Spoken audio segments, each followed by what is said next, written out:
The villainous noble doesn't want to die, so he swore to not die as one of the 4 heavenly kings.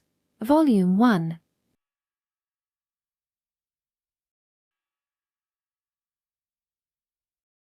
Audiobook by Masquerade at Masquerade Audiobooks. Chapter 1. 3 years before the prologue. In a certain desolate fishing village in the countryside, a young girl was running through a nearby forest.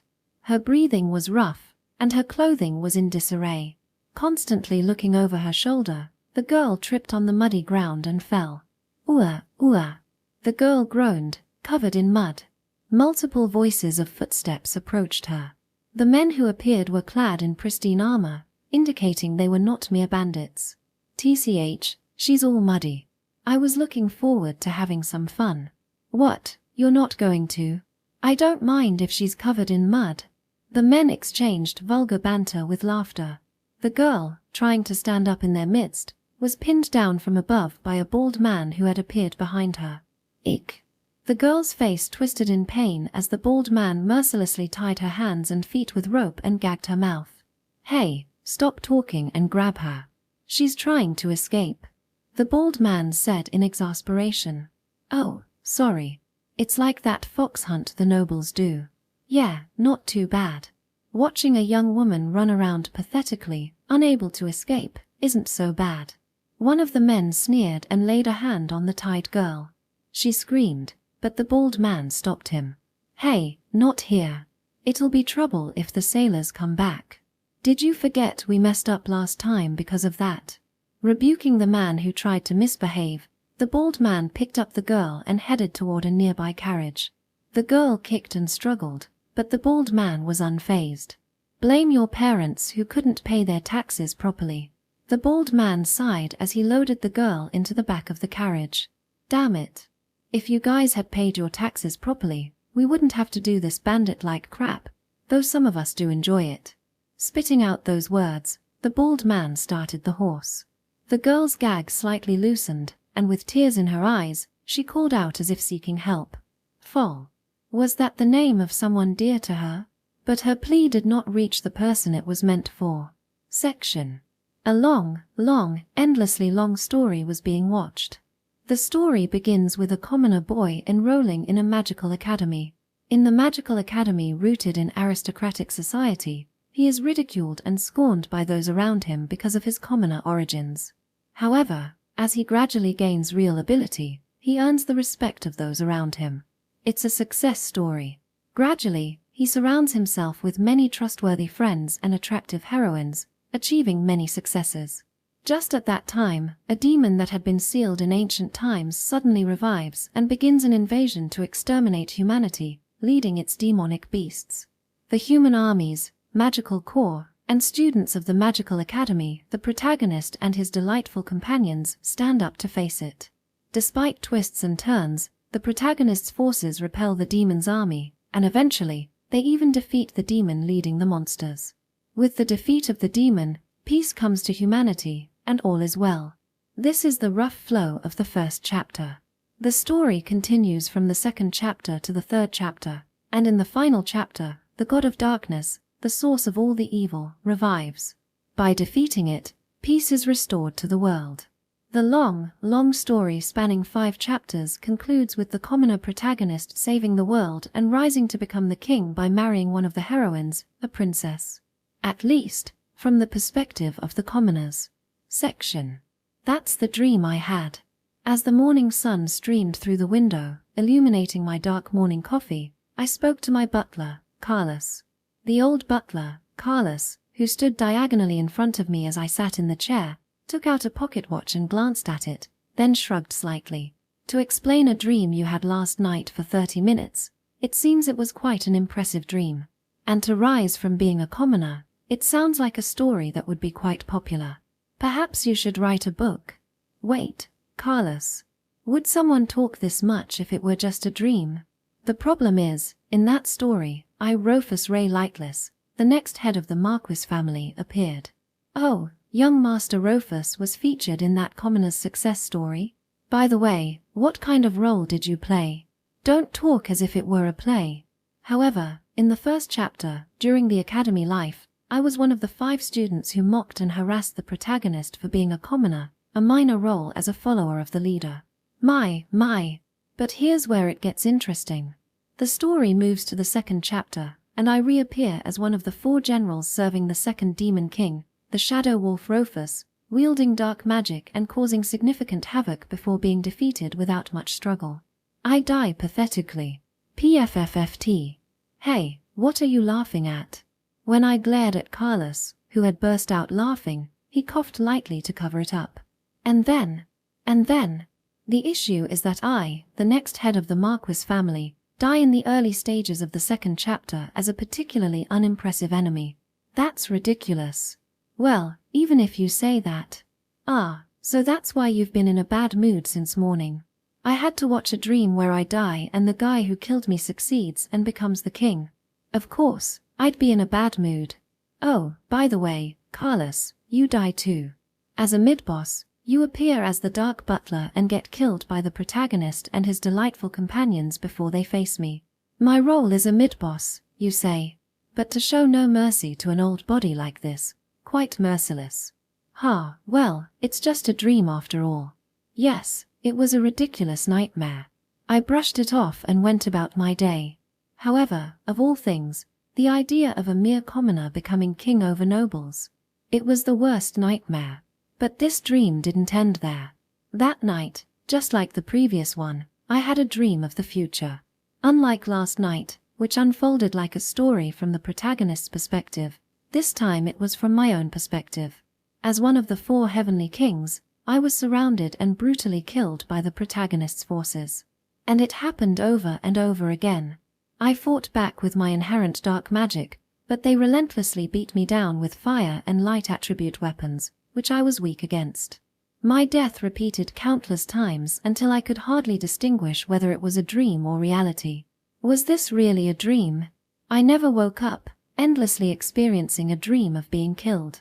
The moment I recognized my death in agony, time would rewind, and my vision would switch to being surrounded by the protagonist's forces again, only to be killed anew. All the while, they hurled insults at me. They called me a traitor to humanity. They called me a demon who burdened the people with heavy taxes. They mocked my bad looks, my gloomy nature, my uncool robe, and so on. The first one aside, aren't the second and third a bit off? At the point where I get killed in the 2nd chapter, both the protagonist and I are senior students at the academy. I shouldn't have had any involvement in managing territories by then. Despite that, I'm called a demon who burdened the people with heavy taxes. Sure, it might be indirectly related if it's about the lightless Marquisate territory, but is it fair to call someone who isn't directly involved in management a demon? Just because I'm one of the 4 heavenly kings and a lightless, I'm deemed evil? And the third one is just plain name-calling, isn't it? I can't find much justification in the protagonist's forces for this, but is it because I'm the one being killed? By the way, in this dream, for some godforsaken reason, I feel pain when hit. It's genuinely hot when hit by fire magic, and it's not just burns. Plus, why do their attack patterns and techniques change every time? I can only move in one direction as if my movements are predetermined, while the protagonist side has a wide range of movements and tactics. That's unfair. Being outnumbered is one thing, but at least let me fight normally. What's with this incomprehensible turn-based rule? And among the protagonist's forces, the woman who insulted and attacked me most persistently, the blonde woman sailor with the water spirit. I don't know what grudge she holds against me, but I'll never forget her. After experiencing my death thousands and thousands of times and almost losing my sense of self, when I woke up, I was in my familiar bed. What I heard from outside the window was the pleasant chirping of birds. Ooh, ooh, I cried. I cast aside my noble pride and bawled. Even though I was already 12 years old, I cried like a small child.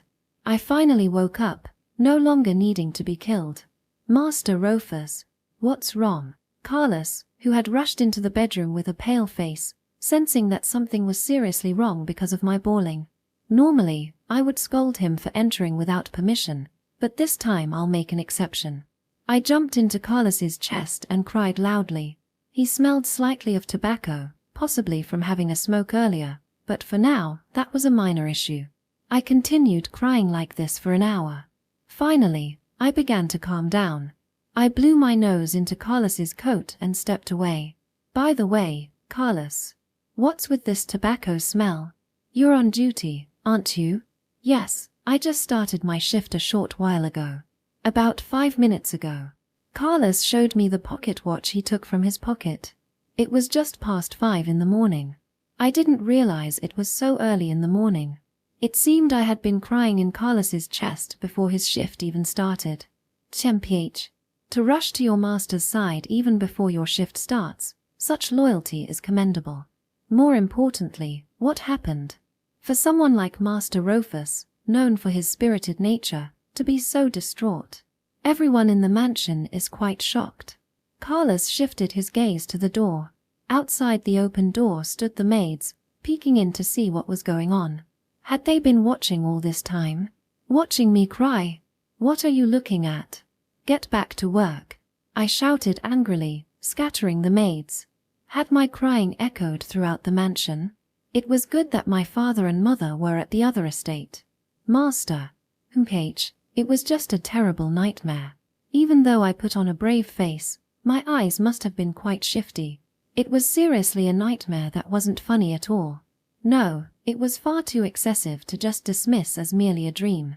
A dream where I am killed for hours, tens of hours, thousands of hours, and while being showered with unjust insults.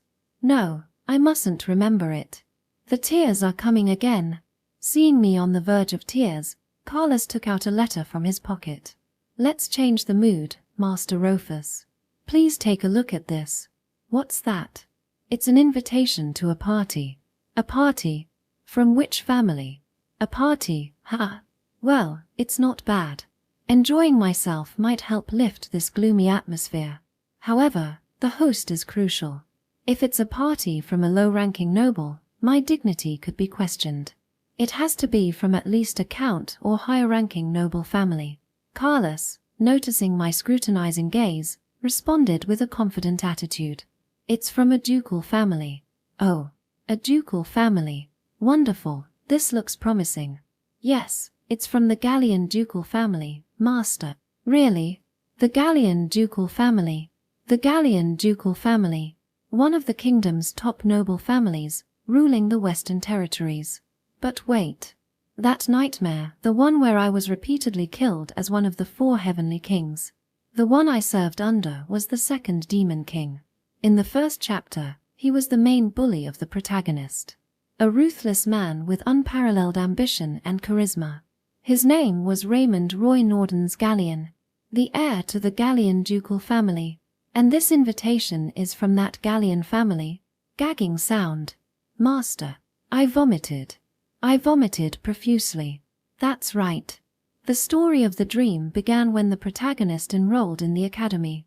From the protagonist's first day at the academy, Raymond called him a lowly commoner and scorned him. Yes, with 4 followers. I was among them. The fact that we were already a group of 5 at the time of enrollment might mean we knew each other before entering the academy. Or perhaps this invitation, could it be that Raymond and I met at this party? Since it's hosted by a ducal family, it can be assumed to be quite a large event. The Gallian ducal family and my lightless family are not particularly close. Even so, the fact that they sent an invitation means it was sent widely, likely to the followers at the academy, including myself, who would eventually become one of the 4 heavenly kings. If things continue like this, will that nightmare become reality? Will I be mercilessly tortured and killed again? No. No, no, no. That must not happen. I, the future head of the lightless Marquis family, cannot die such a disgraceful death. I must prevent it at all costs. If that nightmare is a possible future, I will crush it with all my might. I will not let that detestable protagonist, who killed me countless times, become king. While sobbing, I swore this in my heart. Section. An invitation to a party hosted by the Gallian ducal family. The party is scheduled for roughly 3 months from today. I should think about what I can do until then. First of all, why did I have to be killed in that story? Was it because I became an enemy of humanity? Because I became one of the 4 heavenly kings serving under second demon king Raymond? Those are factors, but fundamentally, it was different. It was because the protagonist's forces hated me. In the first chapter, I mocked and harassed the protagonist just because he was a commoner. In fact, not all of the 4 heavenly kings were killed by the protagonist's forces in the second chapter. Ultimately, they were all wiped out, but there was one who was spared after fighting the protagonist's forces. The strongest of the 4 heavenly kings in the second chapter, the last one to be fought, Valm, the dragon rider. Valm was a dragon knight, the best spearmanship in the story. His incredible spear skills, the ultra-high-speed maneuvers of his beloved dragon flu gel given by Raymond, and his inherent lightning magic. These are what made Valm the strongest of the 4 heavenly kings. Unlike me and the other members of the 4 heavenly kings who joined Raymond's entourage due to our noble blood and abilities, Valm was different. Valm was the only one in Raymond's entourage without a title. Valm came from a family of frontier knights. Being a family that had served the kingdom's nobility as knights for generations, they were different from commoners, but compared to us nobles, there was an insurmountable gap. Despite being from a mere knight family, why was Valm allowed to stay close to Raymond? It was simply because Valm was overwhelmingly strong. Yes, Valm was evaluated for his personal martial prowess, not his lineage, and was added to Raymond's subordinates. Because of such a background, Valm was passive in harassing the commoner protagonist in the first chapter. He never initiated harassment on his own, and even when he did, it was only when ordered by Raymond. Rather, he seemed to respect the protagonist, who was a commoner with abilities, and consistently showed respect to the protagonist. His prowess was undeniable, and in the battle against the 4 heavenly kings, he demonstrated incredible combat power by overwhelming the protagonist's forces single-handedly. If I recall correctly, the battle ended when his riding dragon was brought down, and Valm himself admitted defeat. After his defeat, second demon king Raymond was defeated by the protagonist's forces, and later took his own life, meeting a rather tragic end. Well, it doesn't compare to the countless unreasonable deaths I experienced. In essence, the protagonist's forces were a bunch of soft-hearted people who would spare even their enemies as long as they weren't hostile. Even if I attend the party and end up becoming one of Raymond's entourage, if I refrain from harassing the protagonist in the first chapter, I might be spared. But is that enough? I was branded with the unreasonable title of a demon who imposed heavy taxes on the people. Even if I didn't participate in the harassment, they might use that to justify killing me. From my perspective, it's a complete false accusation, but I doubt the protagonist and his allies have the intelligence to realize that. They kill bad guys, and if someone looks bad, they kill them too. Whether it's true or not doesn't matter much to them. In other words, before the second chapter, or before entering the academy, I need to somehow address the issue of heavy taxes. Should I, who hasn't even come of age, interfere with the management of the territory? No, I need to move cautiously to avoid angering my father. This is a headache. So, Carlos, go find out where in our territory people are suffering from heavy taxes. You're suddenly asking for something quite difficult. In the early morning, as I drank the pitch-black morning coffee that Carlos had prepared for me, I mentioned this, and Carlos showed a troubled expression. Apparently, we're imposing heavy taxes. Where did you get that information? Carlos asked. In a dream, Carlos sighed. What's with that look of pity? Should we call a doctor after all? No need for that. More importantly, about the heavy taxes. However, the taxes in the lightless territory are in accordance with kingdom regulations. They are not fewer compared to other territories, but they're not particularly high either. What? They're not heavy taxes? What does that mean? Or is it that the taxes will become heavy in the next 2 to 3 years? Well, since you'll eventually be involved in the management, it's good that you're showing interest, Carlos said. Our territory is large, isn't it? Are the tax rates the same everywhere? Of course, they vary by region. There are different types of taxes depending on the industry. For instance, merchants pay commercial tax based on their sales and reports, farmers pay agricultural tax on their crops, and fishers pay a fish tax on the catch. Enough with the complicated details. So, in summary, The lightless territory is not imposing excessive heavy taxes, correct? Yes, well, that is correct. Then is there nothing I can do about heavy taxes at the moment? But wait. In the first chapter of the story, there was a subplot about going to a dilapidated fishing village. If I recall correctly, the story was about a huge magical beast that suddenly appeared in the sea and caused a decrease in the amount of fish caught. The main focus was on defeating the magical beast, but there was also a scene where officials imposing heavy taxes were punished. Wasn't that dilapidated fishing village part of the lightless territory? This is unacceptable. We can't leave that fishing village unattended. If we do, I'll die. Remember, the village's name was Roguebelt. Pardon, young master, what's wrong all of a sudden? That's right, the blonde female sailor who showed such hostility toward me. Roguebelt was the hometown of that insane woman. Damn, just recalling it makes me angry. The sensation of being repeatedly slashed with a blade while being insulted is unforgettable. The fact that her hometown is suffering from heavy taxes, that's quite satisfying, but I don't want to be killed because of it. Sorry. In any case, I need to visit Roguebelt once. Carlos, what's on my schedule for today? Today's schedule? You have practical training with the magic instructor in the morning, followed by lunch, and then in the afternoon, you have classes in management, magic theory, and etiquette. I see, so there's nothing significant on the agenda. Cancel all of it. Prepare the carriage immediately. Yes. Young master, what are you? In the first place, practical training with magic is unnecessary for me. There is nothing to be learned from a low-level magic instructor. I've tolerated it as a formality up to now, but it's not a priority right now. Hurry, we're heading to Roguebelt. I put on my coat and left the bedroom. Carlos, following hurriedly, was flustered. Wait, young Master Rufus. The magic instructor for the morning session has already arrived. That's correct. In front of Carlos and me stood a middle-aged mage wearing a pointed hat. This was my magic instructor, Mage Lisa. Young Master Rufus, it's time for your magic practical session. Where are you planning to go? Without a word, I formed a massive dark sphere and immediately shot it at Lisa. My magic obliterated the ground starting from Lisa's right side. The wind pressure sent Lisa's pointed hat flying through the air, which then tumbled onto the ground. As Lisa stood frozen and unable to move, I said one thing.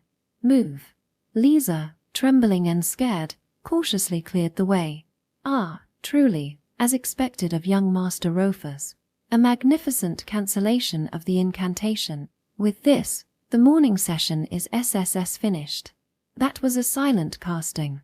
There is nothing to be learned from you. Fill in the hole and disappear quickly. Ignoring the trembling Lisa who sat down, I walked away. Carlos covered his face with his hand in despair. Young master, was that person the third son of some baron? With such limited skill, it's laughable that he'd try to teach me. Dismiss him effective today. How many times is this now? I don't know. Get a more competent instructor. Nobles generally have higher magical power with higher ranks. Occasionally, there are lower-ranking nobles or commoners with a significant amount of magical power, but such cases are extremely rare. As a marquis with immense magical power, the magic power of someone like Lisa from a baronial house is nothing more than a drop in the bucket. Though the salary is fairly high, we haven't been able to attract new talent. It's only natural that such a situation continues. Are you being sarcastic? But there's also an issue with hiring someone who doesn't even understand the difference between incantation cancellation and silent casting. Lisa is a distinguished instructor, generally speaking. Silent casting is an advanced magical skill. When faced with someone like the young master, who handles it with ease, Lisa's position becomes precarious. Is that level considered outstanding in general? It seems the standard of magical technique in the kingdom is quite low. Discussing such matters, I boarded the carriage with Carlos and signaled the start of the journey by tapping the ceiling with my cane. Proceed. Our destination is Roguebelt. At my command, the carriage slowly began to move. Although it started moving, the coachman kept glancing at us with a puzzled expression. What is it? What are you looking at? Young master, do you know where Roguebelt is? Me? How would I know? Indeed. It's a fishing village in a remote rural area. I only know the name. Is it that remote? Well, our territory is vast, so it might be far. Far indeed. It takes a full 4 days by carriage. 4 days. I was stunned. Riding in a carriage for a full 4 days is quite unpleasant. I never expected Roguebelt to be so far. Given such a distance, this coachman might be insufficient. We need an experienced coachman and guard, preparation of supplies and camping gear, adjustments to the schedule from tomorrow onward, and permission from the Lord, since we'll be away for 4 days. There's a lot to do. Normally, I might give up, but this time, my life is literally at stake. If solving the problem in Roguebelt can eliminate one cause of my death, it's a matter I must push forward with, even if it means some difficulty. Carlos. Yes, young master. Have you decided to give up? Have the coachman and guard duties be handled by you alone? Yes. Carlos, who had previously led a knightly order in the land of Lightless, was now aged but still possessed formidable combat abilities and extensive experience in camping. For a mere 4 days, he could handle a sleepless watch if necessary. This was not something done out of affectation or whimsy in Chapter 2. Though Carlos looked as if he couldn't believe it, considering his skills, the request was not unreasonable. Prepare all the necessary items immediately. Don't worry about the cost. I'll cover it from my own allowance. I took out a small pouch filled with gold coins from my pocket and tossed it to Carlos. Young Master Rufus. Oh, and don't worry about the schedule. Even if we delay by 5 days, it's not as if anyone is going to die. Also, just give my father a report afterward. I'll handle it when we get back. No, that's not acceptable. At the very least, we need to get the head of the household's permission. Be silent. I released a surge of immense magical power, silencing Carlos, who continued to complain. The carriage creaked under the intense magical pressure, and the coachman collapsed, foaming at the mouth. Carlos, sweating coldly, struggled to maintain consciousness, gritting his teeth. I didn't give you permission to offer your opinion, Carlos. Carlos knelt, as if resigned. I apologize for overstepping. I will prepare everything immediately. That's more like it. Go. Carlos, with a defeated look, lifted the unconscious coachman out of the carriage and went off to make the necessary purchases. Chapter 2. Abandoned Fishing Village. Rufus Ray Lightless. Because of you nobles. Norn is. A blonde woman, her face twisted with hatred, repeatedly slashed at me with a knife in her hand. Over and over again. In the dream where I was killed countless times, the woman was a sailor who particularly hated me among the protagonist's forces. With eyes filled with murderous intent, she glared at me, uttering the name of a childhood friend she couldn't save, and finally swung the blade down at me. Section. I awoke to the faint smell of the sea. The first thing I saw was the ceiling of a shaking carriage. I had a nightmare. A terrible nightmare where I was killed by a madwoman. The place we were headed, Roguebelt, was the hometown of that female sailor. I don't know if it's related, but my instincts might be rejecting everything associated with that woman. Noticing my awakening, the driver, Carlos, peered through the window. You're awake? Yeah. The carriage isn't very comfortable for sleeping. I had a nightmare. Oh my, another nightmare? You've been having them often lately. Indeed. I've had enough of being killed for things I don't remember. Please wait a little longer. We'll soon arrive at Roguebelt. Smiling cheerfully, Carlos spoke, and I looked out the window. There was a vast sea and a desolate fishing village. Section. After 4 days of being jostled in the carriage, we finally arrived at Roguebelt. Even inside the carriage, I could smell the sea. Small, cluttered houses stood haphazardly in the village. This is truly the countryside, the epitome of a backwater town. For someone like me, who was raised in the capital, it's extremely unpleasant, but considering that my life is at stake, I have no choice but to endure. Roguebelt is a small fishing village with fewer than 100 residents. Since it's located on a main road, there should be a fair number of travelers and merchants passing through. It wouldn't be surprising if it were somewhat thriving, But, hey, is this really Roguebelt? The village was more run down than expected. There were no signs of people, and several houses clearly appeared to be abandoned. Is this becoming a ghost town?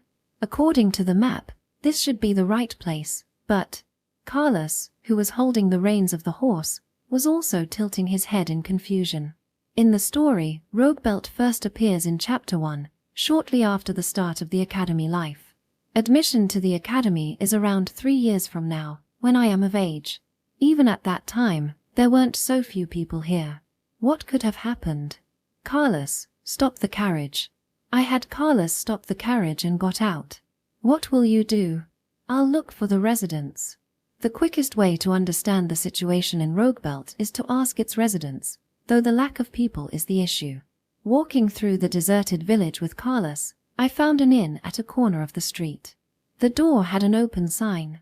It seemed to be in business. I stepped inside the store, but there was no sign of the staff at the counter. Instead of a staff member, there was a bell on the counter. Boy, if you ring that bell, the staff should come. Are you mocking me? I can see that. In my family's directly managed stores in the capital, if I entered, 10 staff members would line up to welcome me. This is why I dislike the backwater countryside. Sighing, I rang the bell. Then, with lackluster footsteps that were not even hasty, a bald innkeeper with stubble appeared. He said one thing, "Are you a customer? Or just here to waste time?" Ha! In the kingdom, commoners who speak so disrespectfully to nobles are committing an offense against the honor of nobility. Among nobles, I belong to a higher-ranking Marquis family and am part of the ruling lineage of this territory. In other words, the bald innkeeper is currently acting in a manner that would warrant immediate execution without complaint. Even in this remote backwater, to think that such a lowly individual exists within my domain. Perhaps sensing my anger, Carlos glared at the innkeeper. The innkeeper, appearing intimidated, took a step back and scrutinized both me and Carlos. Realizing our fine attire, his attitude shifted immediately. "I am terribly sorry. How may I assist you?"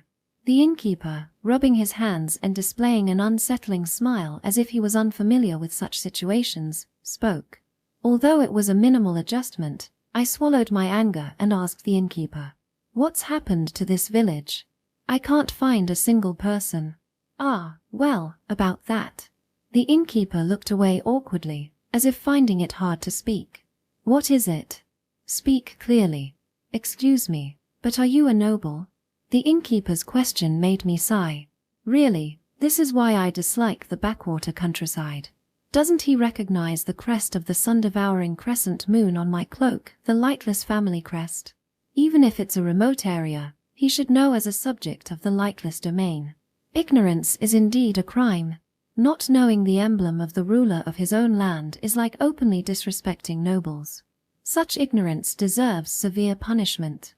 I wrapped my hand in dark magic and forcefully grabbed the innkeeper by his collar. "Hi!" The innkeeper screamed, and I brought my face closer. "Were you taught to answer a question with a question? The low education level of commoners is evident. You are simply supposed to answer the questions asked. I am really sorry, enough with your excuses. Answer me. What has happened to Roguebelt? Why are there no people? They're not here. Most of the residents have fled from Roguebelt." "What? Fled? Fled from what?" I released the innkeeper and formed a dark orb in my hand. Of course, it was a form of intimidation. "Why did they flee? What's the reason?" "Hi." The innkeeper, seeing my magic, curled up in a semi-mad frenzy, clutching his head. "Young master, isn't this counterproductive?" Carlos asked, peering at my expression, but I didn't care. In the first place, not even knowing the lightless family crest meant this man deserved immediate execution for his disrespect. This was not just ignorance, it was a clear insult. I had no compassion for such a rude person. "Innkeeper, my patience is wearing thin. You have 2 choices. Tell me the reason immediately or die. Please, forgive me." The innkeeper repeatedly muttered the same words like a mantra. It seemed he wanted to die. I sighed and gathered magic power in my hand. 1 strike for the crime of disrespect. I would end it swiftly to spare him from prolonged suffering. Wait. Just as I was about to unleash the magic, a girl intervened between me and the crouching innkeeper. She spread her arms as if to shield the innkeeper and stood in front of me. Your Excellency, please, I beg for your mercy. The girl desperately pleaded for the innkeeper's life. Perhaps she was his daughter. Unlike the trembling innkeeper, her bravery to step forward was commendable. However, this was also an act of audacity and disrespect. Commoners should not stand before nobles, and preventing a noble from carrying out justice was also an offense. Commoners must not obstruct the actions of nobles. Was it because they rarely interact with nobles in this remote area? It was pointless to complain, even if I wished it were otherwise. This is a lawful execution for the disrespect shown by this person, a legitimate act permitted for nobles. Daughter, by what right do you obstruct my actions? He is my father. I don't care what happens to me. Please, just spare his life. The girl prostrated herself, pressing her hands and head to the floor in a deep bow. Well, it's acceptable. At least, she has shown minimal sincerity and respect to a noble. Executing both father and daughter might be somewhat narrow-minded for a noble. I quietly extinguished the dark orb. Girl, now that you understand, raise your face. Just as I began to speak, a group of men barged into the store with loud, rough noises. They surrounded me and Carlos. The men carried makeshift weapons like shovels, guns, rusty tools, and fishing poles. Looking outside, I saw a large number of men gathered. I can't stand this anymore. It doesn't matter if you're a noble. Let's take them down. The men were shouting in anger. I had thought there were no people in the village, so why were there so many here? The innkeeper had said that many residents had fled. Perhaps they had been hiding, and the timing of their arrival was too convenient. It seems they had been observing us from outside. Commoners surrounding a noble and even shouting phrases like "take them down" is not merely disrespect. It escalates to rebellion. In such a case, it's not just about executing an individual. Their actions extends to their relatives, and even the entire village could be wiped out. This is a serious offense. Do these people even realize what they're doing? Even as Carlos sighed, he had his hand on the hilt of his sword, eyes sharp. Indeed, this is too much. Whether they understand it or not, what's done is done. To demonstrate as a noble, I would need to execute everyone here for rebellion and display their heads on the street. But, calm down, stay composed. No, I am calm enough. After all, coming to a remote fishing village like Roguebelt was to lay the groundwork to avoid being killed in the future. Even if I execute a dozen or so commoners here, it won't change the fact that I might be killed in the future. Boy, we will get through this. Stay back, don't do anything. I restrained Carlos, who was on the verge of beheading the men around us. With his skill, he could probably kill everyone in the room in an instant. I'm confident that I could kill dozens or even hundreds of commoners without a scratch or even moving a finger. But there's no point in doing that here. I concentrated magic in my hand and shaped it into a blade. It's not even a spell, just solidified magic. It's almost non-lethal but sufficient as a tool for intimidation. Though, if I stab the heart, it would kill them. Girl, if you don't move, I won't do anything. Stay still. I spoke softly so only the girl could hear, and she seemed to understand something, nodding silently. Well, she's quite perceptive. Whether she understands my intention or is just complying to avoid being killed, she's better than the foolish commoners defying a noble. I pressed the magical blade to the girl's neck and glared at the men around us. If you want to spare this girl's life, then don't move. As I issued the warning, the surrounding men recoiled in shock and tension. How cowardly. One of the commoners spat out such words. Isn't it cowardly for grown men to surround a kid or an old person with tools, and a large group at that? I really don't understand commoners' sense. As I sneered while biting, the commoners glared at me, grinding their teeth. What? Did they not consider the possibility of being taken hostage? Impulsive or lacking in planning? As expected, commoners have intelligence comparable to that of monkeys. Talking to monkeys isn't worth it. Is there anyone here who can at least hold a conversation? As I looked around, Pushing through the red-faced men, a middle-aged man appeared. He had a cross-shaped scar on his forehead, tanned, dark skin, and a stern appearance. His sharp gaze intimidated the surrounding men, who shrank back in response. The man with the cross-shaped scar must be the leader of this group. I apologize for suddenly surrounding you. For now, please release Lilia-chan. The man with the scar stepped forward and addressed me directly. The girl's name is Lilia, though it doesn't matter much to me. It seems the commoners of Roguebelt are ignorant of the world. You didn't bow or introduce yourselves in the presence of a noble. Oh, my bad. I'm Craig, the leader of the sailors here. As you can see, I'm just a country bumpkin.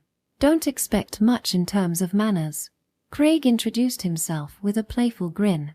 Naturally, he wasn't bowing, and his eyes weren't smiling either. He kept his hand on the hilt of his sword and seemed more focused on Carlos than on me. It seems he's wary of Carlos, who carries a sword, rather than me, the kid. He's not an idiot after all. Sorry about this. I'll have these noisy ones step back. You lot, back off. At Craig's command, the men, though dissatisfied, tried to approach but were immediately met with Craig's sharp gaze and retreated outside the store. At least you seem capable of conversation. I deactivated the magical blade and faced Craig. Craig looked at me with mild surprise. I didn't expect you to release Lilia-chan so easily. Likewise, it's a hassle to wipe out an entire village here. At my remark, Craig's sharp eyes grew even more intense. What's with that look? Listen, for commoners to surround a noble is a serious matter. This time, they even brought tools. Such actions go beyond mere disrespect and are considered treason. Not only should the criminals be punished, but the entire village would be rightfully dealt with. Ah, I see. So, to avoid that, you took Lilia-chan as a hostage to keep my men in check. As expected from a leader, he's quite perceptive. Indeed, I couldn't let them act without consequence. Listen, I'm letting it go this time. But there won't be a next time. Even a cardinal from the church wouldn't show such mercy. So, should I be grateful or something? I'll bow as much as you want, noble sir. Ha, what value does your head hold? It's only natural to bow, so just do it. A tense atmosphere hung between Craig and me. Out of the corner of my eye, I saw Lilia nervously preparing tea and bringing it over. Don't bother with unnecessary gestures, just stand there quietly. Damn, you're a foul-mouthed kid. Well, I appreciate it. You overlooked my men's rudeness. Though you're a noble, you don't seem like a rotten piece of shit. Unlike that Clinton. Craig, not bowing, spat out those words. I'd prefer he did bow. And who is this Clinton? Carlos answered my unspoken question. Clinton Fu Serpent. He's the one in charge of managing this area. Ah, a magistrate. Serpent. If I remember correctly, that's a frontier viscount family. So, he's from a lower-ranking noble background. Wait. A magistrate from Roguebelt? Could this Clinton be the official who imposed heavy taxes, as mentioned in the story? The story didn't specify names, though. So, you guys have a bad relationship with this Clinton? Bad doesn't even begin to cover it. He's our enemy, a real piece of shit. Doesn't matter about treason. If he shows up again, I'll kill him for real. It seems Clinton is highly disliked. The men outside are also seething with anger, and the atmosphere suggests a riot if Clinton were to appear. And here's Craig openly declaring treason in front of the next head of the lightless family. He hasn't mentioned it explicitly, but does he really not recognize me? Can't he see the lightless family crest on my coat? Or does he genuinely not know this crest? With so many people here, no one. This can't be serious. It's giving me a real headache. Ah, this isn't something to discuss in front of a noble, is it? Craig scratched his head and said with a chuckle. But that's the situation, noble sir. I don't know what brought you to this remote fishing village, but there are many here who hold a grudge against nobles. You'd better not stay too long. In short, he's telling me to leave. However, this is the territory of my lightless family. To be told to leave, of all things, by one of the commoners is enough reason for an execution. What is this? Is it my fault for not revealing my identity? Can't they understand such things without being told? Are the commoners in the frontier so uneducated and ignorant? At this point, they are no different from wild monkeys. I managed to suppress my faintness at their utter lack of education and turned on my heel. Let's go, Carlos. Ha! Is it really okay? Carlos asked in surprise. It's true that normally, I would have executed everyone who was rude. But enough is enough. I am fed up with the ignorance of these commoners. It's fine. Staying here is giving me a headache. Sorry, kid. I didn't mean to drive you away. Craig's gruff face twisted with regret as he spoke. Be quiet, don't talk anymore, or I'll kill you. Ignoring Craig, I boarded the carriage with Carlos, letting out a deep sigh for what felt like the umpteenth time today. Speaking of which, in the story, it was in Roguebelt that I met new allies, one of the heroines. One of the heroines who would join in Roguebelt is a crazy female sailor. Just thinking about her makes my skin crawl. She could very well have been in the village given the timeline, but fortunately, she didn't show up today. If she had, I might have been so irritated that I would have killed her. Let's head back. I instructed Carlos to return to the capital. I can't stand being in such a lowly frontier any longer. We need to return to the capital as soon as possible and restore my environment to the highest standards to prevent mental collapse. Carlos, who has been on duty without sleep for 4 days straight, looks terribly exhausted by my command. It's fine, you should be able to handle 8 shifts without issue. What's more concerning is my mental collapse. As Carlos let out a weary sigh, the sound of the whip cracking against the horse echoed. Another full 4 days to the capital. It will be a long journey. My impending tranquility was shattered by the angry shouts of the commoners. It's Clinton. Clinton's lackeys have shown up. The commoners screamed and made a commotion. I looked out of the carriage window with dead eyes. The entrance leading out of the village was blocked by a group in armor. We've come to collect taxes. Hand over your wealth, you fools. The armored soldiers spoke arrogantly to the villagers. In response, the villagers shouted in anger. Don't be ridiculous. We don't have any money to pay taxes. Look at the situation. We can't catch any fish. How can we pay taxes? The soldiers, wearing smirks, responded. If you don't pay the taxes, we'll take them by force. Oh, and don't resist, okay? I've been ordered to kill anyone who resists. The soldiers readied their weapons and began to invade homes, searching for valuables. Damn it. Of course, the villagers resisted. But even with iron and shovels, they couldn't match the soldiers armed with swords and spears. The resisting villagers were quickly subdued, and houses were being ransacked one after another. I watched this scene from the carriage with my chin resting on my hand. Hey, Carlos. Yes, young Master Rufus. I pointed with my chin at the soldiers who were busy looting. Is that allowed? No, it clearly violates the kingdom's laws. Forced collection of taxes without proper procedures is against the law. It's obvious that no procedures have been followed. Yeah, it looks just like banditry. It's incredibly uncouth. And those soldiers don't look like regular troops. The armor the soldiers were wearing was different from the standard armor issued by the kingdom. Naturally, it was also different from the Lightless family's armor. It seems so. They are likely Clinton's private soldiers or mercenaries. And the final touch is that emblem. The banner held by the soldiers displayed a coiled serpent emblem. That's not the Lightless family's crest. That's certainly the emblem of the Viscount of Serpent. In the territory governed by the Lightless family, displaying any emblem other than the Lightless crest as a symbol of authority is unacceptable. Clinton Fu Serpent is merely an agent assigned to manage, not the Lord of Roguebelt. In other words, Clinton is flaunting his own family's crest and acting like a ruler in someone else's territory. A mere Viscount's family, daring to act so insolently. We must return to the capital immediately and report to the head of the family. Is it a problem if I handle this Clinton myself? Well, it would be better to avoid doing so without permission from the head of the family. Would it cause trouble? It would not be viewed favorably. It may not be wise to make waves here.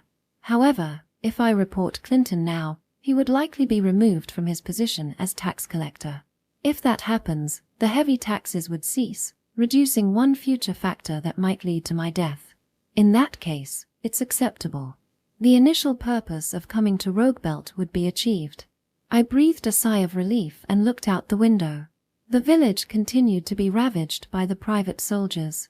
Even the inn we had just stayed at was being looted by these soldiers, and I heard screams from inside. Lilia was dragged out by the soldiers. "Hey, Captain, we found a young woman hiding." "Stop. She's a precious daughter. I'll pay the money, just stop." The bald innkeeper, clinging to that plea, came out as well. He was then punched away by the enraged soldiers. Such an uncouth display from the commoners. The soldiers' behavior is exactly like that of bandits, revealing their lack of upbringing, displaying their own family crest, engaging in looting, and even kidnapping village girls. The list of things to report to father keeps growing. As I watched this scene with a satisfied expression, a soldier approached the carriage. "What's this?" "Quite an expensive-looking carriage. Should fetch a good price." "What?" "Hey, old man, if you don't want to die, get out. And the kid inside too." How dare these lowly soldiers speak so arrogantly? Do they also not recognize the lightless family crest? Carlos, who had been calmly observing the soldiers looting, now had a vein bulging on his forehead as he glared at the soldier. "Step aside, fool. You are unworthy even to approach us." "What did you say?" "I'm a soldier of the Serpent Viscount, backed by the dark aristocrat, the lightless family. Who you are doesn't matter." The soldier said this and drew his sword, pointing it at me and Carlos. "Get out if you understand.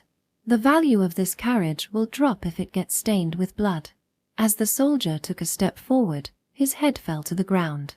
His face was still grinning, not yet realizing he was dead. Truly skillful swordsmanship. Carlos wiped the blood from his rapier. "Young master, I apologize for the unsightly scene." "It's fine. If you hadn't acted, I would have." These soldiers had the audacity to mention the lightless name. To us, who are riding in a carriage bearing the lightless crest. It's ridiculous how low these idiots can be. But this gives me an excuse. An excuse to crush Clinton and, by extension, save Roguebelt. Do you know what you've done?" The leader of the soldiers, who had been referred to as the captain earlier, approached us with a furious expression. "You've made enemies of Viscount Serpent and the dark aristocrat, Marquis Lightless. Do you think you can, without a word?" I formed a massive dark sphere in my hand and obliterated the soldier's head. "And what's with this dark aristocrat title? Don't give my family such distasteful nicknames. You're the ones who won't return alive. Carlos, kill them all." "I permit it." "As you wish." Carlos, armed with his rapier, charged into the group of soldiers. Despite the disadvantage of facing many opponents, Carlos displayed his exceptional skill, cutting through the soldiers one after another with the prowess of a one-man army. The soldiers were stunned by the sight of their captain falling to my hand and couldn't coordinate effectively. To Carlos, they were no different from scarecrows. "Well, since we're at it." I, still in shock, launched a dark sphere at the soldier holding Lilia. The soldier was blown away without even a chance to react.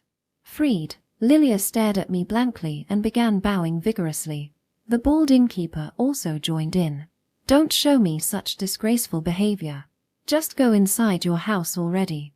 While this was happening, the soldiers were swiftly exterminated by Carlos.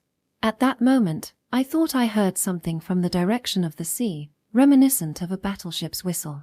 A shiver ran down my spine. It felt like being dragged to the bottom of the sea.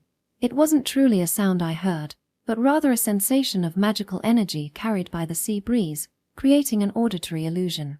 Carlos seemed to have noticed as well and stopped to look towards the sea. The others didn't show any particular reaction. A minuscule amount of magic, undetectable to those without magical sensitivity. But for such a small amount to cause this kind of illusion. Is there something in this sea? Or perhaps, a giant magical beast that will appear in the nearby waters of Roguebelt in 3 years? As I was distracted by such thoughts, Carlos, having finished dealing with the soldiers, returned. His pitch-black tailcoat was not stained with a single drop of blood. Carlos bowed deeply. I apologize. About 2 of them managed to escape. Looking towards the village entrance, I saw countless horses tied up. They must belong to the soldiers. I see, so they managed to escape on horseback while I was distracted by the unusual magical energy. It seems there were some swift rats among them. Fine, I'll forgive you. I was distracted as well. Besides, it's not a bad outcome. The soldiers who fled will surely report the situation to Clinton, who will then take some kind of action. I look forward to seeing what excuses Clinton will make at his mansion. It will be interesting to see how Clinton will maneuver from here on. My father often hunts foxes, and perhaps this was the feeling he had.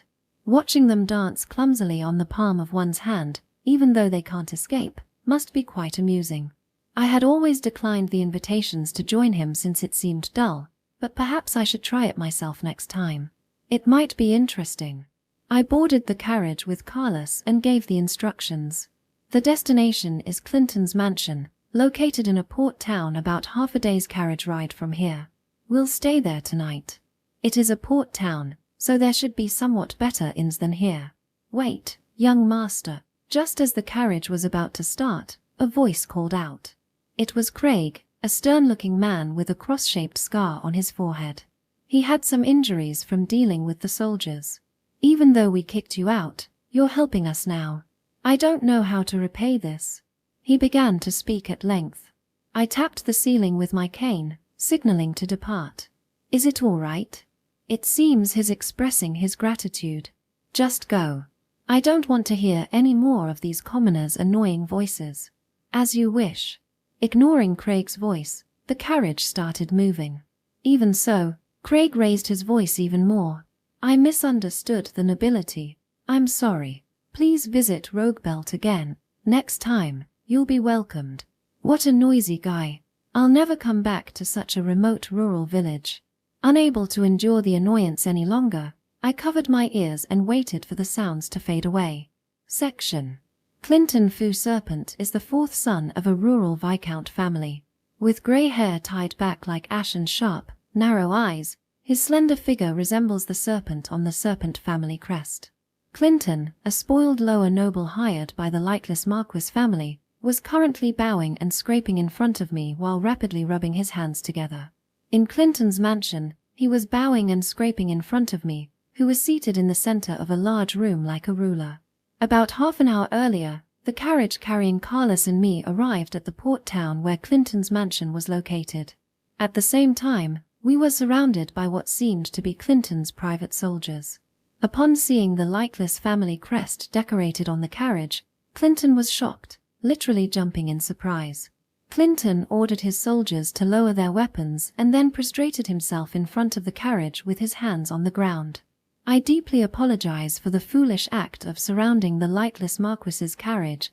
Clinton was apologizing profusely. I quietly disembarked from the carriage and firmly stepped on Clinton's head in front of the soldiers. The private soldiers were in an uproar. Clinton, either from fear or humiliation, trembled under my foot. I glared at the standing soldiers. Hey, what are you standing around for? Do you want to die? As I formed a dark sphere in my hand, Clinton, still in his prostrate position, hurriedly scolded the soldiers. Fools, quickly kneel. This is Rufus Ray Lightless, the heir of the lightless Marquis family. Upon hearing this, the soldiers quickly threw down their weapons and kneeled before me, taking a submissive stance. Even though this was a border area, it seemed that, as officials of the lightless domain, they recognized my face. The officials and their soldiers governing the city took a submissive stance before me. This feels very good. This is it. This is how it should be. Though I had half given up due to the remote rural area, this is how the lightless should be. We are, after all, one of the upper ruling classes in this kingdom. Afterwards, Clinton respectfully invited me into the mansion, leading to the current situation. Carlos had been watching me with a look of constant exasperation. Section. Well then, Clinton, I was attacked by your soldiers in Roguebelt. I'd like to hear what you have to say about that. I asked intimidatingly, confronting Clinton, who was wearing a fixed smile in front of me. Clinton, sweating profusely from his forehead, remained prostrated. Why yes. I have received a report from the soldiers. It seems they committed an offense without realizing it was you, Lord Rufus, and I am deeply sorry. Didn't your soldiers see the lightless family crest on the carriage? Or are you saying they were unaware of it? For someone working within the domain to be unaware of the Lord's family crest is absolutely unacceptable. Even a commoner from the frontier could be accused of disrespect. For those belonging to the military, such as soldiers, the responsibility is immense. They would be immediately brought before a military tribunal, and the failure to manage their subordinates would extend to their superiors, who would also face punishment. The family crest is a symbol of one's own army, and not recognizing it and then attacking one's own forces is no laughing matter. If a private soldier were unaware of the lightless family crest, the responsibility would naturally fall upon their lord, Clinton. To claim ignorance is unthinkable. There should be no one in the lightless domain, or even in the kingdom, who does not recognize the noble family crest of the lightless Marquis. It seems that a mistake was made due to a lack of proper viewing. The soldier in question will be severely punished. Who? Indeed, I believe they were likely unaware, but the soldiers of yours may very well have been. Even the residents of Roguebelt seemed unfamiliar with our crest. However, this response is as expected. It is natural to avoid responsibility by sacrificing others. The private soldiers who fled from Roguebelt may already have been dealt with. Clinton would find it troublesome if they provided any inconvenient testimony. By the way, in Roguebelt, your soldiers were displaying an unfamiliar crest. At my words, Clinton froze. That crest was, perhaps, from some rural noble. It is an unmistakable act of treason for a mere hired steward to display their own family's crest. Clinton wiped the sweat from his face with a handkerchief and looked up. Well, those soldiers were brought from the local area, and until recently, they were in my own territory, Serpent. Their weapons and equipment are from that time. Clinton spoke while glancing at my expression. And, well, you see, it's rather embarrassing. In the frontier, there is not much financial surplus. We were unable to supply the equipment in time. I assure you, there was no intention of rebellion. Clinton bowed his head to the floor once more. The excuse was, indeed, excessively strained. It was a typical example of duplicity. Even if it were true, displaying the crest of another domain is still a serious offense. As I watched with a smirk, Carlos, who had been standing by, spoke up. Clinton, your refusal to acknowledge the situation is unbecoming. The acts of plundering Roguebelt, violence against its residents, and attempted abduction. All of these outrageous acts have been witnessed by Lord Rufus. You can no longer escape accountability. Faced with Carlos's relentless barrage, Clinton bowed his head, trembling. Carlos, you really didn't have to add that. But, well, it's fine. I had grown weary of listening to flimsy excuses covered in layers of half-truths. Just as it seemed to be over, Clinton suddenly looked up and attempted to confront me. I am not at fault. The people of Roguebelt are at fault for not paying their taxes properly. This one still spouts nonsense. Carlos, looking exasperated, placed his hand on the hilt of his sword, but I restrained him with a gesture. Enough. You will summarize the details of this matter in writing. I also gave Carlos a quiet instruction to secure the evidence, ensuring only he could hear. Carlos nodded silently and quietly exited the room. There are likely many dark pieces of evidence hidden in this mansion. It would be troublesome if Clinton managed to conceal them, so I need to secure the evidence before that happens. So they have neglected to pay taxes. That is intriguing. Tell me more. I am not genuinely interested, but until Carlos secures the evidence, I will have Clinton keep talking here. They make excuses about not catching any fish. Why are they not catching fish? They say the sea monsters have become more aggressive, or that there's a massive outbreak of them. They are trying to line their own pockets without paying taxes. What? Sea monsters becoming more aggressive? It's a lie. They are lying just to avoid paying taxes. Clinton kept shouting that it was all lies, making it hard to follow the conversation. The idea of monsters becoming more aggressive and spreading. Such stories do indeed exist in narratives. In Chapter 1, The revival of the demon causes the blue sky to turn a reddish-black and a dark, ominous sun to rise. Following this, monsters across the world become more aggressive and proliferate. This is a disaster heralding the end of the world, referred to in the narrative as the catastrophe. However, we are not in that period yet. According to the timeline, this occurs at least 3 years later. The sky has shown no changes. However, before this catastrophe occurs, there were signs with powerful monsters appearing in various regions. The demon's subordinates, 4 demon beasts. One of them appeared precisely off the coast of Rogue Belt. A colossal, out-of-the-norm sea monster, an enormous kraken, the sea demon Strath. Is it already appearing? Isn't the appearance of the 4 demon beasts supposed to be 3 years from now? Could it be that the strange magical power I sensed earlier was from the 4 demon beasts? No, it's different. The premise of the magic is wrong. After all, the story has not yet begun. The story begins 3 years from now when the protagonist enrolls in the Magic Academy. Information prior to that time is not included in the narrative. Is it possible that the 4 demon beasts existed and caused damage before the story began? Clinton. When did the residents of Rogue Belt first report the monsters becoming more aggressive?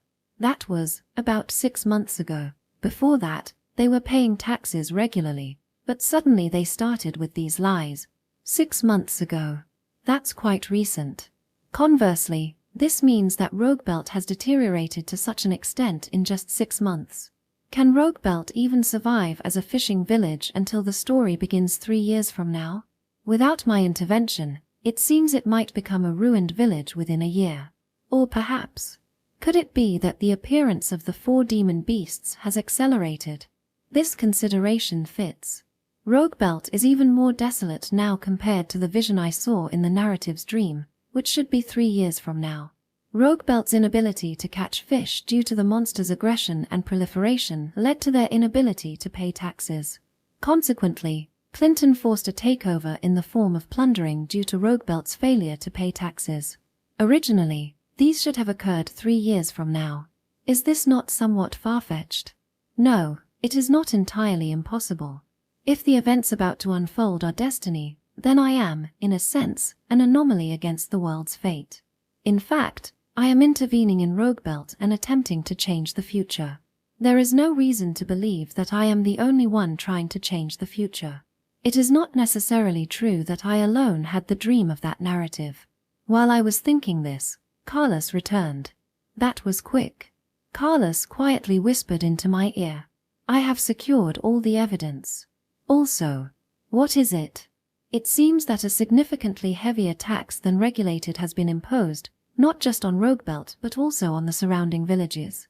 Furthermore, plundering and abductions similar to those done in Rogue Belt have been frequently carried out. The number of affected towns and villages is quite substantial. It appears that Clinton has been acting with considerable impunity within the lightless domain. What about the audits? Regular audits by inspectors should be conducted to ensure the officials are not engaging in misconduct. Given the extent of the damage, it seems to surpass what could be concealed. It is likely that even the inspectors have been bribed. That's deplorable. Thinking back, this mansion is quite opulent for a frontier port town. Clinton must have been enriching himself through the excessive taxes. It seems he has accumulated quite a sum. Yes, I confirmed that a considerable amount is stored in the underground vault. Has he already found that much? We have sufficient evidence. We should detain Clinton and contact the Lord. Reporting the situation via carrier pigeon and seeking the judgment of my father seems to be the most prudent course. However, unfortunately, the matter does not end there. As long as the sea demon Strath, one of the 4 demon beasts, exists in Rogue Belt, fish cannot be caught. Without fish, Rogue Belt will not be able to pay even the usual taxes. It is uncertain how the protagonist's faction will respond or what accusations they might make against me in the future. A fundamental solution is essential. That means the extermination of the sea demon Strath. Hold on, Carlos. Do not make the report yet. Pardon, but surely any further reports will come after everything is resolved. The purpose of my visit to Roguebelt has not yet been fulfilled. Sir. Yes, I know, Carlos, you look exasperated. Stay with me a bit longer. Clinton, watching nervously, seems to sense something amiss even though he cannot hear our conversation. Clinton Foo Serpent, huh? Well then, I suppose I should make use of everything available. Section. The sea demon Strath is not among the strongest of the 4 demon beasts. The 4 demon beasts, as subordinates of the demon, are characterized by their immense size. Among them, the largest is the sea demon Strath. However, size does not directly translate to strength. In the narrative, it fought alongside a royal battleship and achieved victory. The protagonists suppressed the invasion of the sea monsters, which had become aggressive and proliferated, while continuously targeting the sea demon Strath with the battleship's cannon fire, ultimately securing the victory. In other words, the sea demon Strath can be killed by cannon fire. Even though it is the size of an island, it is still just a soft-bodied creature. However, at present, there are no royal battleships here. While the Lightless family could probably prepare a battleship, I doubt my father would be convinced, no matter how I explain it. How would I explain the dream where I am killed in the future? How a commoner rises to become the king? That's not happening. I'd end up calling a doctor. Furthermore, operating a battleship means mobilizing the military. Despite being the heir to a marquisate, there are things I can and cannot do. Yet, this is a port town with ample funds. There are numerous ways to handle this. Clinton. Carlos has now secured all the evidence of your wrongdoings. What? Clinton, shocked and bewildered, appeared agitated. Well, it hasn't been 30 minutes since Carlos left. He probably did not expect the evidence to be secured so quickly. Too bad, our talented Carlos is indeed exceptional. Isn't this some sort of mistake? He was backing away from me, glancing furtively at the door. How obvious. Does he think he can escape? Oh, those waiting in the next room have been dealt with, too. Carlos said nonchalantly. This is nonsense. Clinton collapsed to his knees, hanging his head. So, he had some hidden forces. Carlos is remarkably efficient. However, hidden forces.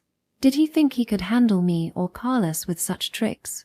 Truly, he underestimated us. Oh dear, it seems we have more matters to report to my father. Arbitrary heavy taxation, plundering of the people, abductions, and against me, the heir to the Lightless family. Is this attempted murder? There may be other accusations as well. As I looked down on the dejected Clinton, I presented the facts sharply.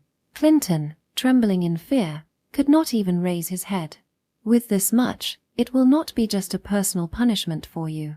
Your parents, too, probably never expected their son to cause such a scandal. Implying that the responsibility might extend to his family, the Serpent Viscountcy, Clinton's face twisted in fear as he tried to cling to my feet.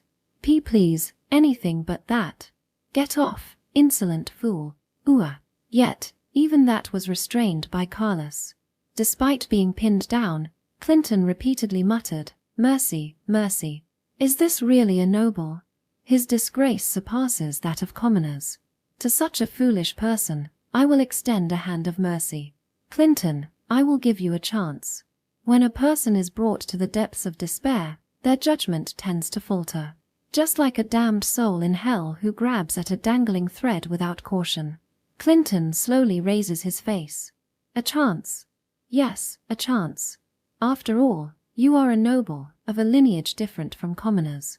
Do you not think it strange to be judged merely for extracting a little from the common people? A glimmer of hope shines through Clinton's despair-ridden face. Yes, you are right. Commoners are to be exploited as a matter of course. I am a noble, after all. Revived, Clinton stands up. Carlos looks at him with a puzzled expression, but I signal him to stay silent for now. However, the laws of the kingdom are absolute. If things continue as they are, you will end up in prison. With the evidence I have gathered, I cannot simply ignore it. Therefore, I will grant you a chance. Oh, how merciful. And what exactly should I do? You will resolve the monster problem in Roguebelt that you spoke of earlier. Ha! But that is merely the resident's desperate lie. Whether it is a lie or not is not the issue, Clinton. What matters is the appearance of having responded to a request for aid from Roguebelt. Appearance, you say? Clinton contemplates with his hand on his chin. No matter whether the monsters exist or not, if I, Rufus, report to my father that Clinton Fu Serpent has defeated the sea demon, it will be accepted as fact. Indeed, the truth is not important. It all hinges on my word. In other words, with just my word, you can become both a criminal who oppressed the people and a hero who saved Roguebelt. Exclamation point. Clinton's eyes widen as if he has received divine revelation. But my words also need to be substantiated. You will need to take action as well. Substantiation. What should I do? To fabricate the achievement of defeating the monsters, my word alone would not suffice. Therefore, you must leave behind evidence that you mobilized your forces. I write a note on parchment and toss it to Clinton. He hurriedly picks it up. Prepare the forces listed on that note by the end of today.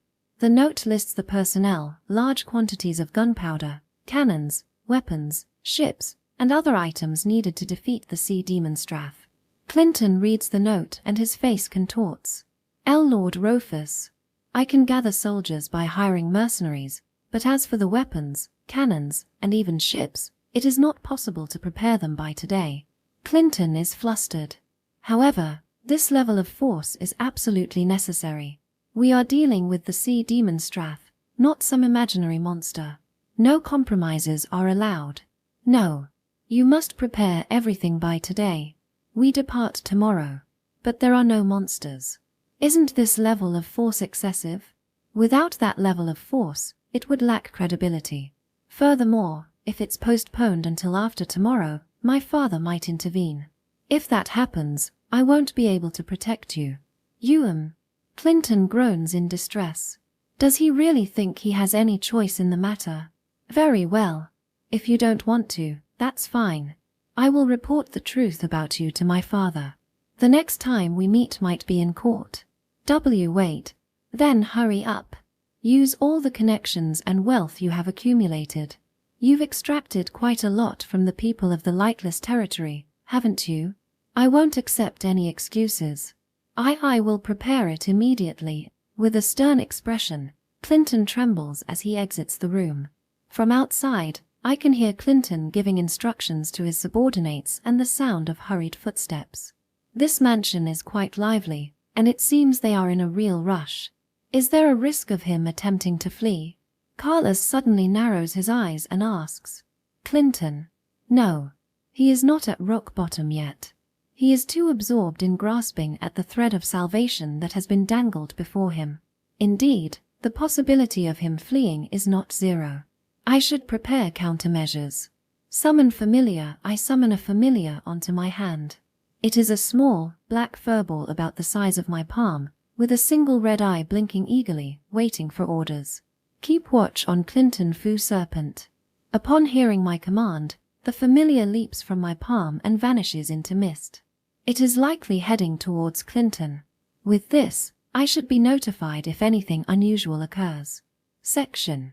That evening, I was treated to a lavish meal at Clinton's mansion. A room for the night was also prepared for me. The room I stayed in was of higher quality than the average inn. Given that Clinton had extracted funds through illegal means, the meal was on par with high-end restaurants in the capital. Despite being a port town, the scarcity of fish dishes was likely due to the impact of the monster attacks. I received the report from Clinton during the dinner. He informed me that everything I had requested was prepared. According to Carlos, a substantial amount of gold had disappeared from the vault. It seems the money had spoken for itself. Well done, Clinton. By tomorrow, you will be the hero who saved Roguebelt. Oh, no, it was worth the personal sacrifice. Clinton appeared somewhat haggard. You managed to get the cannons and gunpowder delivered on time.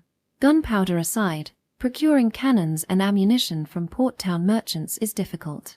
Moreover, the trade of weapons within the kingdom is prohibited by law. Well, that's why I told him to use his connections. Given that he was involved in kidnapping citizens, It's highly likely he was involved in human trafficking. He would be familiar with such black markets. Half of it was gathered from our own reserves. The rest, well, it's not something I can speak of loudly, but it was procured through unofficial channels.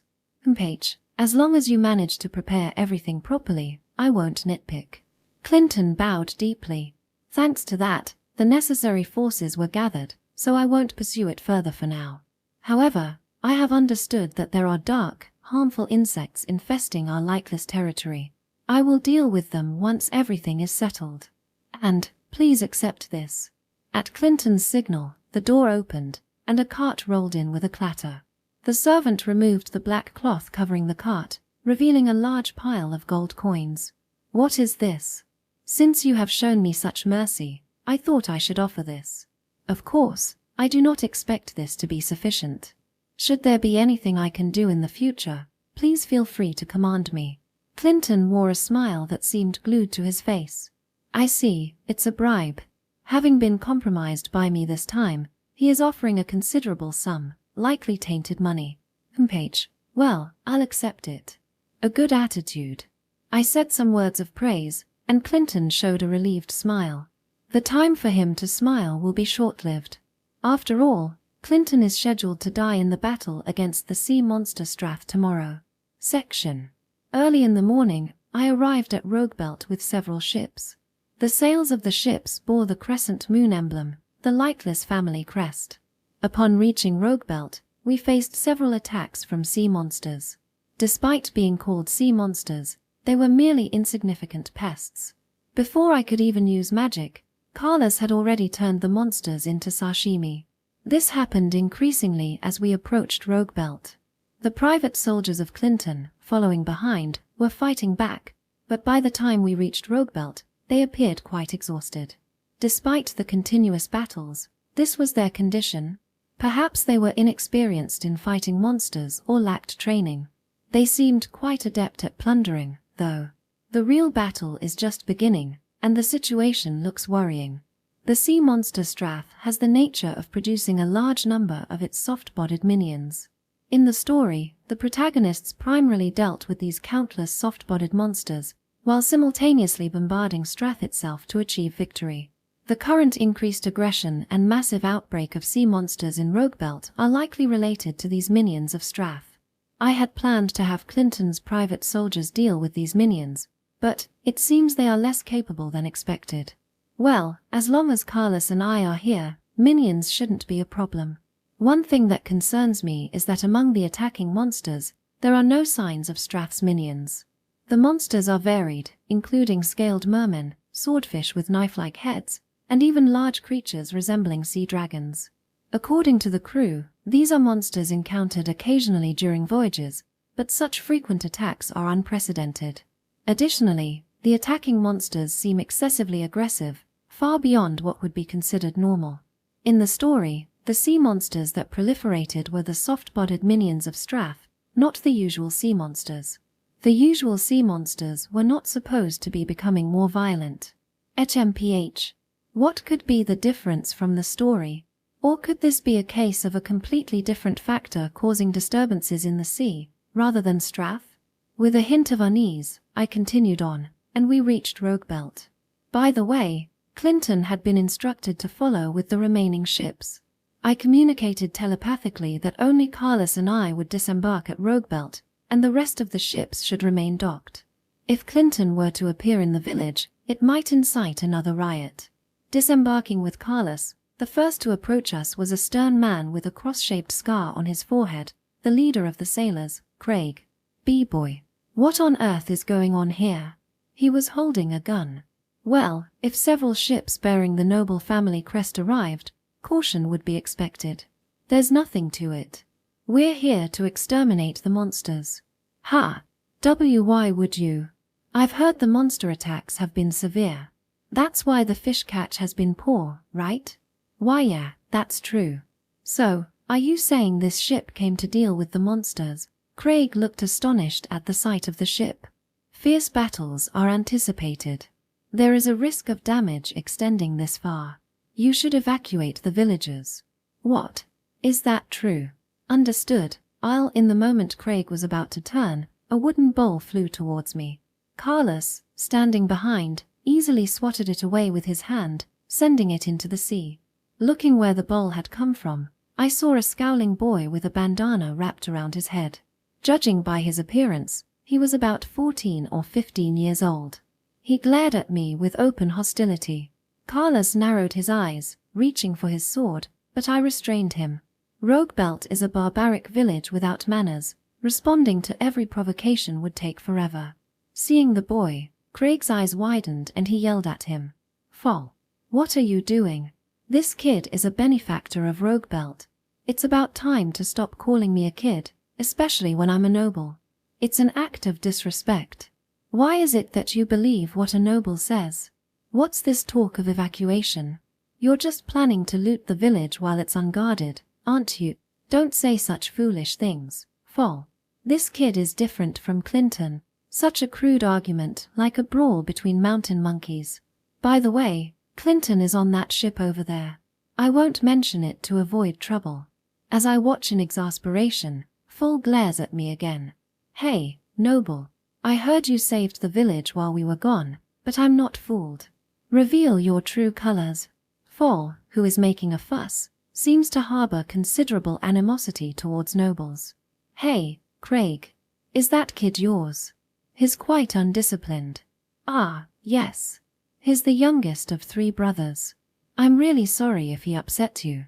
So he's saying while we were gone, some of the village's more capable young people, including my sons, regularly go out to exterminate monsters.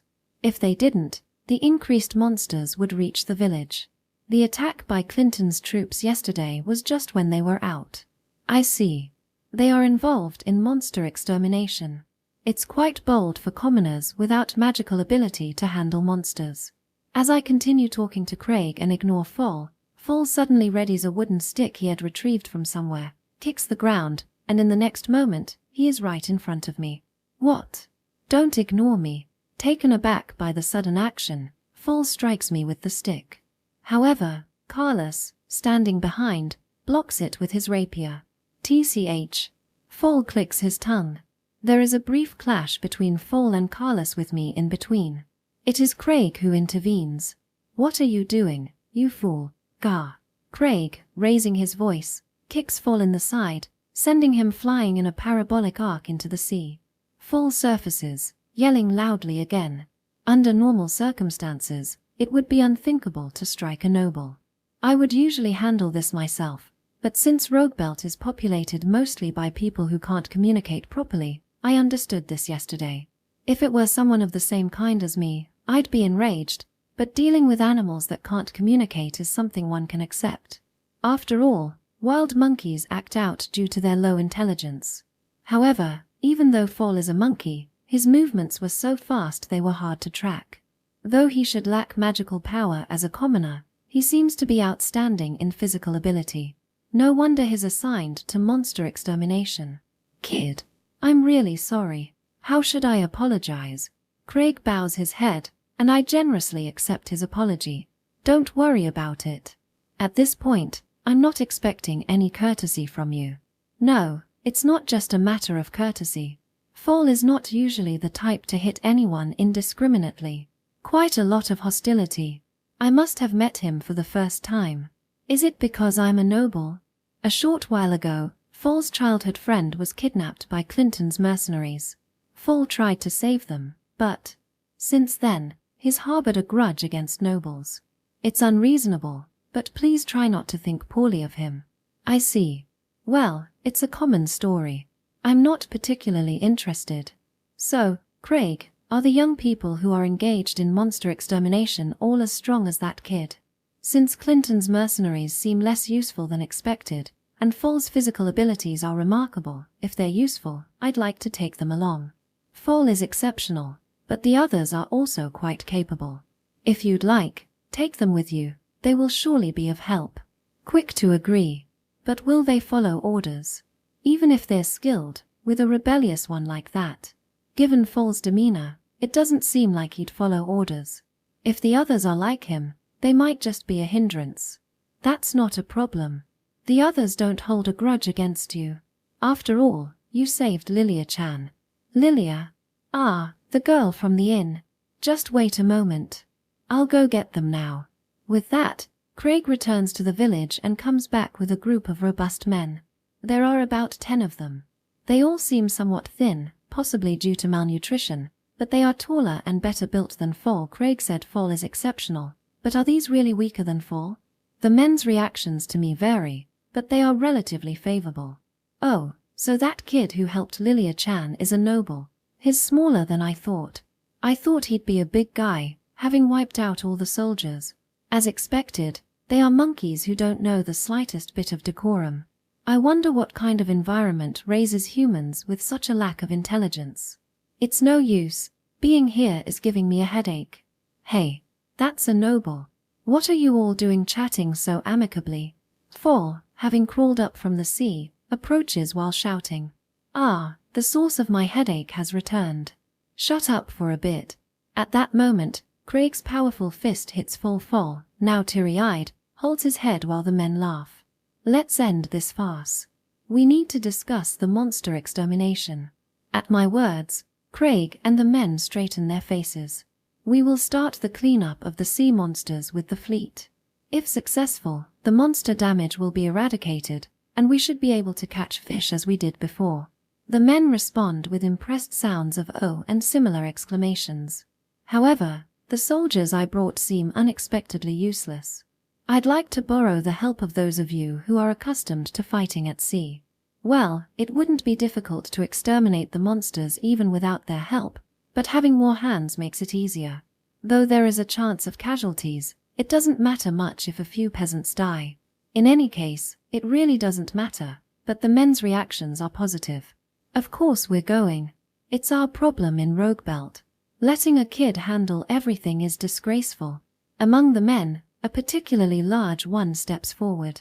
He has a stern face with a cross-shaped scar on his sword. He looks like Craig, so he must be his son. Of course we'll go. Rather, let us help. We'll surely be of use. This sea is our backyard. The large man extends his hefty hand as if asking for a handshake. I don't respond to the handshake and glare up at the man. Are you also Craig's child? Your rudeness and lack of introduction are very similar. Oh, my apologies. I'm a country bumpkin.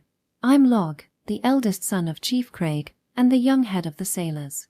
So he is indeed Craig's son. Even the standard phrases are similar. How tiresome. There was no need to mimic the taste of that cross-shaped scar. Get on board immediately. If you're coming along, get on the ship.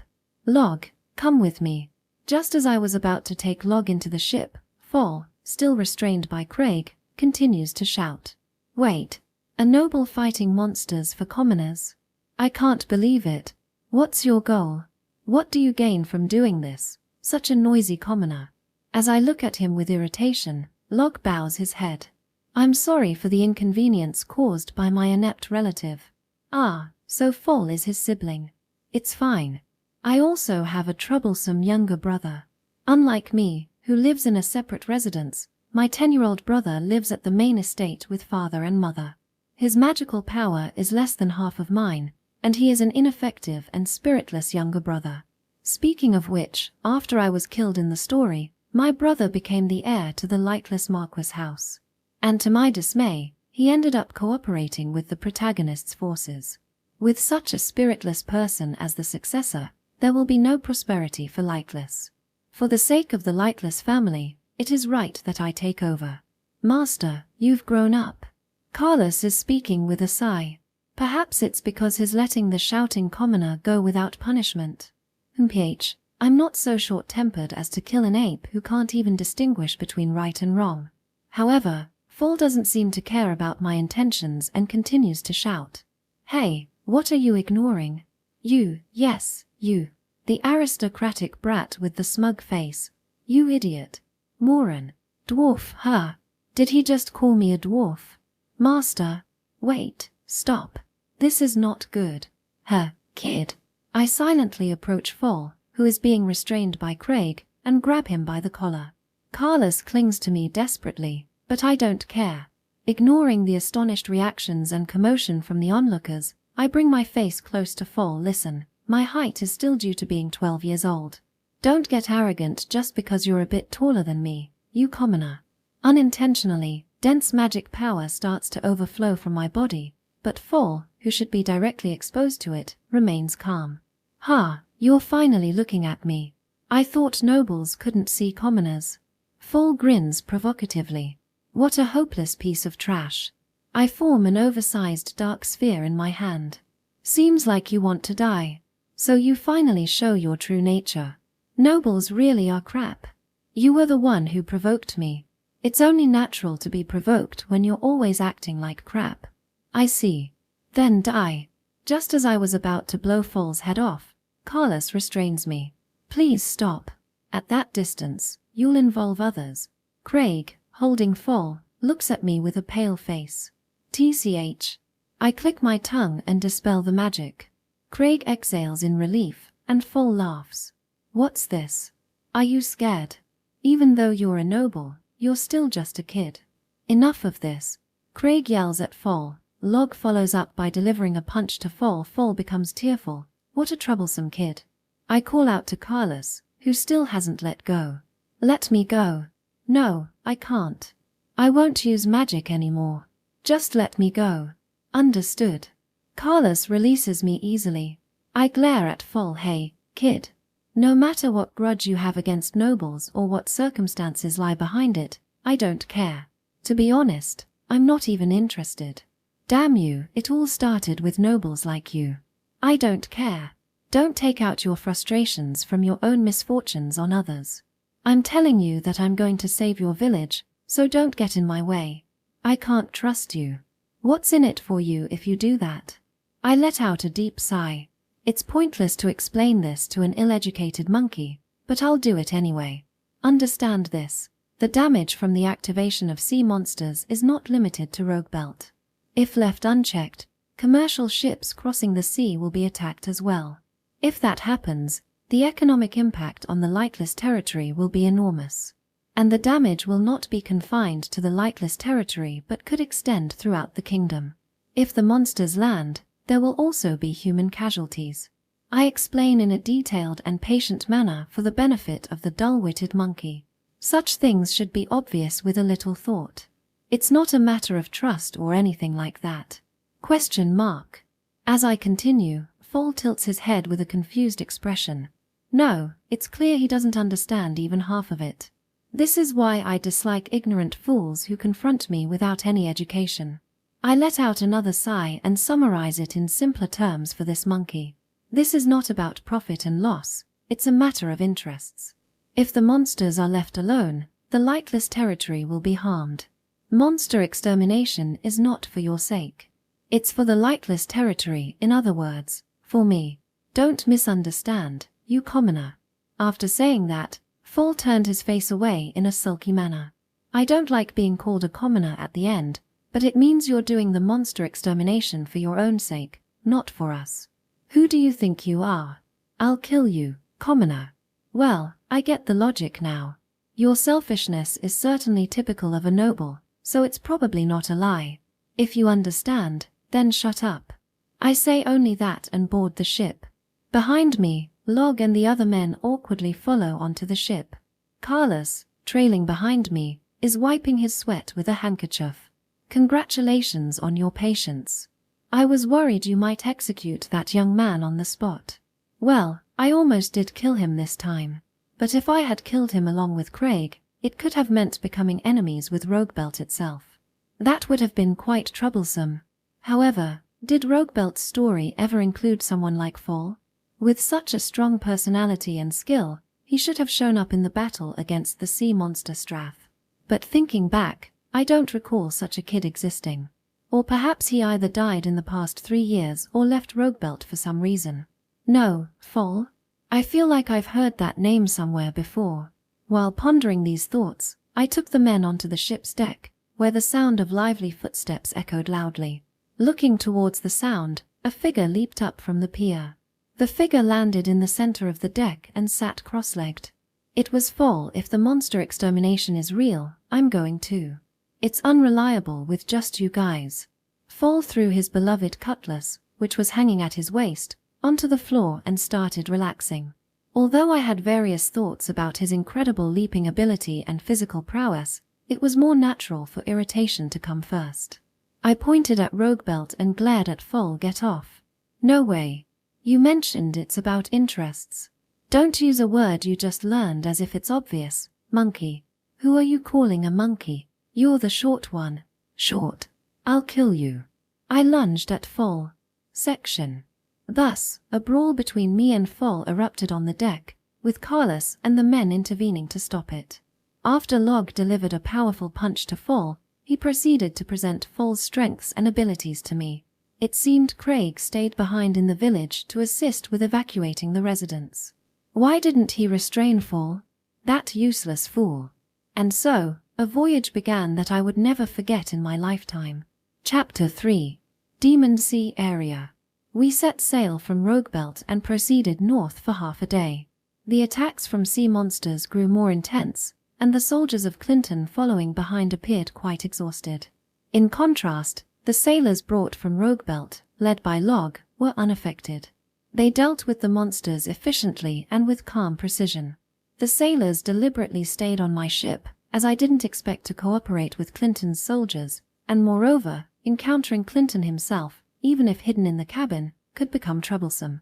Clinton, on the other hand, sent me a telepathic message filled with weakness. Lord Rufus, the sea monsters are so fierce. We must retreat immediately. Why say that now? It seems he hadn't anticipated the monsters becoming so ferocious, and now he was frightened by the increasing frequency of the attacks. After all, it was his own soldiers who were fighting. If they want to retreat, so be it, but I warned him that if he did, I would sink his ship with magic. Thus, I told him that his remaining paths were heroism or death, and this motivated him to act with renewed resolve, albeit tearfully. I'll leave the management of his useless soldiers to him. I had bought quite a lot of potions, so we should be able to avoid total annihilation before reaching the sea monster Strath. Hey, you should help out a bit too, Foal said, slicing through swordfish with his blade. Meanwhile, I had arranged for a sofa to be moved from below deck to the shaded part of the deck, where I relaxed and watched the sailors in action. Carlos was beside me, having little to do thanks to the sailors' valiant efforts. Occasionally, he would deal with any monsters that got too close. Does it look like we're short on hands? I'm working my ass off, and you're just lounging around. That's the way of nobility and commoners. Another lesson learned, lowly one. What did you say, you bastard? Foal would often engage in such bickering. It was quite irritating, but he was also the one killing the most monsters. His exceptional physical abilities allowed him to slice through monsters in the blink of an eye. It seemed the distinction of being extraordinary, as Craig had said, was indeed true. However, this voyage was nearing its end. According to the story, the sea monster Strath was located half a day north of Roguebelt. We should be encountering it soon, but its appearance was nowhere in sight. At this moment, Log's face changed, and he began giving orders to the helmsman. Stop. We can't proceed any further. Turn back. What? Log, what are you doing? Stop changing the course. We can't go any further. This is a cursed sea. We won't be able to return. A cursed sea. Looking around, I saw that the sailors were gazing with fear at the horizon stretching out to the north. It's a sailor's legend. They say that in these waters, there are demons that devour ships. Ships that enter this cursed sea never return. Log, with a grave expression, stared at the northern sea. It's just a fairy tale, isn't it? Or have any of you actually seen this ship-devouring demon? No, we haven't. We sailors, in fact, avoid these cursed waters. Log said this hesitantly and looked away. The other sailors also avoided making eye contact. Young master, whether the legend is true or not, it is well known that this area is considered dangerous. That's why we can't trade with the nearby Styria territory. Carlos whispered softly to me. Styria to the north, huh?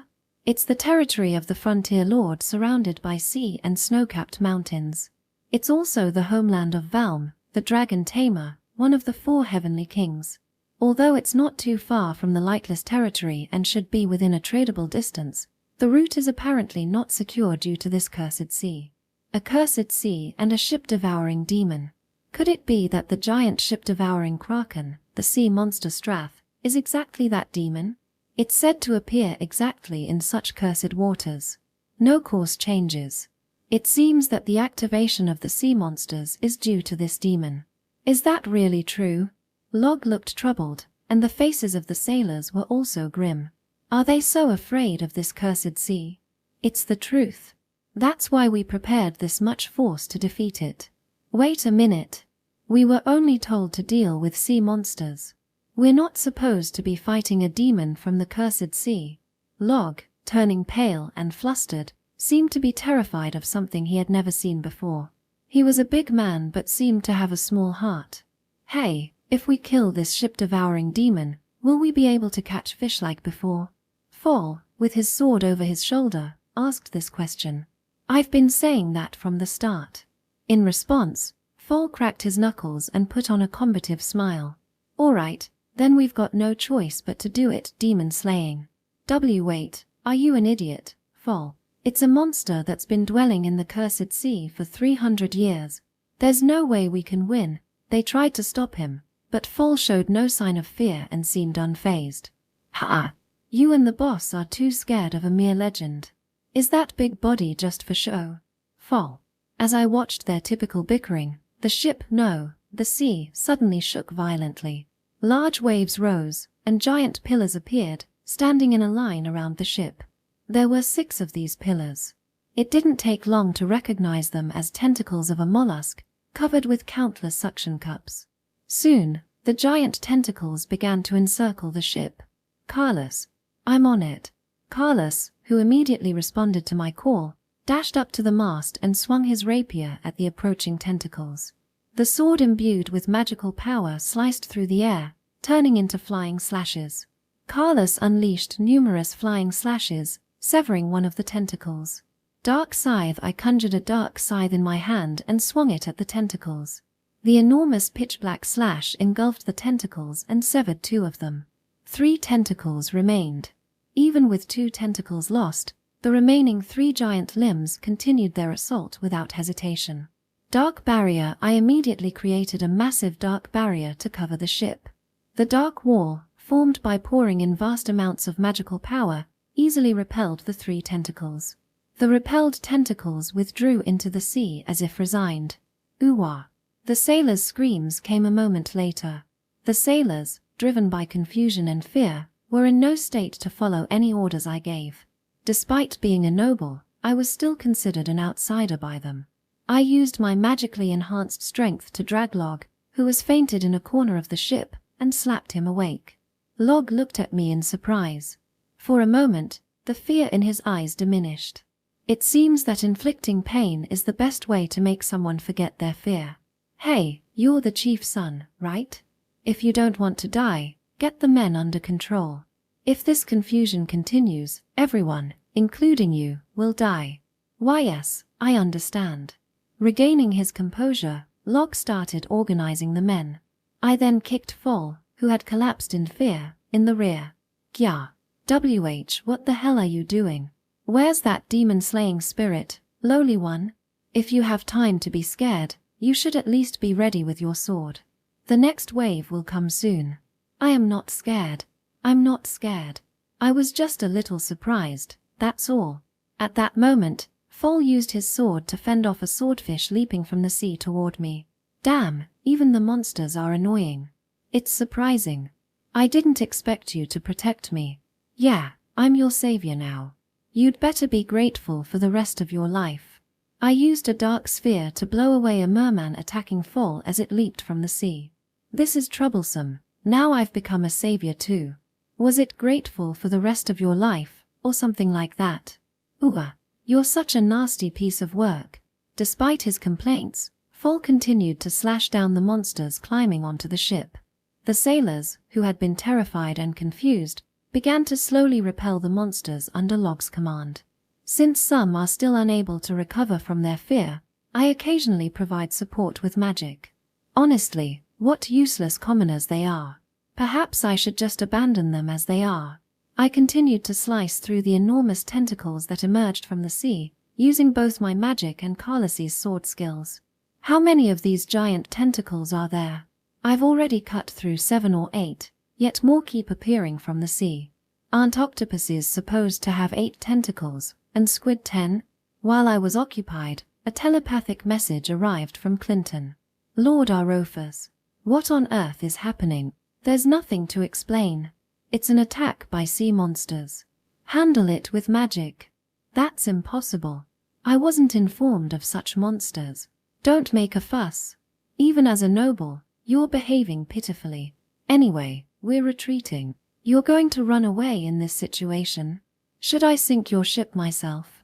Do you have the luxury to be so calm? You should first worry about your own safety. After all, life comes first. Farewell. Clinton left that message and abruptly ended the telepathic communication. Looking at the following ships, I could see they had already retreated quite a distance, leaving my ship behind.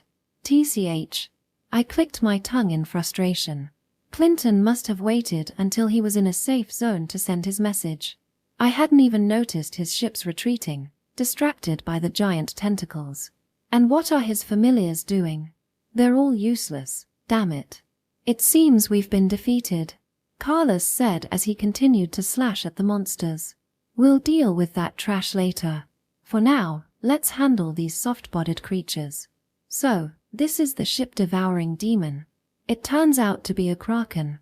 Who knows? Young master, once we defeat it, we'll know for sure. At the moment when the tentacle assault stopped, I created a massive dark spear above the ship. Although a mid-level spell, infusing it with my vast magical power would give it extraordinary force. The power of this spell surpasses that of ordinary high-level magic. I sensed a substantial magical presence beneath the ship. That must be where the main body of the tentacled monster is. I called out to the men fighting the monsters on deck. All hands. I'm about to release magic. Brace yourselves for the shock if you don't want to die. Having said that, I launched the spear at the main body resting at the bottom of the sea. As I felt the spear hit the target, the magical explosion generated by the impact sent a huge wave, violently shaking the ship. A roar, presumably from the monster, echoed from the bottom of the sea. The impact was so severe it nearly capsized the ship. Do you not know how to control yourself, idiot?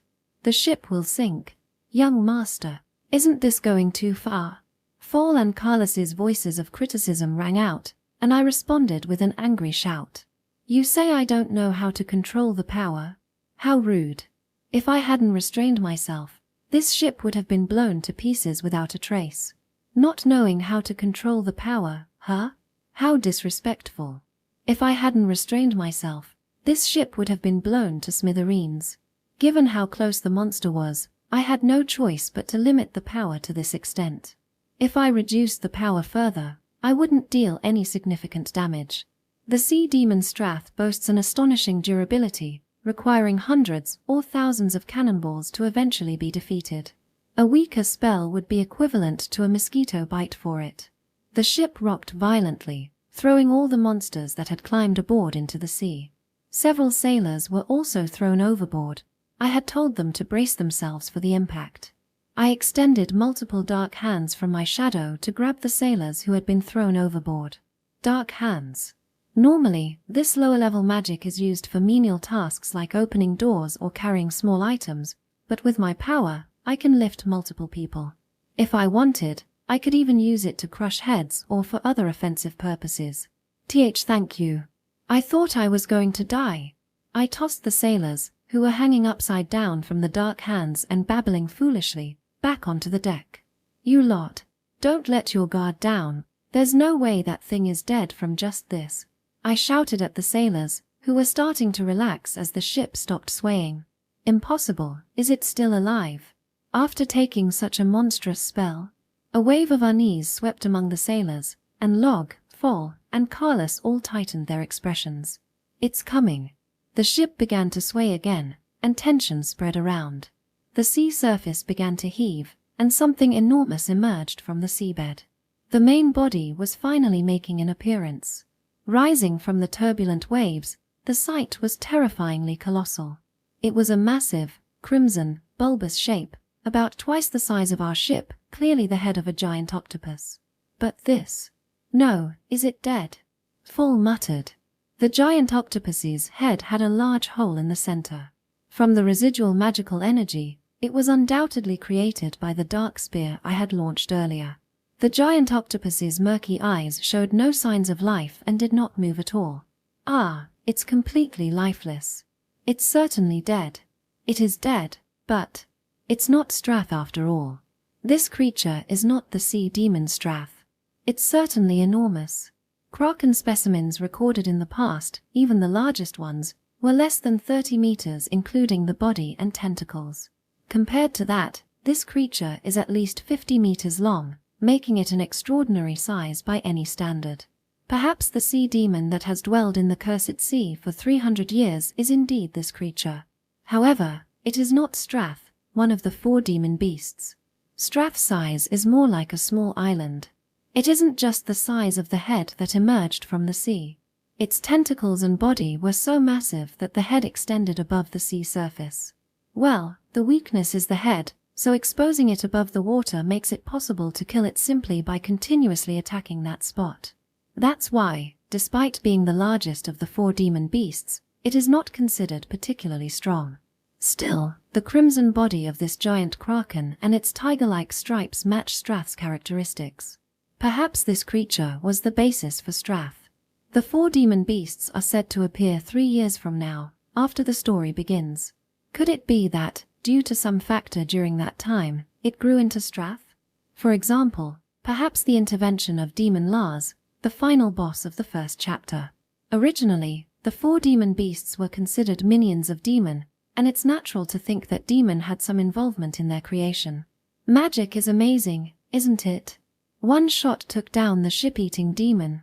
Hey, Fall, you'll fall off. Get back here. It's fine. It's awesome. Come see this, brother.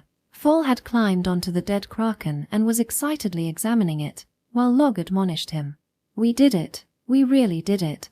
The noble defeated the demon, just as expected from a noble. No, an esteemed noble. The sailors were filled with relief and joy. Truly, they are easily swayed. Excellent work, young Master Rufus. Carlos sheathed his rapier and offered his praise. I wanted to remind him to stay alert, but for some reason, there were no signs of monsters after defeating the giant kraken. It seems it's over. Is it really over? Strath was not here. If my hypothesis is correct, it didn't even exist yet. Then, what was the cause of the monster's aggression and massive outbreak that prompted us to come this far? The number of monsters had increased the closer we got to the Cursed Sea. It is clear that the Cursed Sea is the source. But if the ship-eating demon, the giant kraken, has been residing there for 300 years, could it suddenly be the cause of the monster's aggression and outbreak now? This puzzling feeling of dissonance. Could it be that I've overlooked something significant? Ha! What's this? Fall, looking at the giant kraken's corpse, voiced his confusion. What's this? Was it eaten by something? Eaten? I channeled magic into my legs and jumped onto the giant kraken in one bound. Which one? Whoa. That startled me. Always so noisy. I joined Fall to examine the entirety of the giant kraken. Upon closer inspection, the rounded head had a large section missing. Just as Fall said, it looked as if something had eaten it.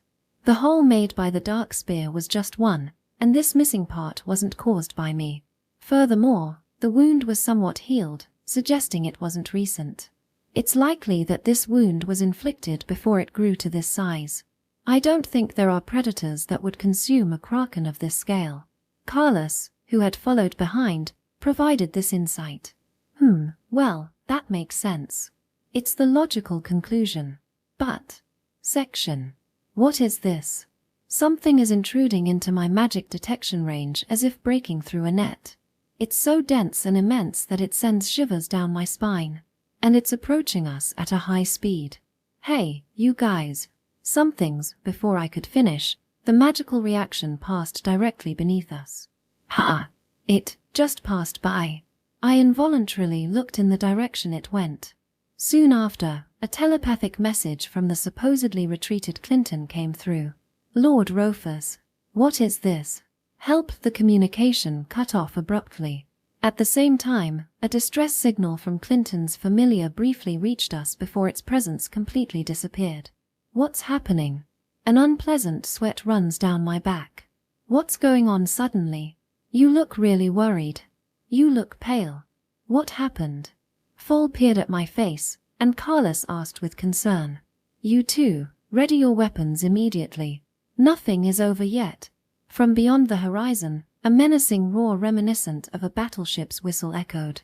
Moments later, a dense magical wave struck with such force it made even me grimace. Half of the crew, exposed to the magical wave, fainted and collapsed, while the other half either vomited or sat there in shock, and some lost their sanity. Log managed to maintain some consciousness but looked quite strained. Fall and Carlos, though pale, seemed able to ready their weapons. What's happening? Boy, what is this? Don't ask me. I'm just as clueless. I really don't know what's going on. All I can say is that something dangerous has appeared. I forcibly made Log stand and poured a potion down his throat to revive him. Gah! Log's eyes widened, choking. It's a high-grade potion not usually wasted on commoners, but it's not worth saving here. I gave instructions to Log. Get the men inside the cabin. Also, prepare for the possibility that the ship might be destroyed. What? No way. Do it. Why yes. Despite the brief exchange, Log hurriedly carried the crewmen into the ship's interior. Meanwhile, I looked at Fall and Carlos. Are you prepared to die? Fall grinned fiercely, and Carlos narrowed his eyes sharply. I'm not dying. We'll all make it back alive. If it's Master Rofa's command, I'll gladly give up this life without hesitation. I snorted at their responses. Don't slow us down. Once again, the monster's roar echoed, reminiscent of a ship's whistle. Unlike before, there was no magical wave, but it had appeared above the sea. The enormous entity that leapt from the sea did not fall but stayed suspended in the air. It spread its enormous fins like wings, and its massive body seemed to swim through the sky. Despite the considerable distance, its enormous size was unmistakable. Its emerald green eyes glared at us with an intense stare. It was an abnormally gigantic whale. What is that? I don't recognize anything like that. The pressure was far beyond that of the 4 demon beasts. Even from this distance, the absurd magical power could be felt. What's going on? Such a monster wasn't in the story. Section. The giant whale monster soaring through the sky, demon whale. The roar and the unusual magical energy seemed familiar. I see, so the magical energy I felt in Roguebelt before was from this creature. The demon whale glared at us with its jade-colored eyes, gave a short roar, and released another high-density magical wave, just like before. Damn it. In response, I released a magical wave of my own. My magical wave clashed with the demon whales on the sea. The clash of intense magical waves distorted the air and creaked the space. I increased the amount of magic I was releasing. After a brief standoff, I emerged victorious in the clash of magical waves. The demon whale's wave dissipated, and my wave struck the demon whale. The demon whale narrowed its eyes in displeasure, its jade eyes locking onto me. You're finally looking at me. Just a whale with a bit more magic. In battles between mages of equal rank, clashing magical waves is usually avoided.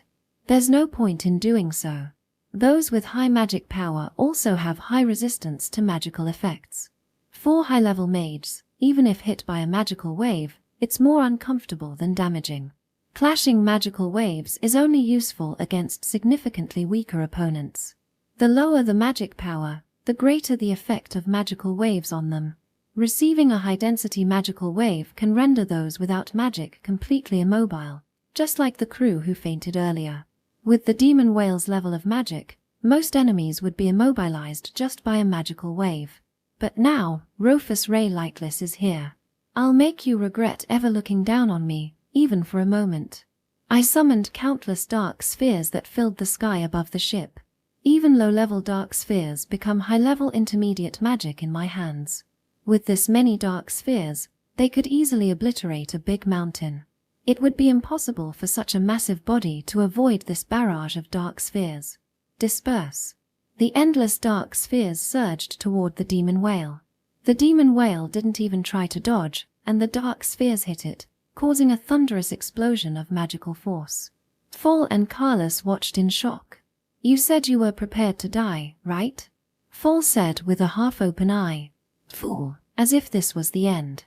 Carlos remained silent, not lowering his stance, as he watched the demon whale engulfed in smoke. As the smoke cleared, the demon whale floated there, seemingly unchanged from before. "What the? Are you serious?" Carlos and Fall's eyes widened in shock. To think that the barrage would be completely withstood. I quickly conjured a massive dark lance and launched it at the demon whale.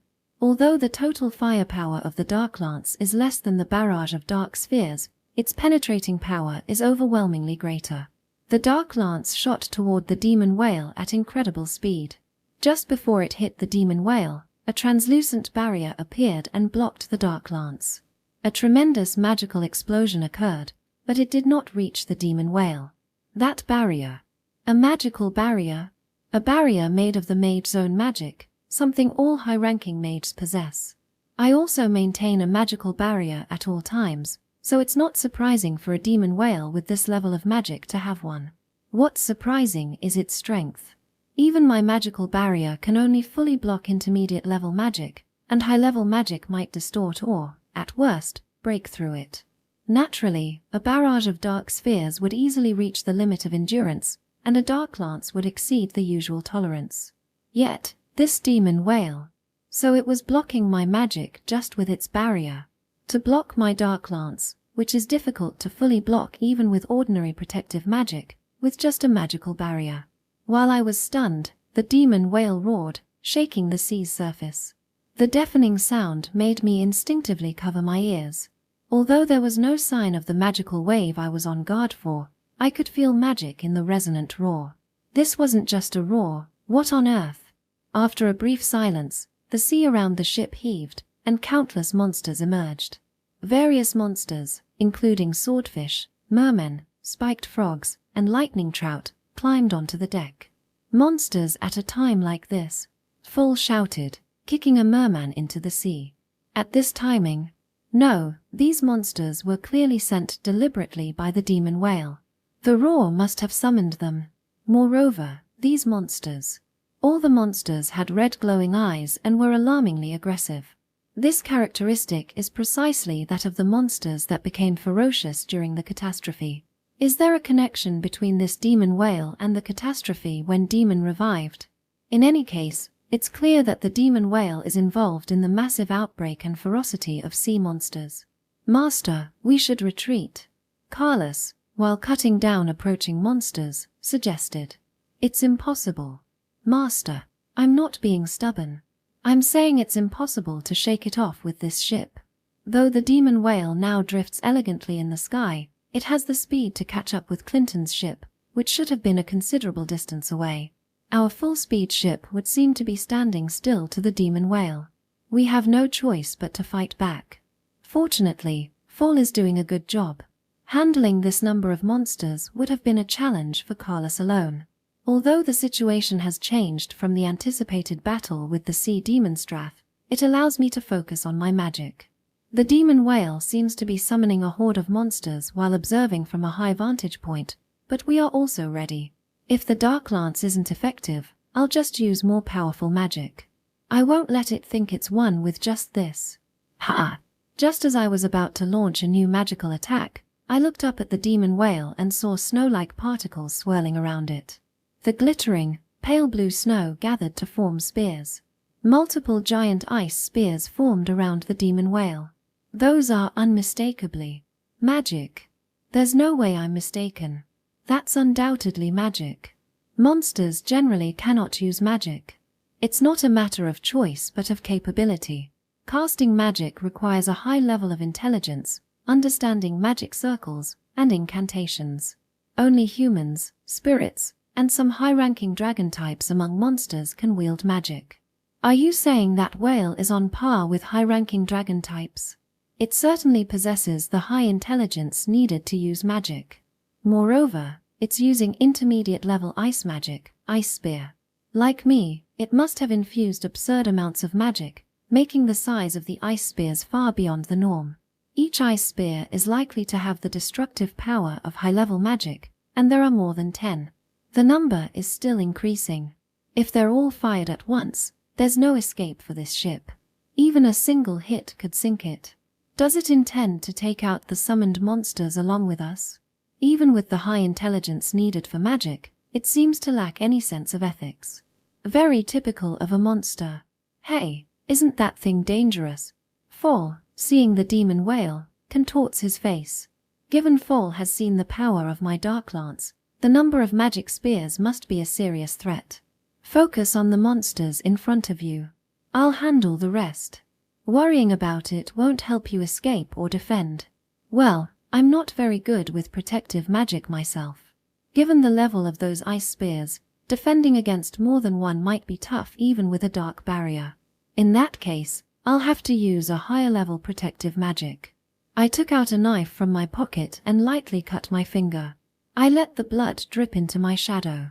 I'm about to activate an ancient magic that has existed since the mythological era. Gate of Purification that rejects the living. At the same time the magic activated, the demon whale launched countless ice spears at us. Immediately, a massive, ominous gate appeared over the sea between the ship and the demon whale. The gate, exuding a pitch-black miasma, withstood the impact of the approaching ice spears and the intense magical explosions that followed. I didn't expect to use a top-tier protective magic, one of my trump cards. It's been 2 years since I last used ancient magic. And now, I'm forced to use it continuously. I cut my finger deeper and let more blood fall into the shadow. Reaper's Scythe, the black scythe, as tall as I am, appeared in my hand. Though smaller than the intermediate level dark scythe, its contained power is incomparable. This is the ancient magic passed down in the lightless family, known as dark scythe. Among the attack magic I can wield, it boasts immense destructive power. This strike is truly capable of slicing through anything. Gate of Hell of the Lightless and the Scythe of Death. Carlos muttered with a look of awe. It should be the first time he's seen these spells from me, yet he seems to know them well, even their names. As expected from someone who has served the Lightless family since his grandfather's time. Well then, let's finish this. I swung the pitch-black scythe towards the demon whale. Unlike the dark lances, no black slashes flew out. In complete silence, everything in the path of the scythe's blade was severed without a sound. Monsters, the sea, even the atmosphere, distance, obstacles, and even magic were all rendered meaningless before this scythe. The demon whale's strong magical barrier was easily sliced through like butter, and the giant body of the demon whale was cut apart. It twisted its body at the last moment. Instead of being cut in half, only one pectoral fin was severed, falling into the sea. Blood gushed out, and the demon whale let out a scream of agony, a cry that could be called the scream of the magic mansion. A perceptive one, aren't you? Or perhaps one that clings to life. It should have been cut in half, but it managed to avoid it. Although it did lose a fin. Moreover, the Reaper's Scythe is not a cheap spell that ends with a single swing. Given its enormous magic consumption, it has immense power and can be used multiple times. I raised the black scythe again. At that moment, the demon whale, which had been displaying a composed aura until its fin was severed, now glared at me with clear hostility. It opened its already enormous mouth wider, gathering white light within it. It was evident to anyone watching. That's clearly a build-up for releasing a breath attack or something similar. Every drop of blood flowing through my body was sounding an alarm. That's dangerous. Gate of Purification that rejects the living. The ominous gate emitting miasma reappeared. The supreme protective magic that nullifies all physical and magical attacks, yet unease remained. I also created a 5-layered dark barrier covering the ship, preparing for the breath attack. Then, a white-hot beam was released from the demon whale's mouth. The Gate of Purification that rejects the living groaned under the impact of the white-hot beam. I poured additional magic into it, but it was like throwing water on a burning stone. It could only hold for a few seconds before the beam pierced through the center of the gate, creating a breach.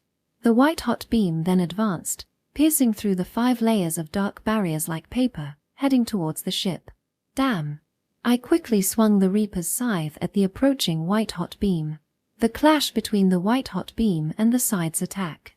A tremendous shockwave roared across the sea, causing the white-hot beam's trajectory to deviate slightly. The direct hit to the ship's center was narrowly avoided. The hull suffered significant damage, but at least total annihilation was averted. However, the deviated path of the white-hot beam led it towards Fall, who was fighting the monsters. Ah, this won't do. It's too late. No magic can stop that white-hot beam.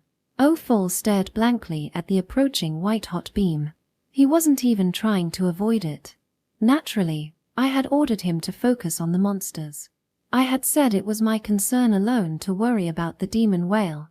What is that? I had boasted about my confidence in handling the demon whale but had not stopped a single attack properly. And now, to direct the damage caused to someone who was acting on my orders? How dare he? I am Rufus Ray Lightless. As the next head of the Lightless family, how could I allow such a foolish blunder to happen? I channeled magic into my legs and leaped forcefully towards Fall. What? Why are you? Ignoring Fall's surprised shout, I grabbed him by the collar and, using my magically enhanced strength, threw him towards the center of the ship. Then, I swung the Reaper's scythe again towards the approaching white-hot beam. O dark and murky being, cold and ruthless divine messenger, I chanted the spell, pouring additional vast amounts of magic into the scythe to enhance its cutting power.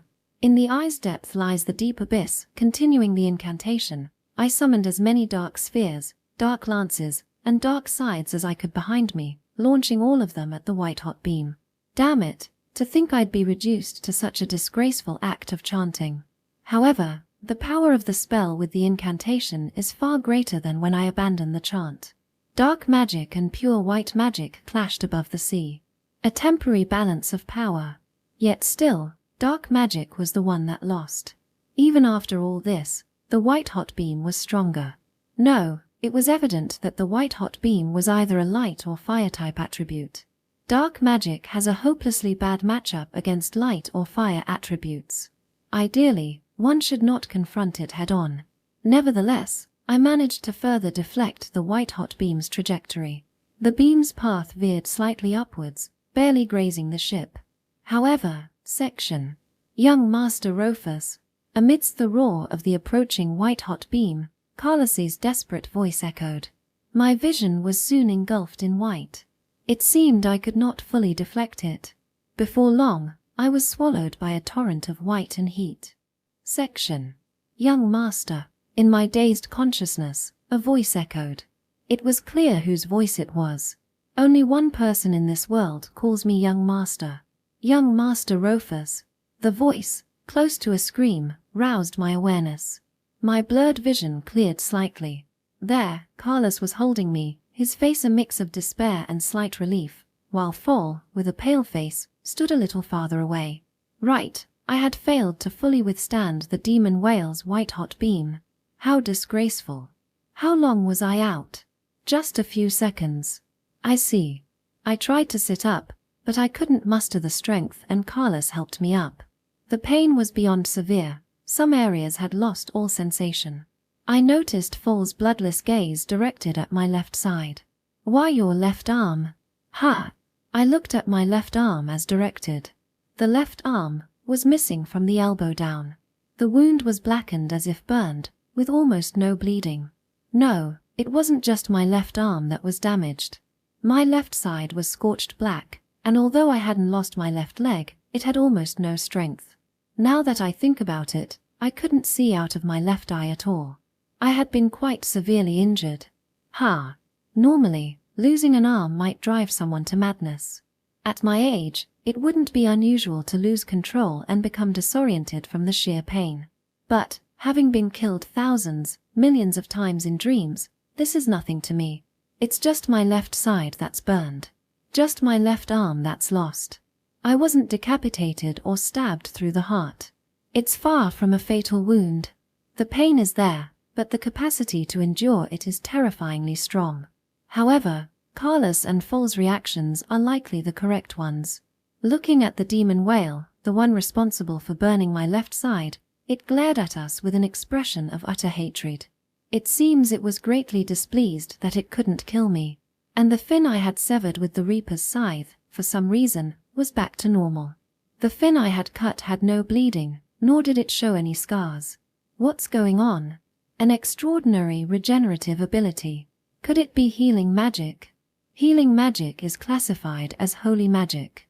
Holy magic is a somewhat special type of magic, requiring not just magical power but also faith. Holy magic is mainly wielded by the Church's forces, but it's hard to believe that a demon could use it. Unless it's a devout follower of the gods in that state. Then could it be an abnormal regenerative ability? The demon whale has a magical barrier that only ancient magic passed down in the lightless family can penetrate, and yet it regenerates its wounds instantly. It's a bad joke. Fire! A command echoed from below deck, followed immediately by the sound of numerous cannons firing. The ship's cannons hit the demon whale perfectly. It seems the magical barrier is blocking the attacks, but the cannon fire continues unabated. Log. It seems that the ship's crew is carrying out the cannon fire as instructed. I had briefed them about the Strath battle and the cannon usage beforehand, so they've timed it well. This ship was stocked with a large number of shells in anticipation of a Strath battle. It will take quite some time to exhaust them all. While it would have been fine against Strath, the opponent is a demon whale. All the cannon fire is stopped by the magical barrier, and still, the demon whale glares at us with annoyance. And, just like before, it opens its massive mouth, gathering light within. Again, that. It's preparing its white-hot beam again. Can it really fire that with such power repeatedly? It must have an extremely efficient use of magical power. Or perhaps, like me, it possesses an extraordinary amount of magical power. Either way, facing that directly with dark magic is not a good strategy. Young master, I'm sorry for not being able to help. Carlos, with a face full of despair, says this. No, what a fool to be giving up now. If you have time to give up, use healing magic. But, it's hard to even talk. Don't make me repeat myself. Yes, understood. Carlos, while still holding me, casts a healing spell. Although Carlos is not a priest and can only perform basic healing magic, it's better than nothing. I can't fight in my current state of being unable to stand on my own. I then use a dark hand from the shadows to deliver a punch to Fall, who was staring blankly at the demon whale. Ouch! Fall, looking surprised, turns to me, and I slap him across the face with the dark hand. What the hell are you doing? As Fall clutches his face, tears in his eyes, I give him a cold stare. Stop slacking off. Focus on exterminating the demons. But that thing is about to. He must be referring to the white-hot beam. Don't make me repeat myself. I'll handle the whale. You only need to worry about the demons. But even as Fall reddens and tries to argue, I grasp both of his cheeks firmly with the dark hand. If I had my left hand, I would have had you strike them myself. Do you think I kept you alive for nothing? If you feel any guilt for being protected, then at least hunt down the demons climbing onto the ship. Understood. Fall, with a ship's sword in hand, ran towards the demons climbing aboard. You too, Carlos. It's no use, not yet. I pushed away Carlos, who was trying to continue the healing magic. I then stood up on my own 2 feet. Good. At least I've recovered enough to stand and walk. But your left arm is still. With your level of healing magic, it's not something you can fix. Go, quickly. Restoring limbs would require the highest level of healing magic. Only the highest-ranking priests in the church can use such magic. Naturally, basic healing magic is insufficient for this. It's enough that I can walk again. I kicked Carlos, who was persistently trying to continue the healing magic, and sent him towards the demons. I then faced the demon whale again. The demon whale was still gathering light in its mouth, but it took much longer than the first time. It's convenient for us that we've gained time to recover, but does it need a cooldown before firing the next shot? No, it's different. The light in the demon whale's mouth now feels even more intense and concentrated than before. I see, since the attack was deflected earlier, It's preparing a far stronger attack that cannot be deflected this time. And as the light gathered, numerous ice lances were also forming. Is it going to fire them simultaneously? That's meticulous. Now, regarding the ice lances and white-hot beam the demon whale is about to release, they both consume magical power to be created, but their essence is different. Ice lances are a type of magic, created using spells, magic circles, and other magical techniques. Magic, being a technique, requires a certain level of high intelligence to wield effectively. In contrast, the white-hot beam, though it's not its official name, just what I call it, is not magic. It's a unique ability produced by the life functions of a magical creature, a demon. Notable examples are the dragon's dragon breath or the basilisk's petrifying gaze. The white-hot beam of the demon whale can be inferred to be a similar unique ability of a magical creature. This unique ability is not exclusive to demons. Humans with a large amount of magical power can also possess unique abilities. Among the high-ranking nobles of the kingdom, only a select few have such chosen powers. This power, distinct from the unique abilities of demons, is known as unique magic. Naturally, I possess it as well. Lightless family's unique magic, Shadow Eater. This power, which wreaked havoc as one of the 4 kings in Chapter 2 of the story, is the source of the epithet Shadow Wolf. I murmured while looking at the massive kraken corpse floating like a small mountain beside the ship. Devour. From my shadow, countless eyes and an amorphous form extended. It resembled a slime in some ways, and it darkened the corpse of the giant kraken. The amorphous shadow also swallowed the corpses of the surrounding sea monsters as if by extension. The blackened monster corpses began to move, their numerous eyes glaring. The wounds on the corpses were sealed as the shadow covered them. The severed torso was connected again, and the large hole pierced by the dark lance on the kraken was closed. This is, so to speak, a power that allows me to control corpses as my familiars. As long as my magical power lasts, the shadow familiars will regenerate their wounds and become an immortal army that revives even if killed. In Chapter 2 of the story, I used this power to command a large number of wolf-like monsters as combat forces. However, it is not efficient in terms of magical power, so it's not a power I wish to use frequently.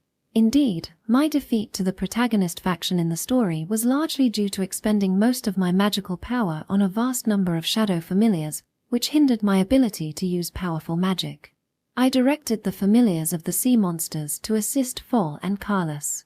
The dark monsters with countless eyes attacked the sea monsters. Whoa, what are these things? Fall, tensing at the new threat, was reassured by Carlos. It's magic from the young master. Magic. This is magic. They won't attack us, right? Fall looked at the shadow familiars with evident suspicion. How rude, though they do look somewhat eerie. I sent the kraken familiars beneath the ship to deal with the large monsters.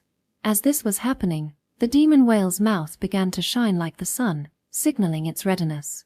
A few seconds before releasing the gathered light, I suppose?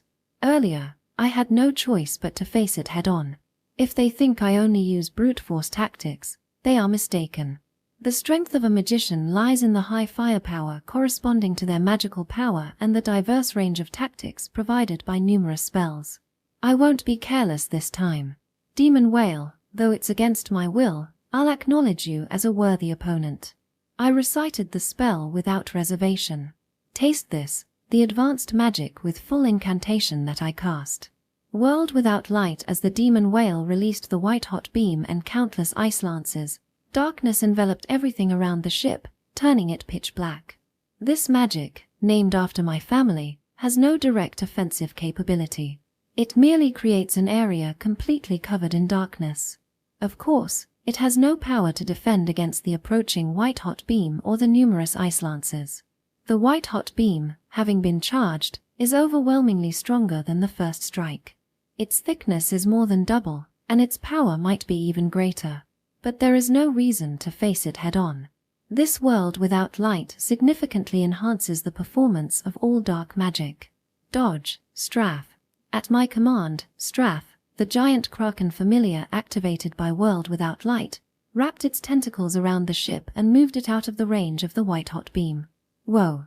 There was a slight shock, and Fall almost got thrown off, but it's a minor issue.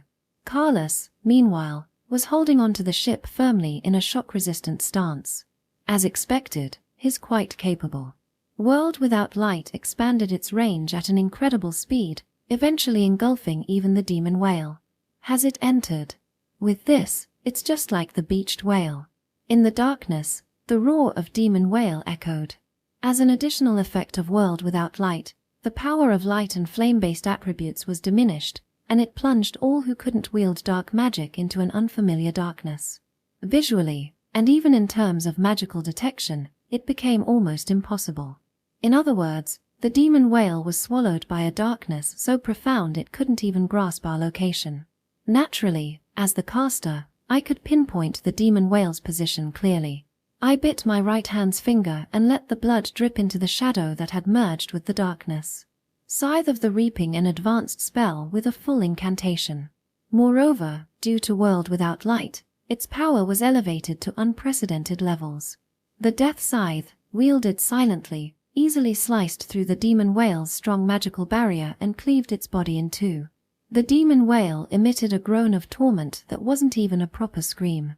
Its body was split in two along with its organs. It shouldn't be able to make a triumphant roar, but the fact that it doesn't die immediately shows it has vitality comparable to a cockroach. The demon whale's body, split in two, should have fallen into the sea, except it didn't. The demon whale let out an irritable cry and remained suspended in the air.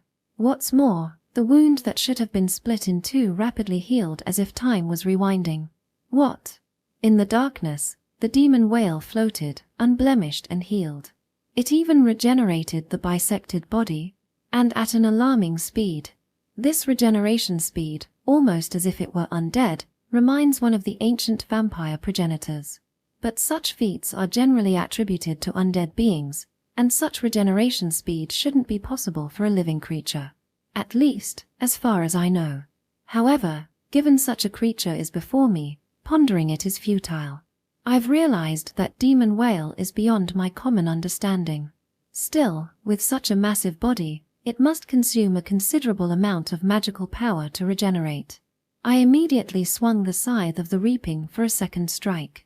As before, the demon whale's body was easy to cut. But this time, the regeneration was even faster than before. It began to heal the cuts before they were fully made, and I couldn't even split it. Continuing with the third and fourth strikes, the Scythe of the Reaping was exhausted. But the result was the same. The wounds healed as soon as they were inflicted.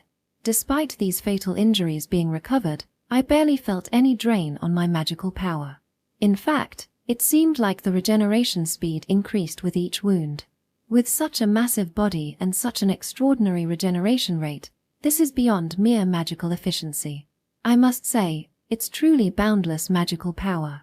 Even though my own magical power is immense, reputed to be the greatest in Lightless family history, there are still limits. Whether I can kill it before my magic runs out. The demon whale roared and glared at us with a look of rage. TCH. As expected, with this much magic being cast, it's likely that the direction of the ship could be inferred. Even if the precise location isn't known, knowing the general direction is sufficient. After all, it has a white-hot beam that destroys everything in its line of sight. As anticipated, the demon whale opened its mouth wide and directed the white-hot beam towards us. It's fast. This time, there was almost no charge time, perhaps to ensure it didn't escape. However, less charge time also means reduced power. The scale and strength were somewhat diminished. Furthermore, the effect of World Without Light reduced the power of the white-hot beam, weakening it. Even so, Strath, reacting to my call, adjusted the ship's position slightly with its tentacles. Immediately, the white-hot beam passed right beside the ship. If it had hit the ship, it would have been completely obliterated. Even without charging and weakened by World Without Light, it still had considerable power. In World Without Light, mid-level magic based on light or flame could hardly be activated, and even advanced magic had its power halved. The white-hot beam was too powerful to be affected significantly. On top of that, the demon whale started firing a continuous barrage of white-hot beams in a fit of rage. not in a fixed direction, but in every conceivable direction. Strath managed to dodge the incoming beams with its tentacles, but it made attacking back impossible. One hit would be fatal. Moreover, the barrage of white-hot beams. Whether the demon whale was acting out of desperation or frustration, the situation presented an optimal strategy for overcoming world without light with continuous area attacks. The only option was to focus on evasion. The white-hot beams were particularly painful for world without light. World without light filled the space with dark mist, but the barrage of white-hot beams significantly reduced this dark mist. Gradually, the area covered by world without light was shrinking with each beam fired. If world without light disappears, it's over. At this rate, killing the demon whale seems nearly impossible given its absurd regeneration ability. With so many white-hot beams being fired, it's difficult to mount an effective attack. It's frustrating, but defeat seems inevitable, essentially a checkmate. Carlos. At my call, Carlos quietly knelt. Yes. I'm entrusting this ship to you. What are you planning to do? I'm going to use First Emperor's divine art. Carlos's face lifted in shock at my words. We're at sea. Yes, that's why I'm entrusting the ship to you. Get as far away as possible. If that's the case, we might be able to turn the situation around, but you won't come out of this unscathed. As you say, my safety is at risk.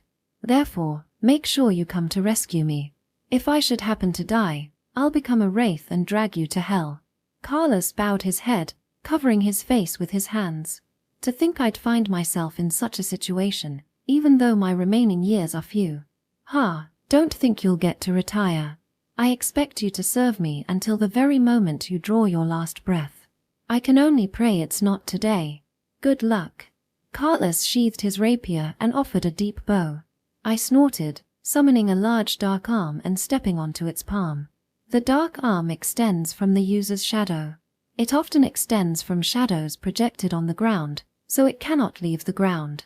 However, shadows also exist on the soles of my feet and inside my cloak. The large dark arm extending from within my cloak moves freely, allowing me to float in the air. Although this usage is quite different from its original purpose, it all comes down to how it is used. There's no need to use inefficient flight magic. The dark arm carries me as it flies away from the ship. I then began the incantation. I needed to chant the spell to activate the forbidden magic of the lightless family, First Emperor's divine art from the ends of heaven and earth. Suddenly, I heard a light landing sound behind me, interrupting my incantation. I felt the distinct increase in weight, equivalent to a single person, directly from the dark arm. I stopped the incantation and turned around to see Fall, seated cross-legged and looking up at me with a smug grin. Hey. Fall wore a mischievous smile, as if his prank had succeeded. I looked at the ship with irritation. Carlos, now a fair distance away and much smaller, gaped at us with his mouth open. Did he jump here? From this distance? This can't be explained by just good reflexes. My irritation escaped as a muttered comment, but Fall seemed unconcerned, peering down through the gaps in the dark arm's fingers. So you can fly too. Can all nobles fly? If you're here for sightseeing, get down. You're in the way. I'm not coming down. Besides, isn't it you who should be leaving? Fall stood up and pointed at me cheekily. Why are you trying to go alone? You've lost your left hand, you know. So what? And that butler Carlos, why did he agree to let you go alone? Fall scratched his head in frustration. It's irritating to see him acting so foolishly. Why is he the one showing frustration? Perhaps because I see things more clearly than you. Haven't you been watching the exchange between that whale and my magic? This is not a situation where you can intervene. I saw it all. And that's exactly why I'm here. You're barely standing. There's no way I'm letting you go alone. Fall's plea has a resolve. However, even as we spoke, the influence of the world without light was being eroded by the white-hot beams. Its functionality was nearing its end. I didn't have time to deal with someone like him. So tell me, what could someone like you possibly do at this point? Don't underestimate me. Fall moved to my left side and hugged me as if to support me. What are you doing? I reflexively tried to push him away, but with my left arm missing, it was little resistance. More importantly, once Fall embraced me, I was enveloped in a warm light. It was a healing light that eased the pain from my injuries. This sensation, this power. Healing magic. Fall was emitting healing magic, equivalent to or even greater than what Carlos had used. Oh, it worked as I thought. Fall said this with a grin. So, you have magic power after all. Magic power. As the term suggests, it refers to those who possess magical energy. Even among commoners, there are cases of individuals born with magical power due to some mutation. The protagonist of the story is one such individual with magic power. Similarly, it seems Fall, despite being a commoner, also possesses magical power. I was astonished, though the suspicion had always been there. His extraordinary physical abilities and his calm demeanor despite being exposed to my magic. Or perhaps, given his physical abilities were on par with or exceeding those of Carlos, who enhances his body with magic, I had suspected something. Ha! So it is magic. Fall tilted his head in confusion. What is that reaction? Could he really not have realized it until now? Why are you only figuring this out now, after using healing magic? No, I'm not confused. I just felt like I could do something, so I tried it. I sighed deeply. If you're not going to explain, then fine. If he hadn't known about his magical power until now, his use of healing magic would be inexplicable. In any case, there was no time for such a discussion now. The first Emperor's divine art I am about to use requires a significant amount of time to activate. Fine, do as you please. I'm going to start the incantation. Just don't get in my way. All right. I'll be your wall if it comes to that. Fall said this with a smirk, which irked me slightly. I extended a small dark arm from my cloak and flicked him on the forehead. Fall protested, but I ignored him and resumed my incantation. At the ends of heaven and the depths of the earth, the crystal of nothingness that seals all things, I offer my blood, desiring judgment harder, harder, harder, harder. As hard as to accept all the magic of this world, a massive array of magical circles appeared floating above me. However, due to the erosion of the world without light by the repeated white-hot beams, the demon whale was revealed. The demon whale's jade-like eyes immediately fixed on us floating above. Its mouth was wide open, ready to unleash another white-hot beam. Damn it, Strath. At my call, Strath, who had become far larger and more powerful than in life due to the enormous amount of magic power I poured into it, emerged from the sea.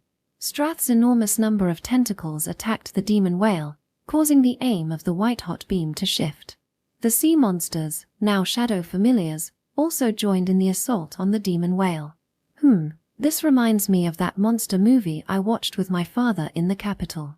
While having this thought, I focused on constructing the magic circles and the ritual. The combined efforts of Strath and the shadow familiars lasted only a few seconds. The demon whale's white-hot beams turned into countless thin lines of light, piercing through all of Strath and the shadow familiars. So that's how white-hot beams can be used. Although they can regenerate with more magic power, the efficiency is so poor that regeneration is not feasible. As a result, Strath and the shadow familiars dissipated into mist.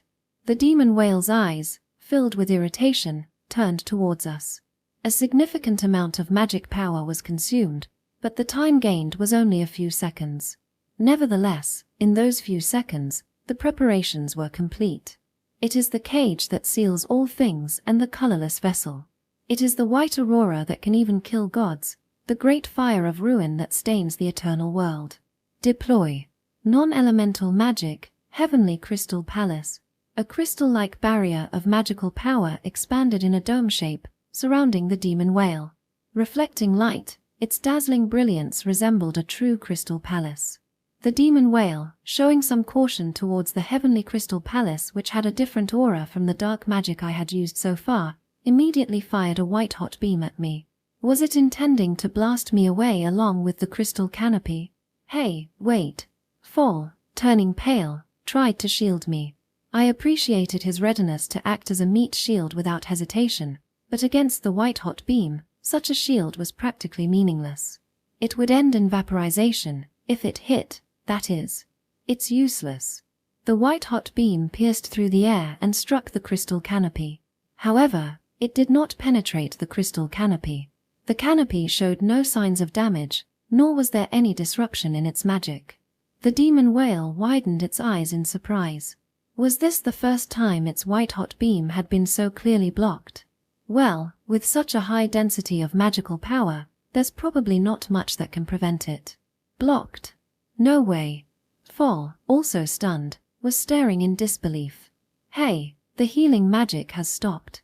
Well, at this point, it's irrelevant. I continued my incantation.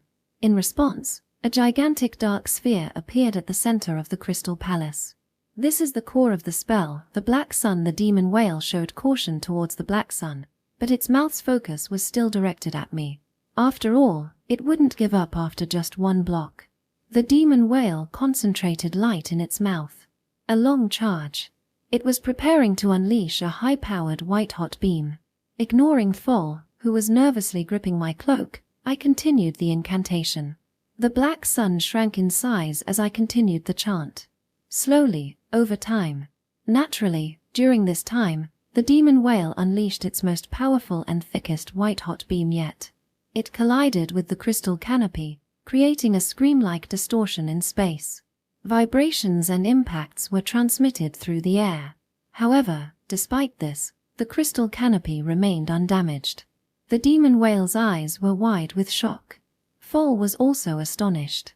If you had something this amazing, you should have used it from the start. Speaking without knowing anything. The First Emperor's divine act is not a spell that can be used casually. Ignoring Fall, I continued the incantation, and the black sun had shrunk to about 1/10 of its original size. At this point, I completed the incantation. So, what now? Don't casually put your hand on my shoulder. I shrugged off the hand that had been placed on my shoulder and stepped forward. Then, I looked down at the demon whale.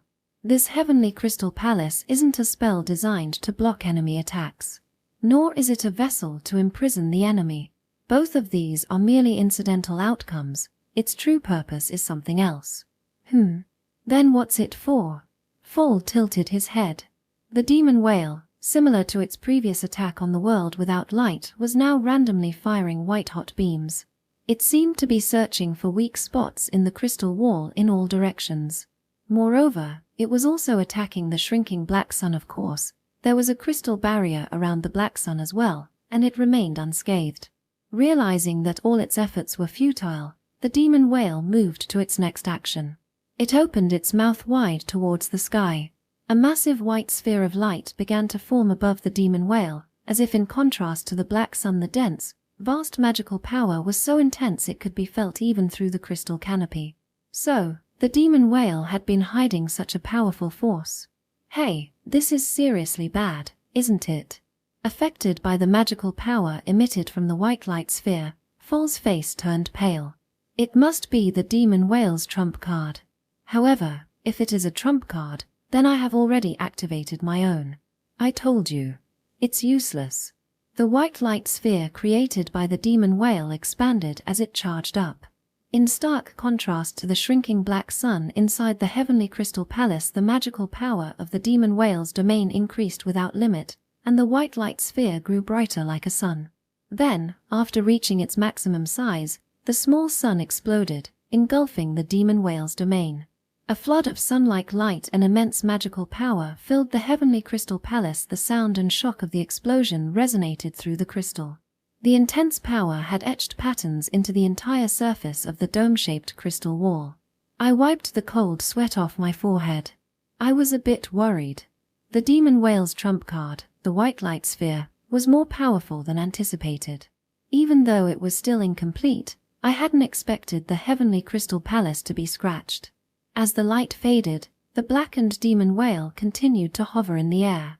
The demon whale's blackened, scorched hide was rapidly regenerating due to its natural high-speed healing ability. However, the cracks in the heavenly crystal palace were also quickly mending.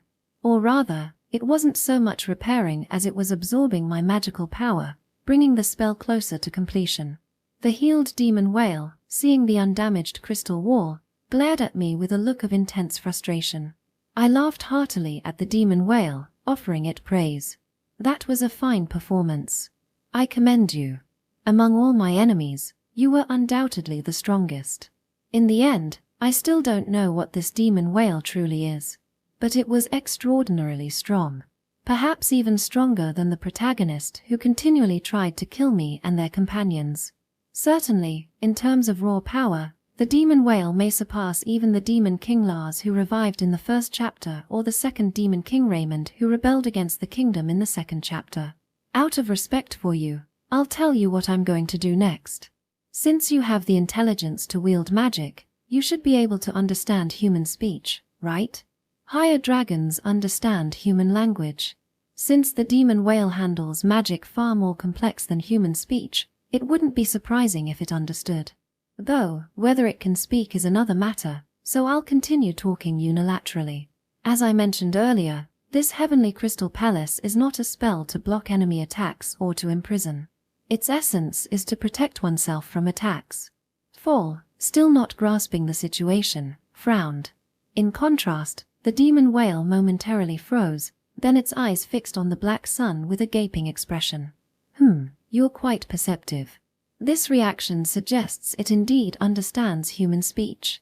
At this point, the black sun, which had shrunk to its extreme, began to develop blue-white lines on its surface. Simultaneously, the heavenly crystal palace filled with my magical power, and the crystal began to emit a blue-white glow. Sensing the change, the demon whale opened its mouth and began forming another light sphere. Sorry to have kept you waiting.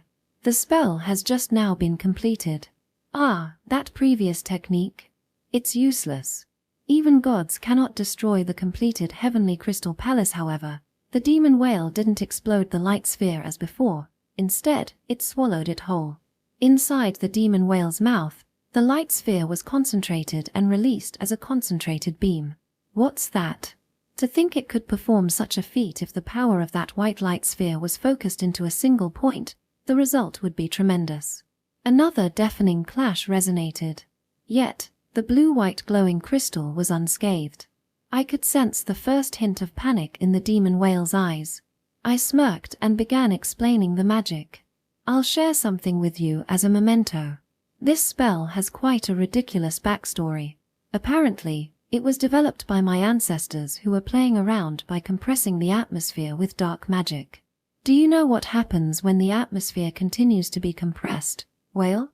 The demon whale reacted to my words, looking at the black sun, and started firing white-hot beams wildly, as if driven mad. There was no trace of reason in its actions. It was like a frenzied beast.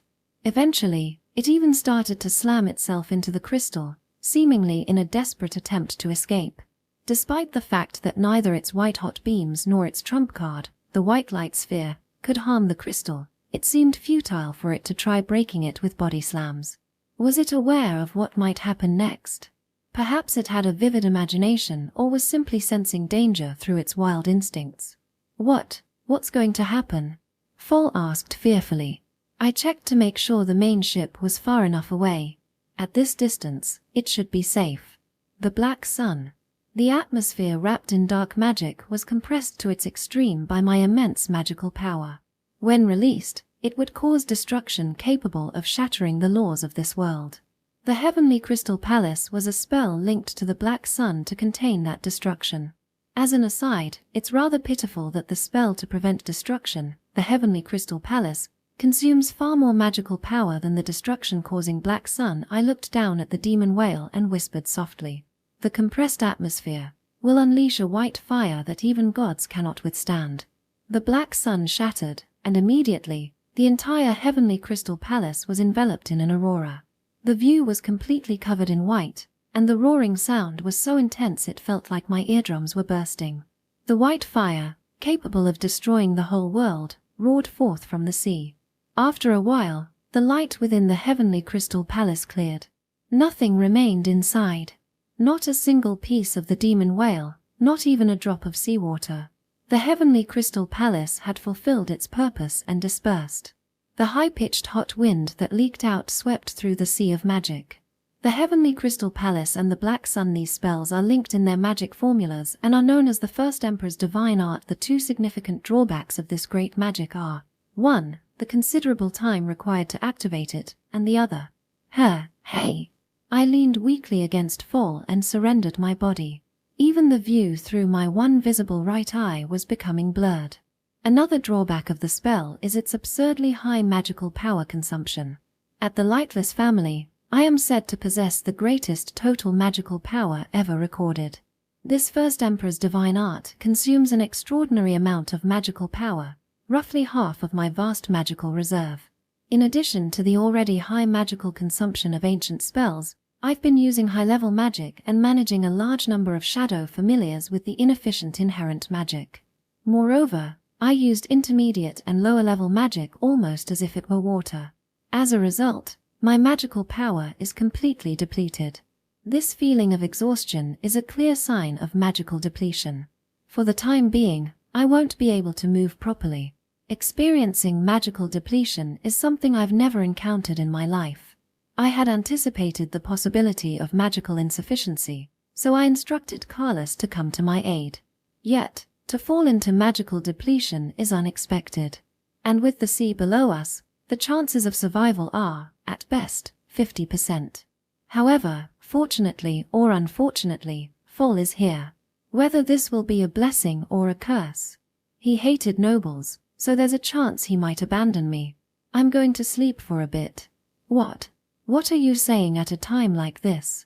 Without waiting for Fall's response, I lost the ability to even maintain the dark arm that served as a foothold and began to disperse. As I fell into the sea with Fall, my consciousness dissolved into darkness, accompanied by Fall's high-pitched scream. Section. Audiobook by Masquerade at Masquerade Audiobooks. Chapter 4. Drifting and Human Warmth. The large amount of seawater that evaporated due to the high temperature became an updraft, easily changing the weather over the sea. Moreover, to compensate for the massive loss of seawater, large amounts of seawater from the surroundings flowed in. Inevitably, the waves became tumultuous, and as if to add insult to injury, a torrential rain poured down. The clear weather was transformed into a violent, stormy tempest. This was an oversight by Rufus, the mage. It was historically the first time the Lightless family's secret art, the first generation's divine art, was used at sea. Even with his experience and knowledge, Rufus did not anticipate the weather would worsen so drastically from a single spell. However, there was another unexpected factor for Rufus. The presence of Fall, who had unintentionally followed him. For Fall, who had grown up at sea as a sailor since childhood, swimming was as easy as breathing. Carrying a single person while swimming was also no trouble. However, when a storm hits, the situation changes. They were in the Demon's Sea, with no land or ships nearby. Before the forces of nature, a single person's power is almost insignificant. This is true even if one possesses magical powers and some enhanced physical abilities. As Fall struggled through the raging waves, carrying the unconscious Rufus, he desperately fought to keep his head above the water to breathe. Hey, wake up. You'll die. No matter how much he called out, Rufus remained motionless as if dead. This was to be expected. Rufus was in a deep sleep due to magical exhaustion. No matter how much he was called or even if his limbs were severed, he would not wake. Yet, not knowing about the magical exhaustion, Fall continued to call out desperately. Meanwhile, he was swallowed by a particularly large wave. Tumbling in the rough sea, unable to even breathe properly, he was carried away. At this point, it was no longer possible to continue holding on to the unconscious Rufus. If things continued this way, both Rufus and Fall's lives were at risk. However, Fall did not let go of Rufus. As if the option to abandon him never existed. There was no whisper of demons or even a momentary struggle. Rufus was a noble. The kind of noble that embodied everything Fall despised, a textbook example of a corrupt aristocrat. His attitude was haughty and arrogant, looking down on commoners like Fall and calling them lower class. He would not hesitate to use magic to intimidate if things didn't go his way. He was a thoroughly unpleasant noble. Yet, he was different from Clinton. Rufus was an unpleasant noble, but he was never the worst. Though his words were harsh, he did not commit violence against the residents of Roguebelt or attempt to abduct them. On the contrary, he took on the task of defeating the monsters that were tormenting Roguebelt, facing them head-on no matter how powerful they were, and did not retreat. He did not exploit the young sailors from Roguebelt, rather, he protected them by putting himself in danger, continuing to guard the crew even with a lost arm. As a fact, there were no casualties among the sailors who came from Roguebelt. This behavior was far from the noble image Fall knew. Having been treated this way, there was no way he could abandon him. That's why, despite being tossed by the storm, Fall never let go of Rufus. More importantly, Rufus had suffered severe injuries protecting Fall, losing his left arm. Desperately wanting to heal Rufus's wounds, Fall even activated a healing spell by some miracle. Fall's use of magic, despite his lack of awareness of his own magical ability, was an extraordinary miracle even if he had talent. However, in these rough waves, there was nothing he could do. But he would never let go. Even if it meant drowning together, Fall would absolutely not release the smaller noble. Whether this strong will reach the heavens or perhaps the gods, another miracle occurred.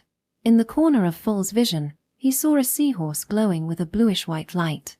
The seahorse swam gracefully as if unaffected by the stormy waves. Fall briefly doubted whether it was a monster, but there was no sign of aggression or hostility. On the contrary, it swam smoothly ahead of Fall as if guiding him. Occasionally glancing back, it seemed to beckon him to follow. Fall, carrying Rufus, thought for a moment and decided to follow.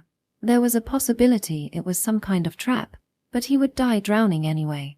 Moreover, Fall felt a warm, healing energy similar to healing magic emanating from the bluish-white seahorse. While there was no certainty, it did not seem like a bad omen. As he chased after the seahorse, the previously violent sea gradually calmed, and the cold, biting seawater began to take on warmth.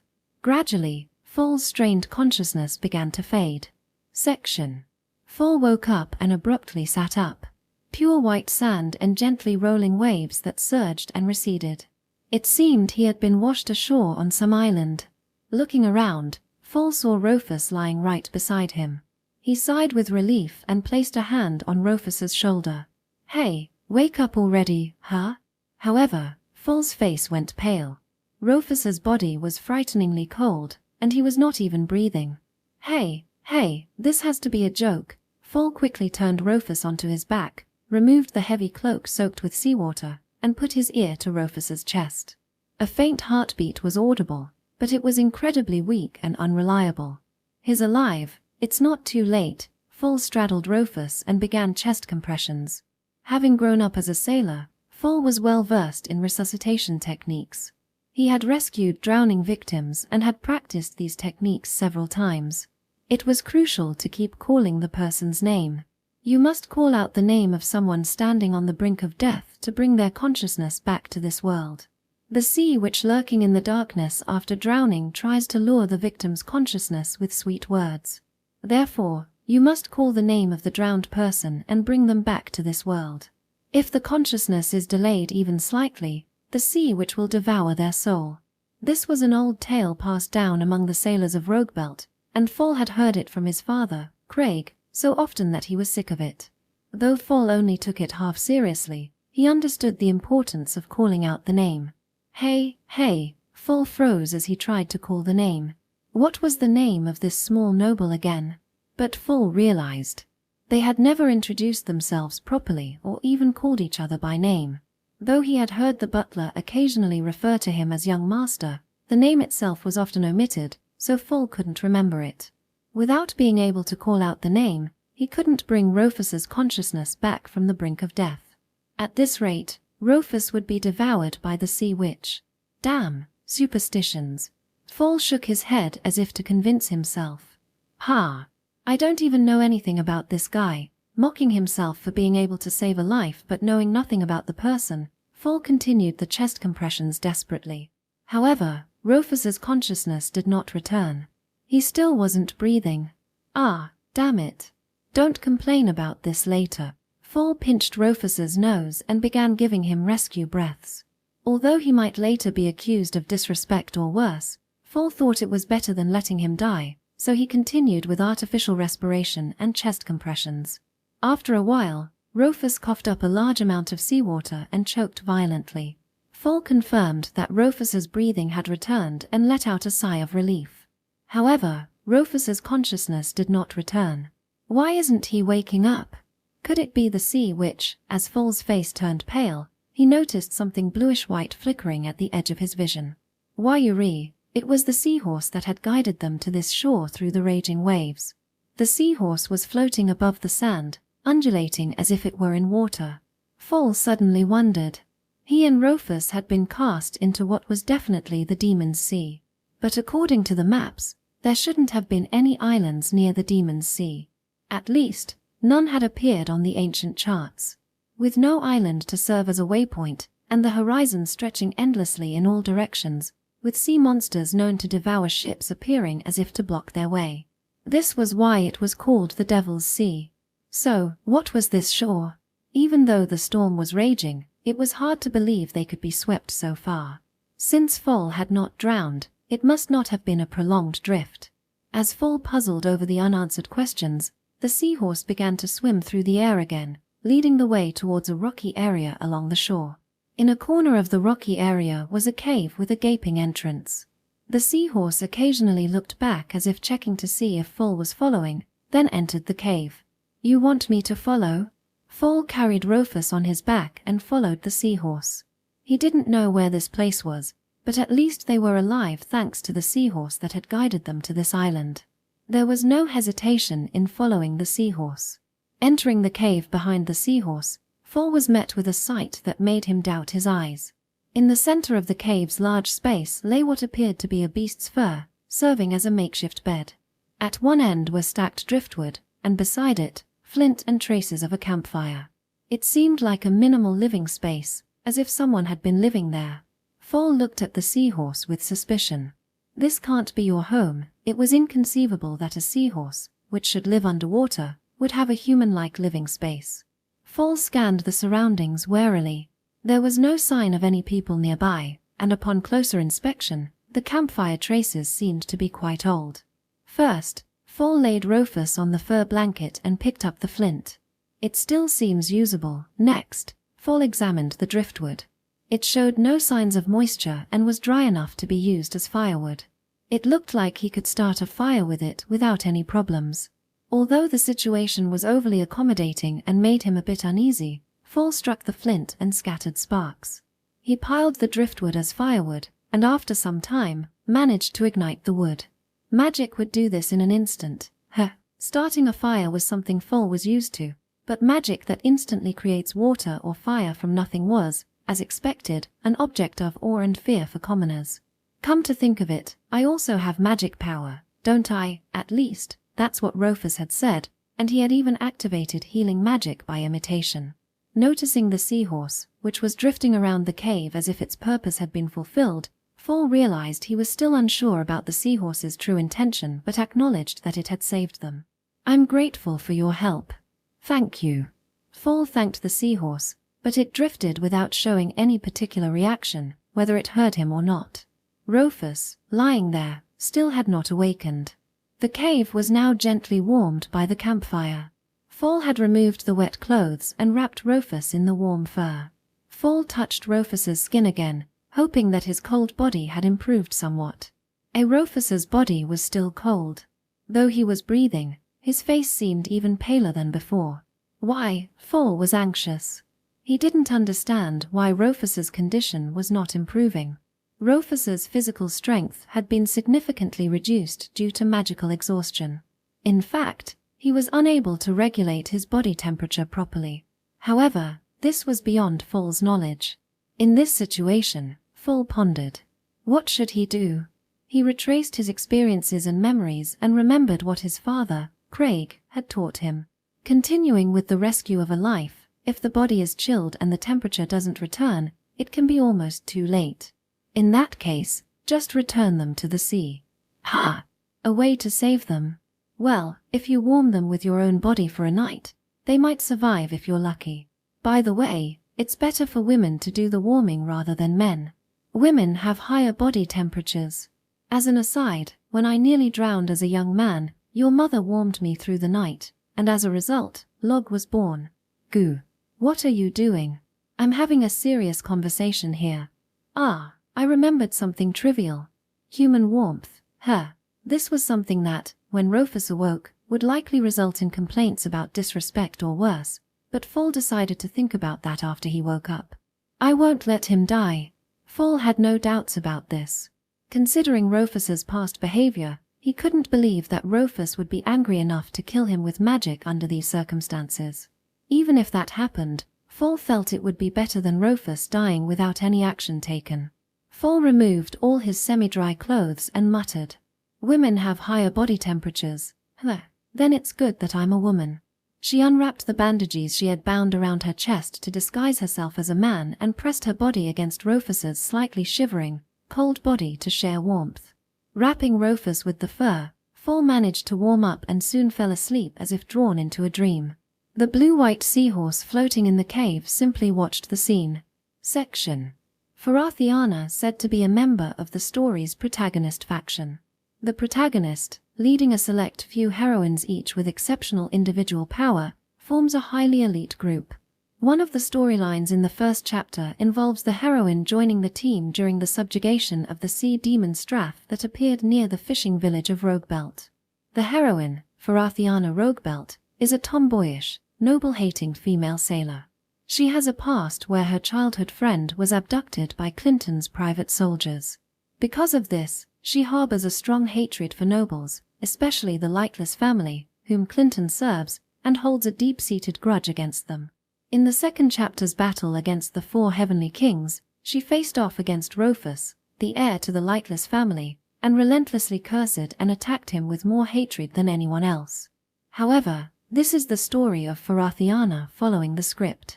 In the current scenario, which deviated from the script, Farathiana, Fall, was not the protagonist and, shockingly, was saved by Rufus. Rufus had no intention of saving Farathiana. From Rufus's perspective, who had experienced thousands upon thousands of deaths, Farathiana, who had always attacked him more fiercely than anyone else, was likely seen in the worst light. Rufus did not recognize Farathiana as Fall due to the 3 years since the story's beginning and the less feminine features of her age. Thus, Rufus's act of saving Farathiana was not intentional, but for Rufus, who was moving to avoid being killed as per the script, it was not a bad outcome.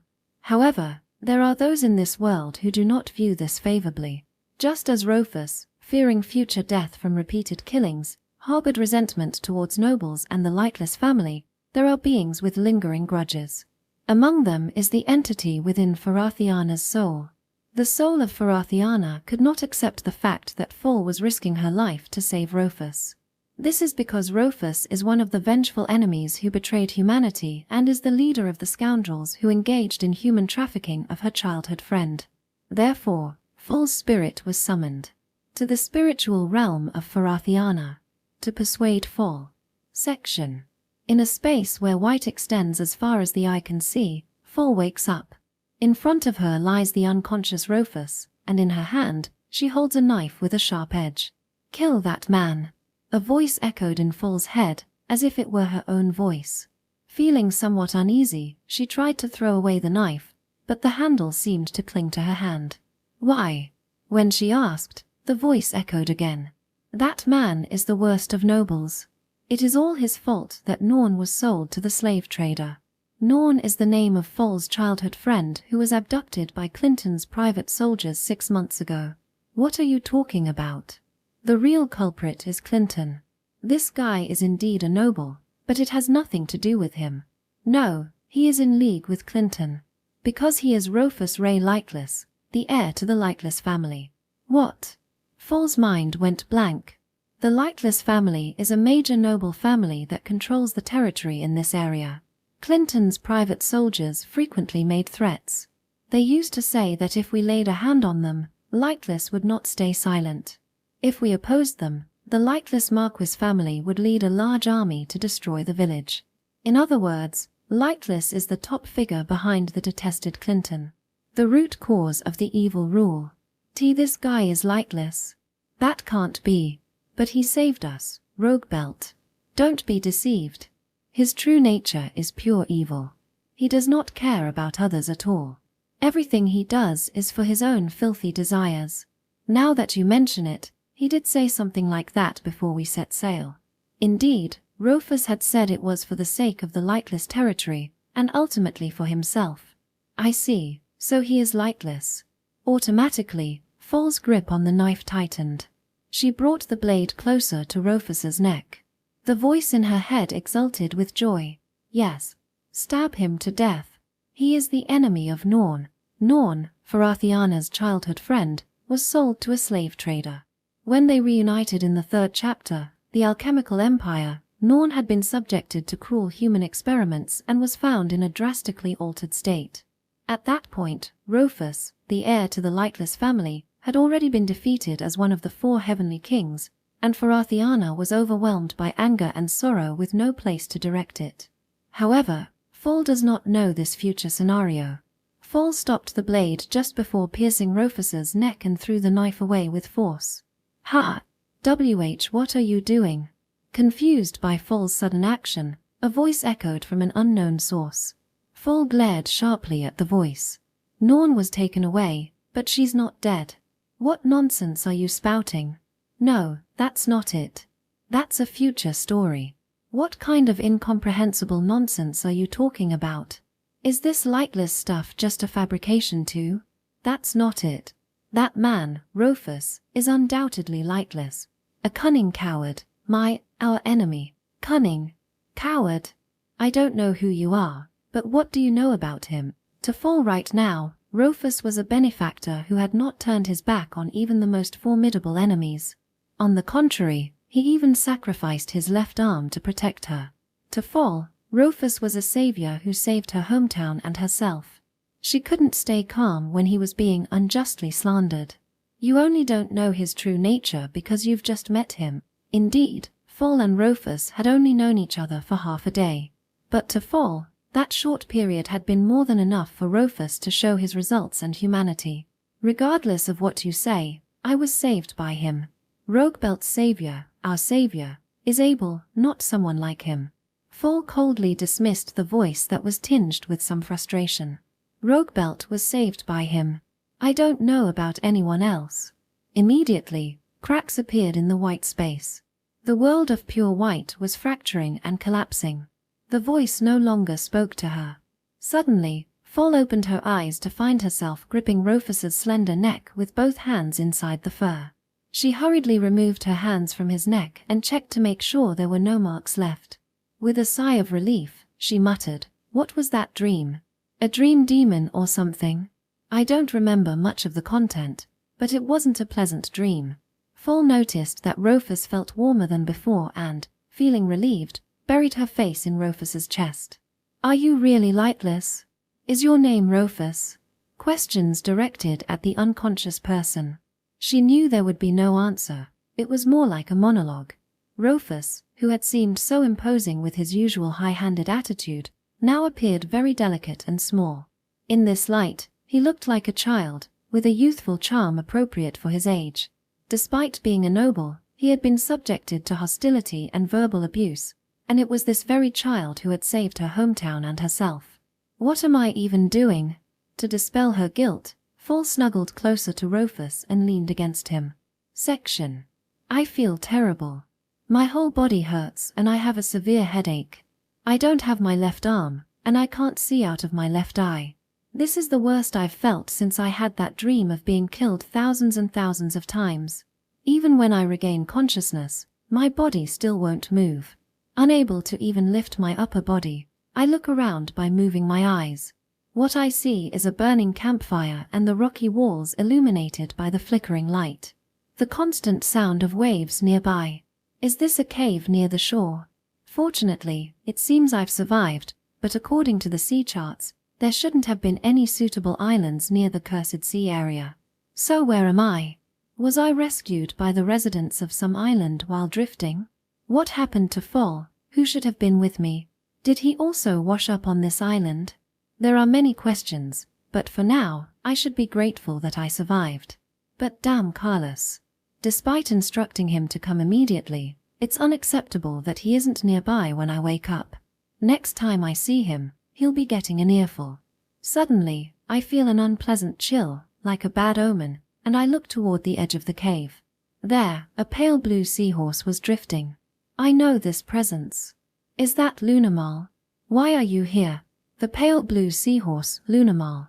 It resembles a seahorse but is not a monster. A small form containing vast magical power. A higher water spirit that governs the sea. And in the story, Lunamal always had a companion. If you're here, that means I try to force my body up, but my left half is in excruciating pain. Though I've developed some tolerance to pain from being killed thousands and thousands of times, pain is still pain, and immobility is still immobility. But I need to move. The presence of Lunamal here means there might be a chance that the enemy is nearby. NNN.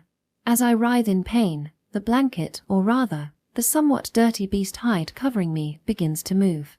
The hide shifts, and from it emerges a girl clad in nothing but her skin. The girl looks at me with a face showing weariness and relief. You're awake, then. Seeing this, I recoil in shock. I know this girl, or rather, this woman. Though she's younger than she was 3 years before the start of the story, her blonde hair and emerald eyes are unforgettable features. Moreover, with the higher water spirit Lunamal being with her, there's no mistake. One of the heroines in the story. Among the protagonists group, the woman who directed the most intense and relentless hostility toward me. The spirit-possessed female sailor with Lunamal as her companion. Farathiana Roguebelt.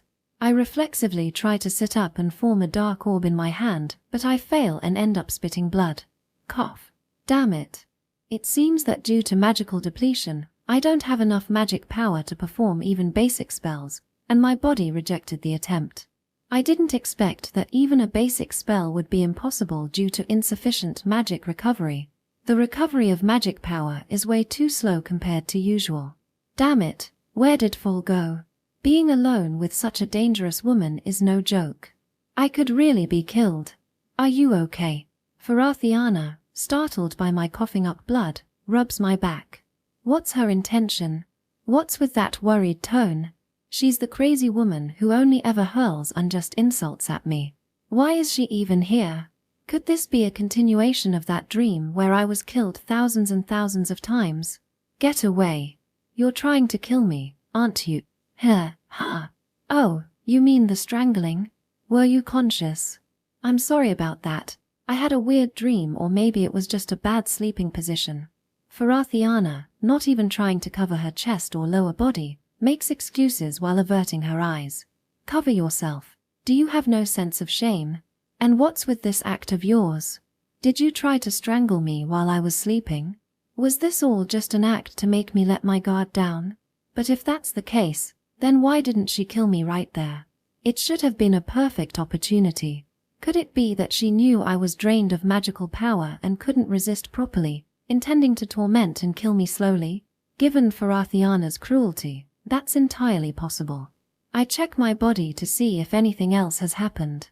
For some reason, there are traces on my body that look like they've been clumsily treated. Clothes wrapped around me as a makeshift bandage. And my lost left arm, the wound at my elbow, is bound with a familiar bandana. It can't be mistaken. This shabby, peasant-like old bandana is definitely the one Fall used to wear. Upon closer inspection, the cloth wrapped around my body also looks like it was torn from Fall's clothes. What's going on? Did Fall perform the treatment and then disappear, leaving Farathiana behind? I can't believe Farathiana would use Fall's clothes for treatment, though. I don't understand how this situation came about.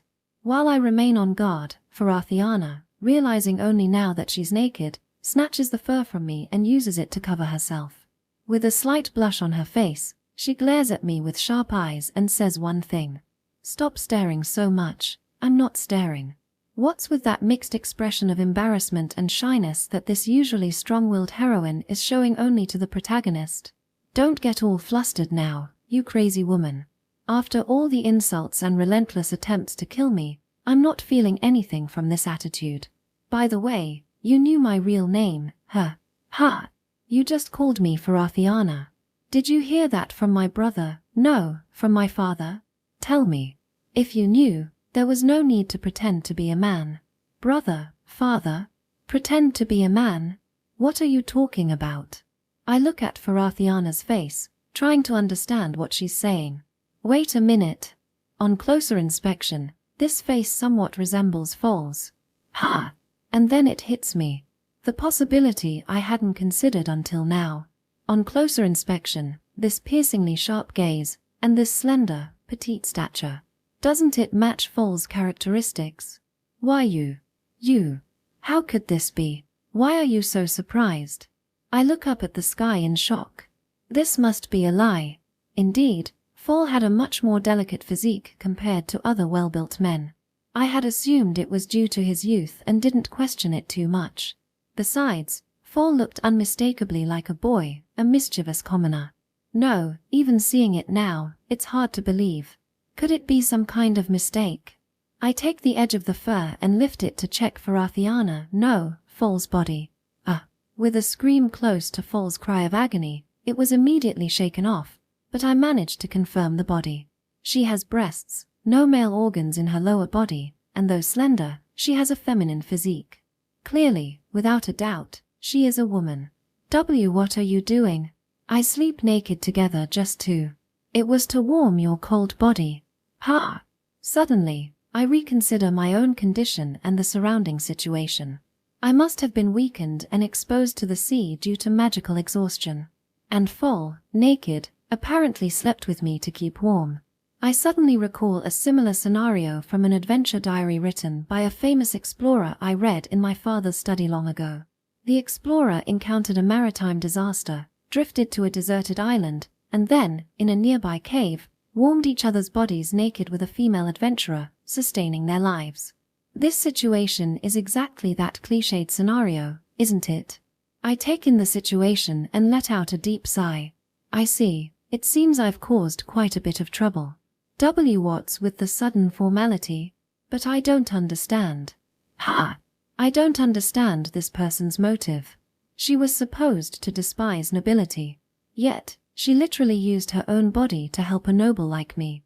It's unthinkable for someone who looks like a young girl, unfamiliar with men, to share a bed naked with a man she isn't close to. Moreover, while she is Foal, her true identity is that of the extremely cruel Arthiana. I haven't done anything to deserve her hatred at this point. Even if I was repeatedly killed in the story, there should be no reason for her to kill me at this stage. Though, considering the story, it seemed she directed her rage at me almost as an outlet. You were supposed to hate nobility. What's the purpose of helping me to that extent? Are you expecting monetary compensation? No, what are you talking about? Of course I'd help. Well, I do want money, but it doesn't feel right to get it like this. She said this with a serious face. Not for monetary reasons. And what does normal mean? Why does it feel like I'm being lectured on ethics by someone of lower status? Normal, you say? You helped me too, didn't you? Is she referring to the demon whale's heat ray? That was actually my fault for failing to completely block the demon whale's attack. I couldn't stand making others pay for my own mistakes, especially as a noble and the heir of the lightless family. I don't know what you think, but for me, saving a life and defeating that monster means that Roguebelt will surely be saved. There's no way I wouldn't help when someone who has done so much is on the brink of death.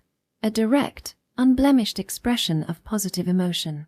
This was the first time in my life I had ever been told something like this. I didn't know how to respond and looked away. Don't get the wrong idea. I didn't do this for people like you. I know you'd say that. So, this is just me showing my own gratitude. Just accept the help silently. What's that supposed to mean?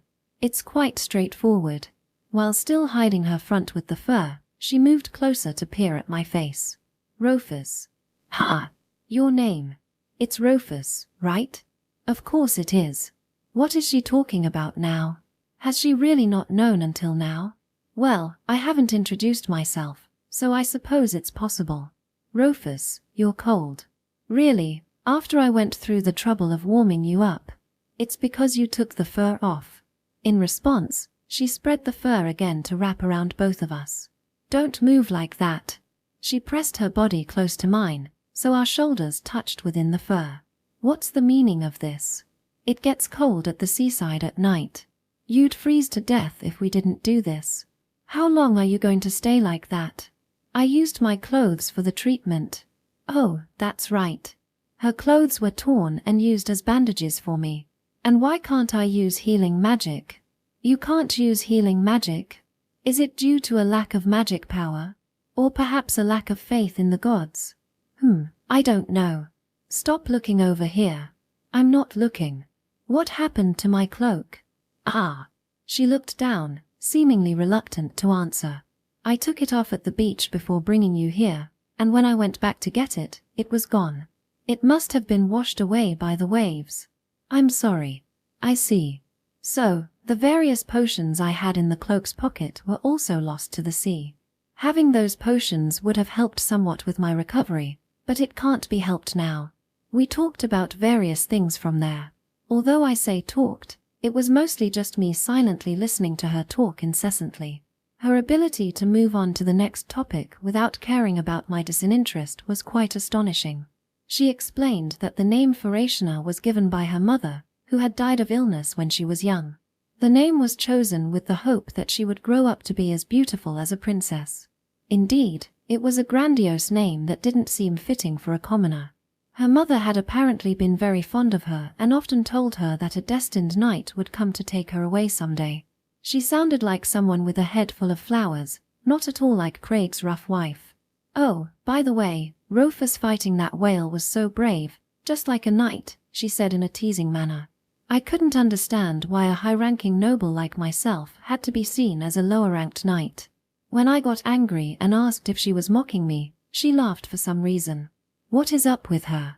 She also shared stories about her childhood, such as how she, along with her eldest brother Log and the second brother, once explored the seaside, fought off a lost merman that had wandered in from the sea, and later received a harsh beating from Craig when their dangerous activities were discovered. And other stories about childhood memories with a girl she grew up with as a childhood friend. She went on and on about trivial matters. Looking back, it seems she was probably trying to keep me awake. Being in the cave felt colder than expected, though not as cold as being lost in the snow-covered mountains where sleep could mean death. Despite the campfire, a cold sea breeze occasionally blew in from somewhere in the cave, which seemed to be connected to some other place. In the chilly cave, the two of us shared warmth as the night deepened. Section. Chan. Young master. I wake up to a familiar call. There's no mistaking this voice, it's Carlos. The voice is coming from outside the cave. I thought I had managed to stay awake, but it seems I lost consciousness while listening to Fall's trivial stories. Focusing my magic, I create a small dark sphere in my palm. It seems that my magical power is still far from fully restored, but it has recovered somewhat. With this, I should be able to handle basic lower-level magic without issue. Engaging in a battle like the one with the demon whale is, of course, impossible. Next to me, Fall is lying while using my shoulder as a pillow, breathing deeply in sleep. Hey, wake up. It's time to go. When I call out, Fall looks at me drowsily for a moment and then jumps up in surprise. No way, was I sleeping?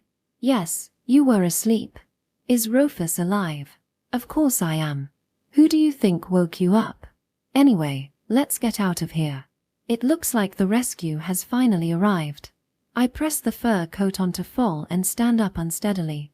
Fall throws off the fur coat I pressed on her and hurriedly supports my shoulder. Hey, don't push yourself. My magic has recovered a bit, so it's not a problem.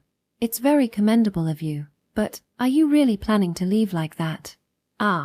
Fall, completely naked, hurriedly picks up the fur coat and wraps it around herself to cover her skin. What does she think I gave her the fur coat for? I channel my magic through my body, and walking is no problem. As we exit the cave, I see the main ship anchored offshore and Carlos, along with sailors strolling along the beach. Seeing us, Carlos runs towards us with incredible speed. Young master, Carlos, crying and clinging to me, holds my drenched outer coat that he must have picked up from the nearby sea. Thank goodness you're safe. Don't touch me, Carlos, you'll get snot on me.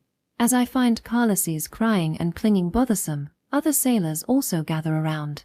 Seeing that Fall and I are unharmed, the sailors cheer with joy. Pushing through the crowd of sailors is the notably large Log. Are you safe? And Fall too. "Don't touch me, goo." Log, who had tried to embrace her, was kicked away by Fall. Overbalanced, he fell and rolled in the sand. When Log looked up from the sand, his face smeared with it, his eyes widened. What? It seems Log realized that Fall was naked under the fur coat. Log stared at Fall, then turned his head with a creaking sound to look at me. Fall, looking down at Log with a glare, pressed closer to me to cover herself. "What?" Log's foolish voice echoed. He was definitely jumping to some strange conclusions. Despite this scene, we were taken aboard the main ship and safely returned to Roguebelt. During the journey back to Roguebelt, Log tried to inquire about the nature of my relationship with Fall and what had happened in the cave, but before I could answer anything, Fall kicked him with a roundhouse kick. Carlos was also shocked to discover that Fall was a woman, but he had no further reaction beyond that. Unlike Log, he didn't bring up anything further. By the way, the island where Fall and I had drifted was apparently located in a cursed sea area. It was an island not listed on maps and previously undiscovered. The cursed sea, due to the ancient legends of sea-devouring demons, is rarely entered by ships, and much of it remains unknown. It's not surprising that there are undiscovered islands, but it seems we were fortunate this time. Speaking of which, the water spirit Lunamal had disappeared without a trace. I asked Fall about it, but she also didn't know much. In any case, it was the first time Fall had seen Lunamal. It was apparently Lunamal who guided us to that uninhabited island during the storm caused by the first Emperor's divine art. In the stories, Lunamal was always by Felicia's side as her partner, but I don't know the details of how they became partners. However, it was unexpected that the first Emperor's divine art changed the weather and summoned a storm. Without Fall, I would have definitely died. Due to the storm, our search efforts were hampered, and Carlos apologized while prostrating himself for the delay in finding us. The storm was largely due to my actions, so I forgave him with a generous heart. Now, after all that, we are finally returning to Roguebelt. I never thought my first sea voyage would end up being so disastrous. I lost my left arm and, along with it, the vision in my left eye. I suffered from magical depletion and was stranded on an uninhabited island. But I managed to return alive. That alone can be considered a stroke of luck. Upon returning to Roguebelt, instead of being warmly welcomed by the residents led by Craig, the fishing village of Roguebelt was occupied by a group clad in pitch-black armor. Chapter 5. Banquet. The ship that had docked at Roguebelt's pier was met by a group of knights clad in jet-black full-plate armor. Though all the black knights wore similar armor, their weapons varied, showing no uniformity. The black knights lined up along Roguebelt's beach, and the one who came up to the pier, seemingly as their leader, wielded a halberd. The sailors aboard the ship watched this with evident wariness. "Who the hell are they? Where's my old man and the villagers?" Log muttered with a stern face. "Are those Clinton's men? Did they take advantage of our absence?" "Calm down, fool." Just as Fall was about to charge ahead, I grabbed her by the scruff of the neck and stopped her. "Let me go, Rufus. I won't let them get away with this. Look at the flag those knights are carrying." The flag the knights carried, as well as the mantles adorned with the emblem of a crescent moon devouring the sun. Remember this well, and never forget it. That is the emblem symbolizing the lightless family, your rulers. I channeled magic into my feet and descended onto the pier, my cloak billowing behind me. Carlos followed suit. Upon seeing me, the knights who had come to meet us immediately knelt. As if on cue, the knights on the beach also knelt simultaneously. The Black Knights, these were the unique forces possessed by our lightless Marquis family. Selected from among the common knights, each of them possessed the power to take on 1,000 foes. They were allowed to wear the dark armor that symbolizes the lightless, the so-called Dark Knights. Given their recognized prowess, it was rare for these knights, often on solo missions, to gather like this to welcome us. The Dark Knight with the halberd, kneeling before me, removed his full-face helmet. He was a man with a handsome face and long white hair. "I'm glad to see you safe, young master. So, it was you, Alba." Among the Dark Knights, each possessing the strength to face 1,000 foes, he stood out with particularly high skill.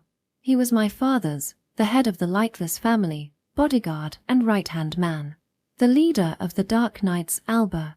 Since you've come, I take it this is my father's directive. How did you know I was here? The Lord has been very worried about you. Please return to the capital immediately. Alba's response didn't answer my question, and I snorted. That's not an answer. Are you mocking me? Not at all. The Lord also instructed me to ensure you do not overburden Carlos. At Alba's words, I glared at Carlos. So, he had left a note for my father before we departed. I had said I would report to my father afterward. Carlos, you meddlesome fool. I apologize. Carlos simply bowed his head and apologized. I clicked my tongue in annoyance. Honestly, he had done something truly unnecessary. Carlos only did this out of concern for you. Be silent. Who do you think you are, intervening between Carlos and me? Try speaking out of turn again, and I'll make sure to open a hole in your gut. Understood. I silenced Alba, who had audaciously tried to support Carlos. This matter concerns Carlos and me alone. Even if he is the head of the Dark Knights or the Lord's bodyguard, someone like him has no place interfering. More importantly, I said, looking at Roguebelt, now occupied by the Dark Knights. What's the meaning of this? I don't see any of the villagers. When we inquired about your location from the villagers, the conversation didn't go well, and somehow a riot broke out, so we had no choice but to suppress it. The residents of Roguebelt, led by Craig, held negative feelings towards the soldiers belonging to the nobility. Clinton's private soldiers had repeatedly committed acts of plunder and abduction. Given their appearance, the Dark Knights clearly belonged to the kingdom's army and not to bandits. At such a time, it would be unsurprising if the fully armed soldiers' arrival triggered extreme vigilance. Did you kill them? No. Those who were violent were restrained, while the rest were gathered in one part of the village and detained. I see. Had there been casualties among the villagers, it would have strained relations with Farathiana and potentially caused a rift. If likeless men had killed Roguebelt's residents, it would have been more than enough reason to harbor hostility toward likeless. It would have rendered all the effort I went through, even sacrificing my left arm, meaningless. I placed a gentle hand on Alba's shoulder. I'm glad to hear that. Had even one person been harmed, even you, the head of the knights, would have faced my wrath. Upon hearing this, Alba's face, which had remained stoic, began to sweat. That is, be quiet. I do not permit any further statements. Release the villagers immediately before those sailors incite another riot. Noticing the gazes of the sailors on the ship, Alba quietly lowered his head. Understood. Alba acted swiftly. He promptly gave instructions to the other Dark Knights, and the restrained and detained villagers were soon released. The first to run towards us upon their release was Craig. You guys. You really made it back in one piece, you bastards. Craig hugged Log, then went around hugging each of the young men, though Full managed to escape. After finishing his round of reunion hugs, Craig turned to face me and Carlos. I'm glad you're safe, kid. Did you manage to slay the monster? The moment Craig called me kid, the surrounding Dark Knights bristled with hostility. Some even reached for their sword hilts. I glared at them to signal not to interfere.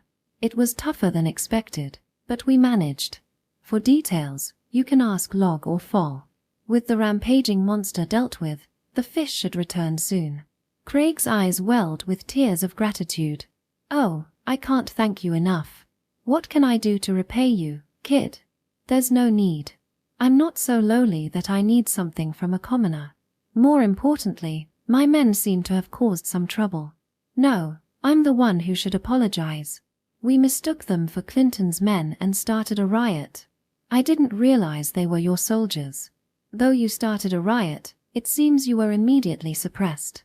Well, our Dark Knights are a highly skilled group, each capable of single-handedly annihilating an entire army. If they had struggled with a riot in a rundown fishing village, it would be a disgrace worthy of disbandment. Let me know if anyone is injured. My men will treat them. Don't worry about it. Our folks aren't so soft as to get hurt from a little roughing up. Laughing heartily, Craig responded. At that moment, Carlos interrupted. Sorry to intrude during your conversation, but the young master is a bit tired. Could you provide a place for him to rest? Really? Well, standing around here chatting isn't ideal. In that case, come to my place, Rufus. The clinic is nearby. Before Craig could finish, Fall interrupted, gently tugging at my cloak, leading me away. With a sigh, I followed. Hey, Fall. This way. Ignoring the confused Craig, Fall pulled me along, though she walked at a noticeably slow pace, as if being considerate. Honestly, she's overdoing it. Fall then spoke to me in a low voice, only I could hear. Idiot, this isn't the time to be dealing with my dad. Who are you calling an idiot? You're barely able to stand, and you made that dramatic jump from the ship. It wasn't dramatic. Besides, I have magic, so standing and walking isn't a problem. Magic doesn't heal wounds.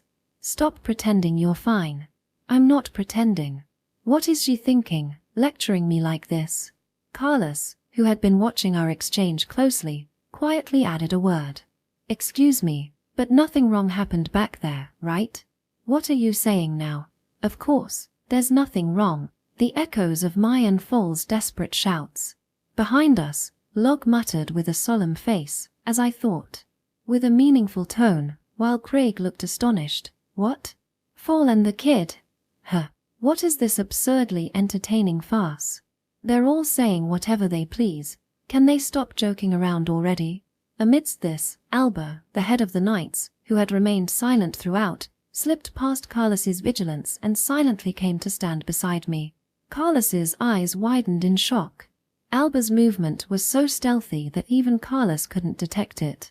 This implies that if Alba were an assassin, Carlos wouldn't have been able to stop him. It seems the title of head knight is well deserved. Alba stared at me silently, with a blank expression, and murmured, "Permission to speak." Ah, I had indeed prohibited any speech without permission. Very well. As a reward for not involving Carlos, you may speak. Go ahead. Then, I noticed a slight inconsistency in your steps earlier. Also, the overly familiar remarks of the person with you. Could it be that you are injured? Yes. Indeed, I am wounded, though not lightly. Alba, good observation. I commend you for it. As expected of the one who succeeded Carlos as the head of the Lightless Knights. Moreover, this is just a guess, but might it be that your left eye is, in fact, not seeing? You can tell even that. How can he know such a detail? Since most of my body is covered by my cloak, it's hard to tell from my appearance that I am injured. Normally, walking would be quite difficult, but I'm forcing myself to walk using magic. It seems he deduced the injury from the slight discomfort in my walking and Fall's concerned remarks. With keen observation, noticing this wouldn't be too surprising. However, I don't understand how he figured out about my left eye. Was I unconsciously showing signs of not being able to see out of one eye? What kind of sign could that be? This is beyond surprise. It's truly unsettling. Alba, normally expressionless, now gave Carlos a piercing look. Carlos, you were with him and still. His voice was so low it almost felt murderous. The look in his eyes conveyed both anger and disappointment towards Carlos. Carlos could only avert his gaze in response. This injury is something I acquired due to my own responsibility. Do not force me to say more. I see. I overstepped my bounds. At my words, Alba withdrew gracefully. Is it over? We're almost there, so let's hurry. Fall, impatient, pointed to a wooden one-story house on the hill. It wasn't what we were hoping for, but it was a typical house for commoners, for better or worse. It's shabby. It looks like it will be drafty. Be quiet. It's better than being exposed to the elements. Just get inside. Fall pushed me along, leading me into the house. At that moment, Alba grabbed Fall's wrist. Hair. Fall was taken aback when suddenly her hand was seized, and Alba looked at her with an expressionless gaze. You've been quite rude to the young master. Though you seem to be quite familiar with him. Are you a woman? No, I can't believe it. But what is your relationship with the young master? I released a dark sphere and blasted Alba away. He crashed into the entrance of the house, partially destroying it, and ended up embedded in the rocky ground outside. Ignoring the commotion around us, I walked over to where Alba was embedded in the rocks and looked down at him coldly. Alba's armor had a hole where my dark sphere hit, exposing his trained abdomen. I hadn't expected it to be pierced through directly by my magic. When did I grant permission for you to speak?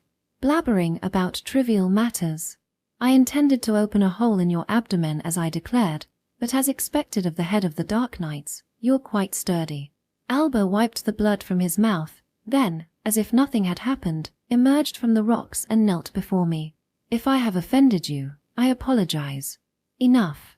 Just go away. You're an eyesore. Understood. I will send a skilled healer immediately, so please wait a moment. Alba said only that before vanishing as if melting into his own shadow. A shadow move, transferring from shadow to shadow.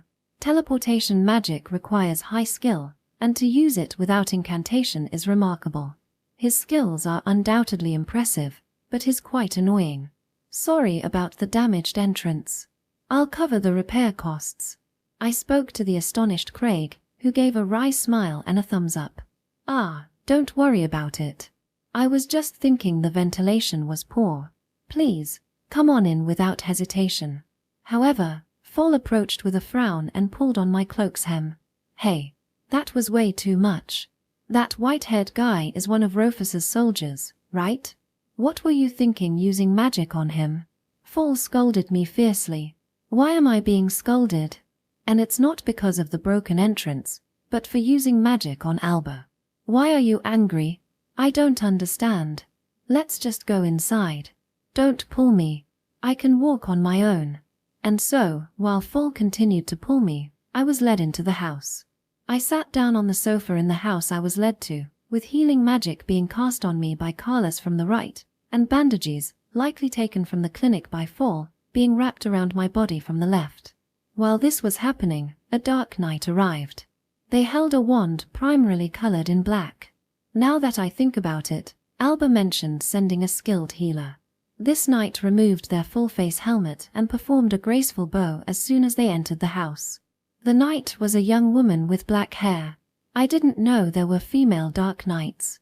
Although she wore armor, she made a gesture of holding an imaginary skirt when bowing. Given her polished appearance, she was probably a noblewoman from somewhere. She looked quite young, likely in her early 20s or possibly even late teens. Dark Knights operate on a merit-based system, so her skills were probably reliable. When she finished bowing and looked up, her eyes widened as she took in the sight of me, wrapped in bandages with my left arm missing. Her color drained from her face. I apologize. The female knight, trembling, approached me and, disregarding Fall who was standing next to me, leaned in to observe my missing left arm. I was informed you were injured, but I never imagined it was like this. Seeing you walking on your own, I thought it was a lighter wound. Enough talk. Just hurry up and use your healing magic. You're skilled, right? Of course, I will treat you, but this isn't a simple wound. The traces of magic covering your left side, it's like a curse. I heard you were out at sea battling monsters. What exactly did you fight, a supreme ancient dragon or a divine beast? The female knight looked at my injury with tears almost welling up. No, more precisely, she was observing the magical traces left by the injury. It seems the magic from the demon whale has left traces on my wound like a curse. She must be highly skilled in detecting magic. She appears to be sensing the remnants of the demon whale's power from the wound. No, the creature I fought was just a whale-like monster with a bit more magic power. I did defeat it, of course. It might have had the strength of an ancient dragon. No, perhaps even more. It required the use of ancient magic from the mythological era and even the first emperor's divine art to be vanquished. I'm telling you that this is not something humans can deal with. I'll do what I can, but regrowing your left arm, it's beyond my abilities. I'm truly sorry. The female knight bowed deeply. I looked at my missing left arm and thought, somewhat distantly, that I would need to get a good prosthetic made. How about my left eye? The female knight said, "Excuse me," as she leaned in to examine my left eye. Can you see anything at all? Not at all. I see.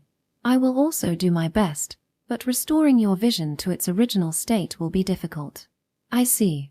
This was somewhat expected, so it wasn't particularly shocking.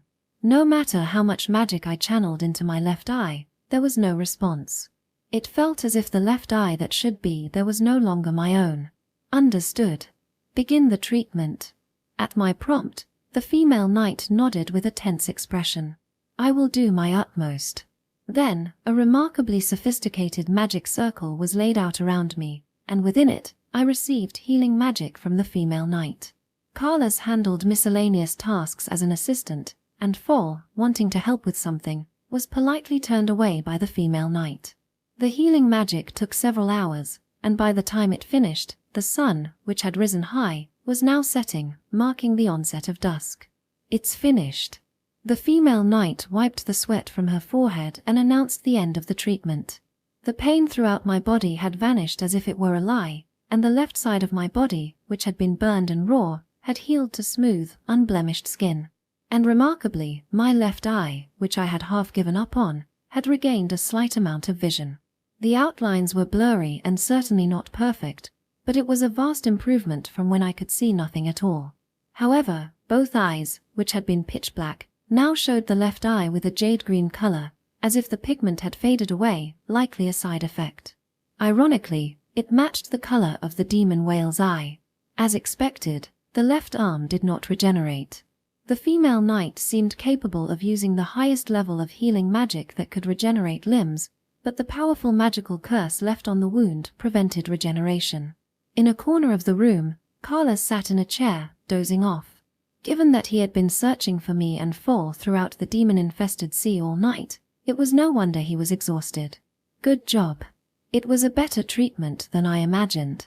When I praised her sincerely, the female knight smiled sheepishly, but then her expression clouded. Your words are too kind. However, as for the left arm, don't worry. I'll just have a prosthetic made. No, please wait. I will request a more skilled mage than myself to be dispatched soon. A more skilled mage than you. I would like to meet such a person if they exist. A healer of her caliber would be hard to find even in the church. What's your name? When I asked for her name, the female knight looked away with a slightly pained expression. I'm sorry. As I am not a named knight, I am forbidden from revealing my name. All dark knights wear pitch-black full-plate armor, using their anonymity as a weapon. Only a very few top-ranked knights, known as named, are permitted to reveal their names. I know that. However, now that your face is uncovered, it's too late for that. Just give me your name. After a moment of silence, the female knight finally spoke. Since you command it, I cannot refuse. I am Eureka. I hope you remember it. The knight, Eureka, performed an elegant bow typical of a noble lady. Then I shall take my leave now. Thank you for your hard work. Eureka, who was about to leave through the now well-ventilated entrance bathed in the evening light, suddenly stopped her movements and then clattered back to stand right before me. She came close enough that her face almost touched mine. What is it? I was unsure whether to tell you this, but I will inform you just in case. After that preamble, Eureka began to speak. The powerful magical energy that was corrupting your left side has been mostly removed. However, there are two places where it could not be removed, your left eye and left arm. This magic is stubborn like a curse, which is why the vision in your left eye could not be fully restored, and your left arm could not regenerate. I see. It's not that it can't be removed. No matter how much is removed, powerful magic keeps seeping out from within. It's as if some foreign magical energy is continuously being sent into you. What do you mean? That is why I described it as a curse. The way it sends negative energy remotely is precisely like a curse. To confirm once more, did you truly eliminate that magical beast? I killed it. Are you suggesting it's still alive? That's impossible. I left no chance for regeneration, not a single piece of flesh remained. It cannot be alive. If that's the case, then the beast might be a deity-like entity, immortal even in death. Or perhaps, it was a familiar and the main body is still alive elsewhere. It's an intriguing story. I thought the battle with the demon whale was entirely over, but it seems that it might not have ended completely. The physical body may have completely died, but it is not destroyed and may eventually resurrect. Alternatively, the main body might still be alive and enduring somewhere. I have done my best and managed to seal the curse. I have visualized it as if I have blocked and sealed the incoming magical energy. Therefore, there should be no future disturbances due to overflowing magic. Since no more magic can be sent, the enemy should not be able to locate you. I never imagined the wounds from the demon whale were so severe. You've done well. I'd like to reward you if I could. It is only natural for a dark knight to serve their master. Such loyalty is commendable. Eureka, are you interested in becoming my personal knight? Eureka's reaction was as if she had been hit with a shock. For some reason, her cheeks quickly turned red, and she covered it up by putting on her full-face helmet. Then she took a few steps back and, instead of her previous noble-like bow, gave a disciplined knightly salute. If it pleases you, my lord, I would be honored to serve you. With that, Eureka ran off as if fleeing. What a noisy person. I wonder why she blushed. After confirming Eureka had left, I turned around to find Fall. You were here? I've been here the whole time. Fall was glaring at me with a displeased expression. I wondered why she was angry. Fall approached and touched the left cheek that had been burned just hours earlier. Is the injury okay now? Yeah, there's no pain anymore. Fall's gaze then moved to my missing left arm. And the left arm. Are you still worried about it? Of course. Fall looked in the direction Eureka had left and muttered. Is that kind of person your type? Ha! What are you talking about? Nothing. Fall dismissed the conversation and, while passing by me, grabbed my hand. She pulled me towards the door. Come on, Rufus. Hey, where are we going? To the village square. My father said to bring you there once the treatment was finished. They're holding a celebration for the whole village today. Ha! The guest of honor at the feast is, of course, Rufus. You're telling me to attend a commoner's lowly feast. Ignoring my grumbling, Fall continued to pull me along. Attend it. My father, my brother, the sailors, everyone in the village, and me. We all want to show our gratitude to you. This is all the result of what you've done. You have a responsibility to accept everyone's thanks. Responsibility? What kind of absurd logic is that? But it makes sense, doesn't it? Fall gave a confident smile. Don't make that face. You might even enjoy it once you're there. You're so selfish. For some reason, I couldn't shake off Fall's slender hand. Section. Boy. I heard. That left arm of yours, you protected Fall, didn't you? At the feast held in Roguebelt, I was being cornered by the drunken and tearful Craig. Don't come near me. You smell of alcohol. I can trust Fall with you. Even though she's a bit of a hothead, she's a fine person, just like my deceased wife. Please make her happy. Fall, your father's saying strange things. Do something about it. I sought help from Fall, who had just returned with a fish dish. Dad's a drunkard and a troublemaker. It's nothing unusual, so don't worry about it. He's saying things like marrying you. You're not going to accept that. We've shared a bed, haven't we? Fall grinned mischievously. Fall's bombshell remark elicited cheers from the surrounding villagers. The dark knights scattered around were staring at us with wide eyes, clearly visible even through their full-face helmets. TSK. If the dark knights heard, I'll need to make sure to silence them later. If it gets back to my father that I shared a bed with a commoner's daughter, it'll lead to all sorts of trouble. Fall, you.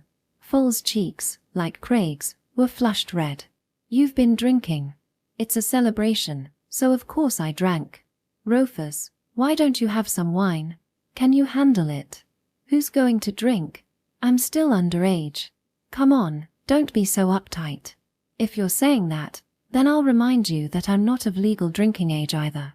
That'll be next year for me. You're still underage too.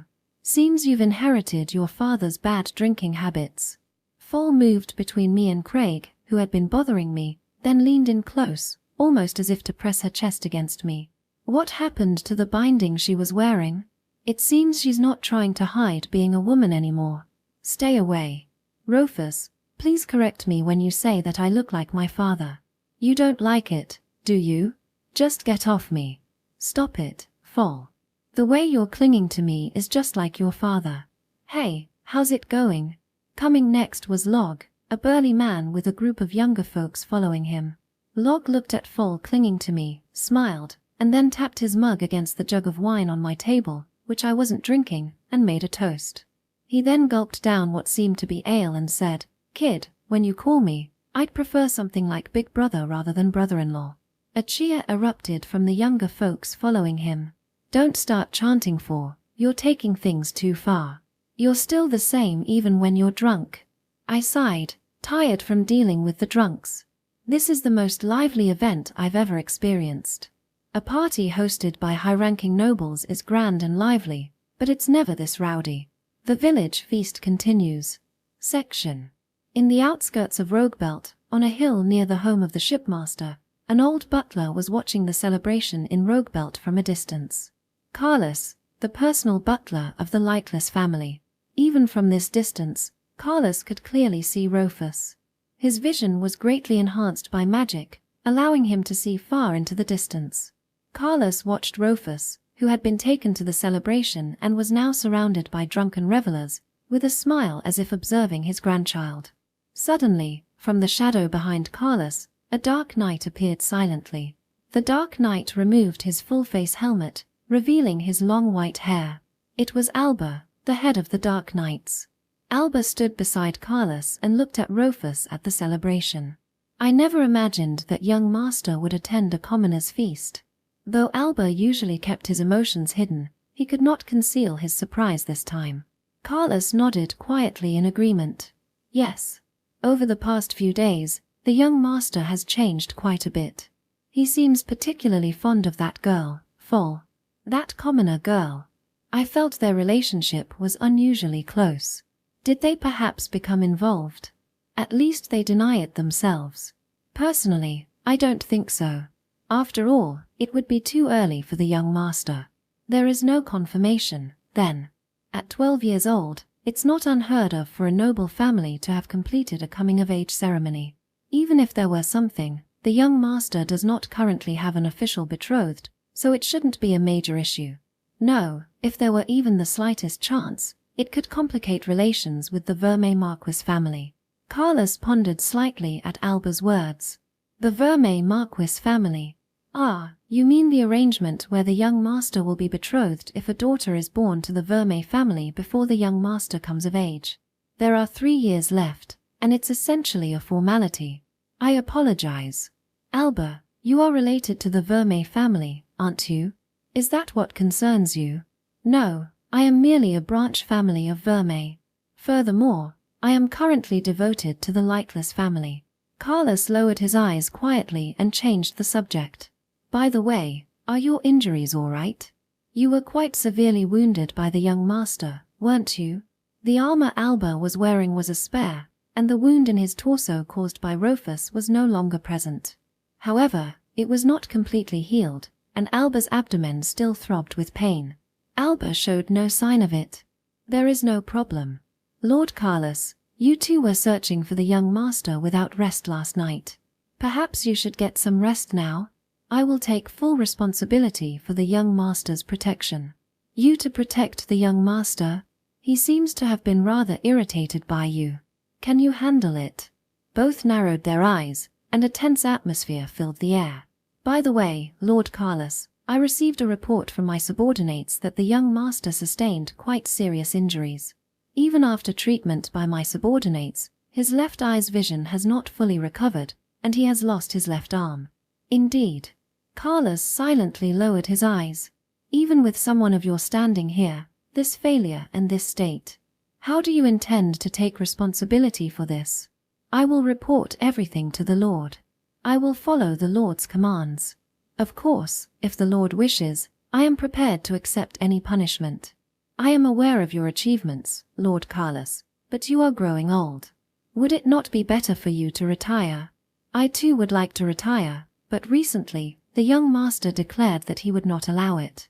Alba, who usually shows no emotion, glared at Carlos with displeasure. Carlos responded with a dismissive snort. Alba, you are unable to hide your irritation. You are still quite inexperienced. With your level of skill, you cannot manage the lightless family or the young master. I am not. See, don't falter there. You won't be able to make excuses if your intentions are questioned. Alba retreated with visible frustration. Carlos, appearing exasperated, took out a cigar from his pocket and lit it. Besides, even if you manage to oust me, it's another matter whether you could become the young master's personal attendant. That is. Alba hesitated, and Carlos looked up as if he had just remembered something. Speaking of personal attendants, the healer you sent, was it Eureka? She seems to have been quite favored by the young master and was even invited to become his personal attendant. What? I did not receive such a report. Alba's eyes widened in surprise. Carlos, looking exasperated, pointed to Alba's face with his cigar still in hand. Your face. Alba quickly masked his expression and adopted a poker face. Seeing this, Carlos sighed. Do you wish so much to become the young master's personal attendant? Well, in any case, it seems I won't be able to rest anytime soon. Tonight will likely be busy. Alba frowned in confusion. What do you mean? Oh, nothing. I've had no time to rest these past few days, so I suspect tonight will be the same. Alba tilted his head, unable to understand Carlos's meaning. Section. As the moon rose and the night darkness enveloped the land, the feast in Roguebelt had ended. The drunken sailors, having collapsed, were carried to their homes by the dark knights under Rufus's instructions. Among them was Log, who, unlike the others, was still sober and carried the snoring Craig. Beside him, Rufus was carrying the sleeping Fall. This was an act of Rufus's own volition, not requested by anyone. Log was apparently surprised by this, his eyes widening. So, you're going to help carry her as well? You can't handle carrying 2 people, even if you're strong. Yeah. Well, that's true. It helps. Log reflexively seemed to deny it but quickly changed his response. For someone as large as Log, supporting 2 people's weight would be easy, especially since Fall was small. But mentioning that now would be impolite. So, what about the young master? Log suddenly asked without any context, causing Rufus to frown. What are you talking about? About Fall. You've noticed, haven't you? Log was referring to Fall's feelings for Rufus. Given Fall's attitude toward Rufus, it was obvious to anyone. Naturally, Rufus was aware of it as well. Noticing or not, it's clear she's not even trying to hide it. Well, it's rather embarrassing to watch as an older brother. Log laughed heartily, and Rufus responded in a flat tone. What do you mean by what to do? What am I supposed to do? As an older brother, it would be nice if you responded to my little sister's feelings. Such advice from a commoner. In the world, that's called being unaware of your own station.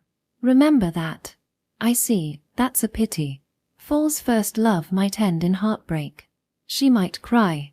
Let her cry. From the start, Fall and I live in different worlds. Is that so? I thought nobles were supposed to be more willful and free-spirited. Don't talk as if you know everything. Rufus spat out irritably. To Log, Rufus appeared like a child bound by the rules of noble society, unable to move freely. His attempts to intimidate those around him and desperately protect himself were almost pitiful, like a young child. Unnoticed by Log and Rufus, who were carrying her, Fall, whose breathing had ceased, lightly bit her lower lip as if savoring something. Normally, it would be unthinkable for a noble to carry a drunkard, especially a commoner, home. This was something Rufus would never have done just a few days ago. Observing Rufus's change from a distance with a smile was the old butler, Carlos. In contrast, the head of the Dark Knights, Alba, stared at Rufus and Fall with a somewhat emotionless gaze. As these various thoughts intersected, the night deepened. Section. In the deep night when the townspeople were fast asleep, Carlos, the Dark Knights, and I visited the Clinton estate in the port town. The reason for returning to the Clinton estate now, despite it being so late, was to eliminate any future concerns. For Arthiana, Roguebelt might, even if it's a very small possibility, become an enemy to Lightless in the future. Therefore, we must eliminate it for certain. The unreasonable heavy taxes imposed on Roguebelt have been abolished. The damage caused by monsters has also been resolved. And finally, what remains is the existence of Norn, Farathiana's childhood friend who was sold to a slave trader. When I visited Roguebelt, I had a dream while being rocked by the carriage that I was killed by Farathiana. At that time, Farathiana was shouting the name of that childhood friend. Norn, Farathiana's childhood friend, was indeed a character in the story. This was during the third chapter, the Alchemic Empire arc. After being abducted, Norn was sold as a slave to the neighboring empire, where she was subjected to repeated human experiments and transformed into a changed form. Norn later reunites with Farathiana. However, for some reason, this reunion seemed to revive Farathiana's hatred towards Lightless. The root of all evil was the Empire's people who conducted human experiments, and even if we trace it back, the culprits are the slave traders and the official, Clinton. So isn't it odd if Lightless, or Rufus, is blamed for it? Well, it is indeed within the territory of Lightless, so if we say it's due to the lack of supervision, then it's certainly so. But if that's the case, it's my father, the head of the household, who should be blamed, not me. Although personally, I couldn't accept this story very well, it is an undeniable fact that the anger was directed at me rather than anyone else. Truly, it's a strange story. Is every inconvenient occurrence in the world all my responsibility? Even though it is entirely unreasonable, if that's the case, I will thoroughly eliminate each element that fuels this anger and resentment. If rescuing Norn, who was sold into slavery, would distance the outcome of my death in the future, then I will gladly save Norn. Section. Although it takes half a day by carriage to travel from Roguebelt to this port town, it would take less than half an hour if you run with magically enhanced legs. However, upon arriving in the port town, while Carlos and Alba had no trouble keeping up, some of the Dark Knights who followed were visibly out of breath. Despite being the proud Dark Knights of Lightless, this was indeed quite disappointing. I didn't specifically mention it, but perhaps noticing my gaze, Alba saluted and said, "I will provide guidance at a later date." He's as sharp-eyed as ever. By the way, I had forbidden Alba from speaking without permission, but he came groveling, saying, "I will never speak out of turn again, so please forgive me." I lifted the ban for now. At this late hour, when we arrived at the Clinton estate, we were greeted by the servants. We pushed aside the servants and forced our way into the mansion, where the Dark Knights quickly subdued the estate. The guards were almost ineffective, and the occupation was almost without resistance. Most of the private soldiers had been dispatched to deal with monster threats, and many had been lost at sea. By the way, according to the Dark Knights, aside from the servants, Clinton's wife, 3 children, and several individuals who seemed to be concubines or lovers were present in the mansion. For now, I had everyone restrained and thrown into the mansion's basement. Their treatment will be entirely left to my father. Whether to send them back to their family estate in the Serpent territory or release them into the wild, my father will handle it appropriately. I had briefly explained the situation to Alba, the leader of the Dark Knights. I detailed Clinton's corruption, the abductions of the villagers, and the monster eradication efforts that followed. Given the nature of the situation, it was quite a sight to see Alba's eyes darting around. For him, reporting the corruption and abductions by officials to my father was likely urgent. However, I wouldn't trouble him with such matters. In the conference room of the Clinton estate, evidence of Clinton's corruption was piled high on the round table like a mountain. I took the records of human trafficking from the pile and tossed them to Alba. "We will protect the abducted villagers. You should get moving as well." Alba quickly scanned the human trafficking records and looked up. According to the records, the villagers sold to slave traders in just the past 6 months number around 40. To protect all of them would take considerable time. Given this, I will need to consult with your father. Alba implicitly requested my father's judgment. I responded with a scoff. Don't misunderstand. I didn't say to rescue everyone. If it were to involve protecting all the abducted villagers, it would indeed take the time Alba mentioned. My objective is solely to protect Norn, Farathiana's childhood friend. Along the way, I will also help the other abducted residents from Roguebelt. Protecting them alone would be quite unnatural. The records of human trafficking include not only the names of the slave traders but also the names, ages, and places of origin of the victims. With this much information, identification is straightforward. Focus on protecting the residents of Rogue Belt. The period is the past 6 months, approximately 9 people. 9 people, with that number. Alba glanced briefly at the Dark Knights standing behind him. Being the capable individual he is, he was likely already planning the squad formation and strategy. Well, don't overthink it. The task is simple.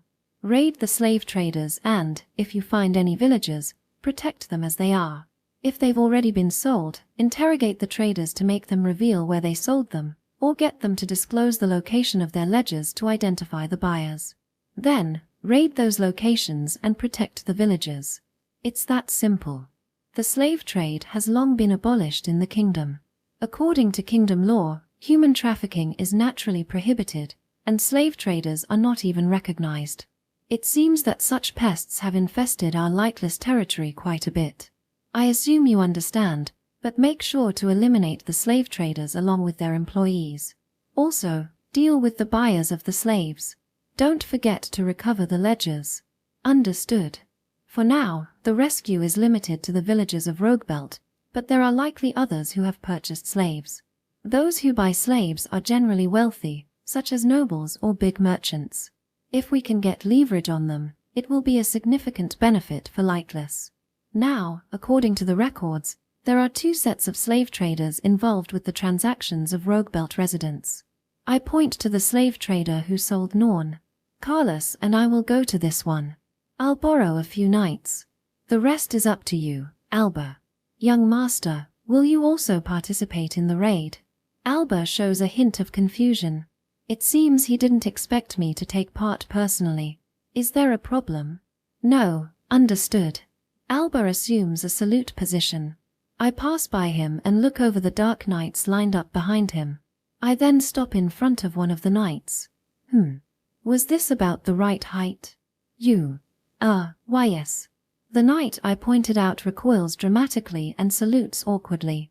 The voice coming from the armor is female, so this must be Eureka.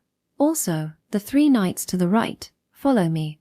Carlos, Eureka, and 3 randomly selected knights salute and follow me. I suddenly feel Alba's gaze. What is it? Nothing. Alba lowers his gaze.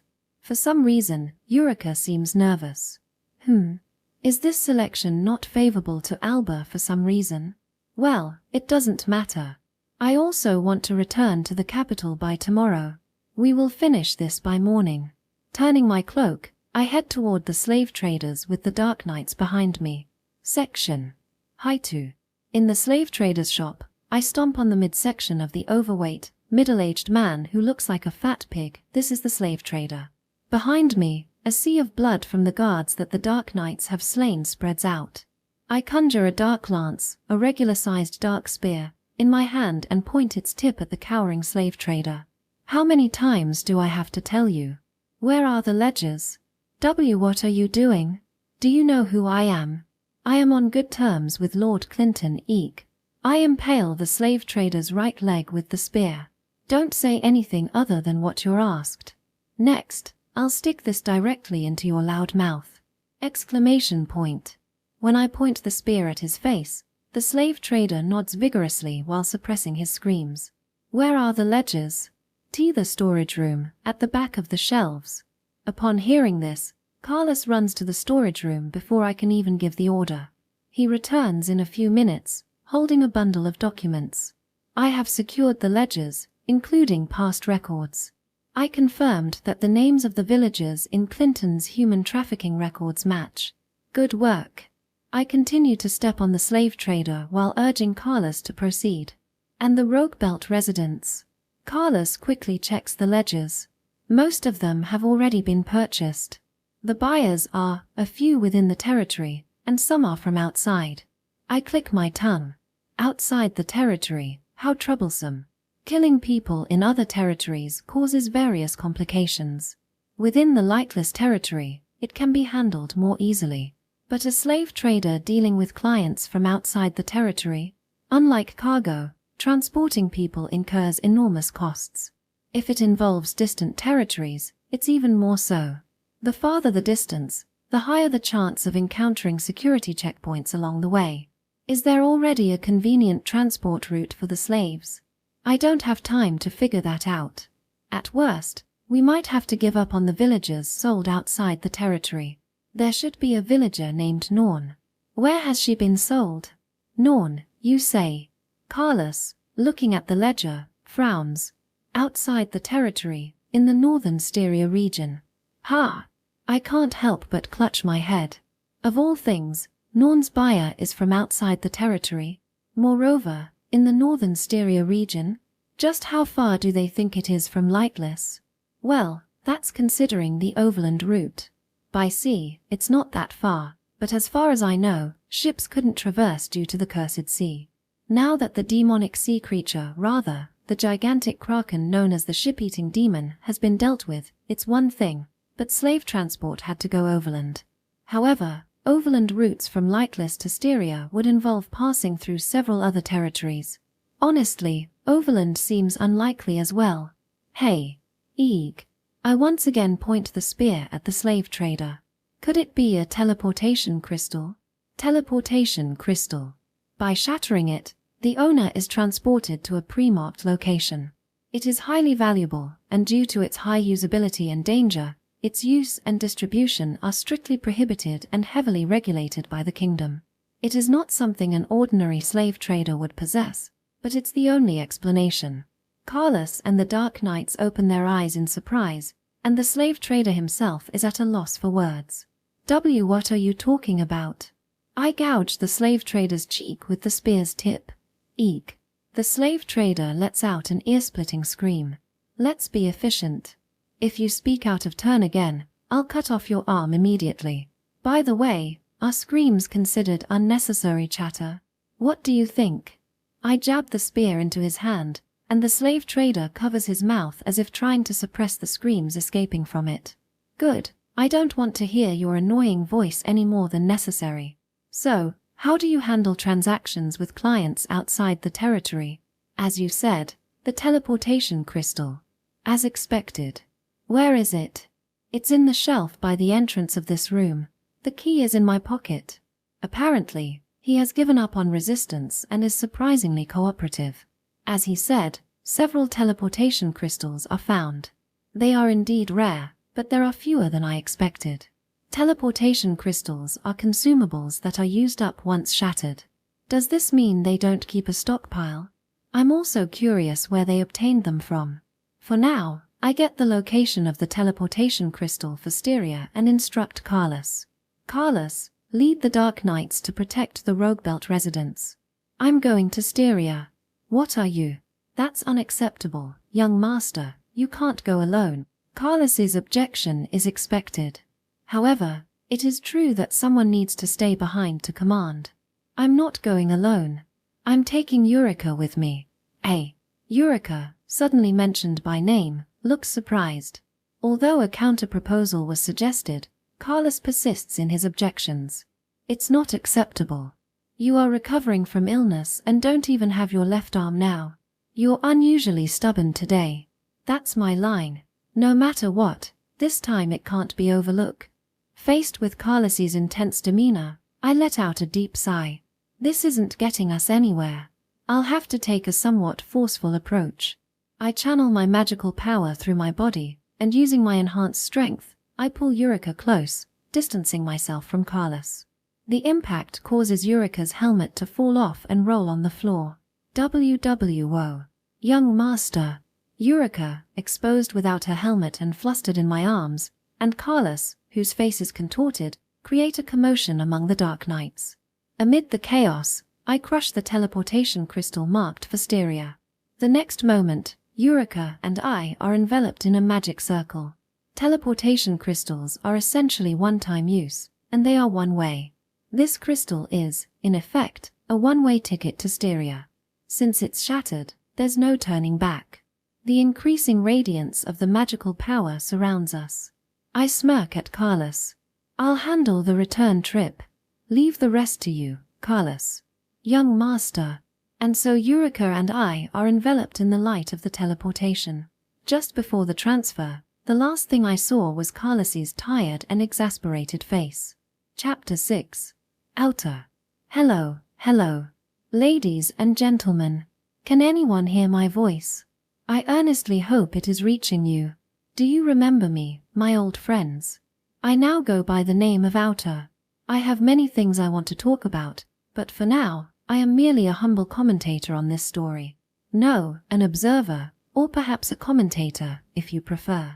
I was unable even to stand as a character in this world, in this story.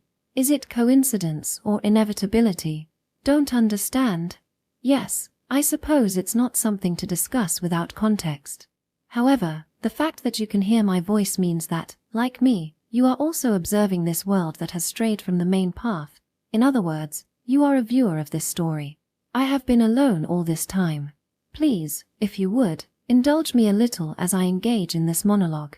Now, this world, having strayed from the game scenario and embarked on a path different from historical fact, has one of its starting points, as you are all aware, Rufus Ray Lightless. He, who had seen the future events and dreamt of being killed thousands and thousands of times, took action to avoid the ruinous future. As you know, he was one of the antagonists in the game. And to avoid that disastrous future, he took action. However, it seems that even in Roguebelt, where he went, events different from historical fact are occurring. Specifically, the abnormal aggression of monsters that should not have occurred at that time. And the whale-like monster that did not appear in the game, what Rufus refers to as the demon whale. What on earth is happening? Is this a result of actions taken by someone other than Rufus who knows the future, or what? The aggressive sea monsters controlled by the demon whale are reported to have symptoms very similar to the aggression of monsters during the catastrophe when the Demon King revived. It would be normal to think that the Demon King Lars, an antagonist of the first chapter of the game, has some connection to the demon whale. Or perhaps the God of Darkness. In the story consisting of 5 chapters in the game, most of the antagonists in each chapter were related in some way to the God of Darkness, who is considered the root of all evil. It seems likely that the demon whale also has some connection to the God of Darkness. However, personally, I am more interested in the change in Farathiana, who is supposed to be Rufus's archenemy, than in the demon whale. Her attitude seems almost as if she has feelings for Rufus, which should have been impossible originally. The hatred Farathiana had for Rufus in the game was quite significant. And surprisingly, it also seems that Rufus himself has somewhat opened his heart to Farathiana. It is surprising, or rather, unexpected. Saved from the thrown-away sea and having his life preserved literally by using her own body, it seems he was deeply moved by her. However, despite having dreamt of being killed countless times, perhaps it was not enough to make him strong. Well then, let us end it here for today. Farewell, everyone. I look forward to meeting you again. Chapter 7. Original Record. Roguebelt Naval Battle. The fishing village of Roguebelt was troubled by heavy taxes and monster attacks. Roguebelt was a village thriving on fishing, and until now, it had been able to pay the heavy taxes because it caught a sufficient amount of fish. However, starting from a certain period, soft-bodied monsters resembling squid and octopuses began to appear in large numbers in the nearby waters and started attacking fishing boats. As a result, the catch of fish drastically decreased, making it difficult to pay the taxes. Naturally, the residents of Roguebelt appealed to the local magistrate in charge of the area about their situation. However, their pleas were not heeded.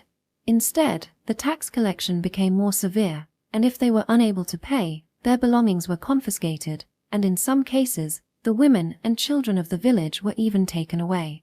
These monster attacks were occurring throughout the kingdom. Soft-bodied monsters in the nearby waters of Roguebelt, bird-like monsters attacking a wide range of villages, ferocious beasts like bears and wolves emerging from the frontier forests, and countless writhing magma-like monsters from a volcanic region. Specific monsters were simultaneously and massively proliferating, causing damage across various regions.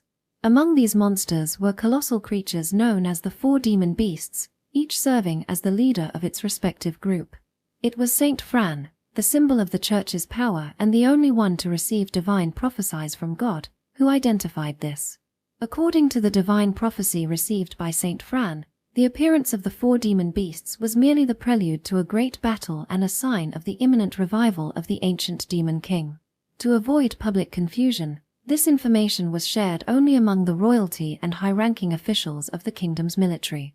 And the first to act on this matter was Asteria Aroa Shintirio, the first princess of the kingdom and the main heroine of the original game. Section. The protagonist of the original game, a commoner boy with powerful fire magic, Abel Carrot.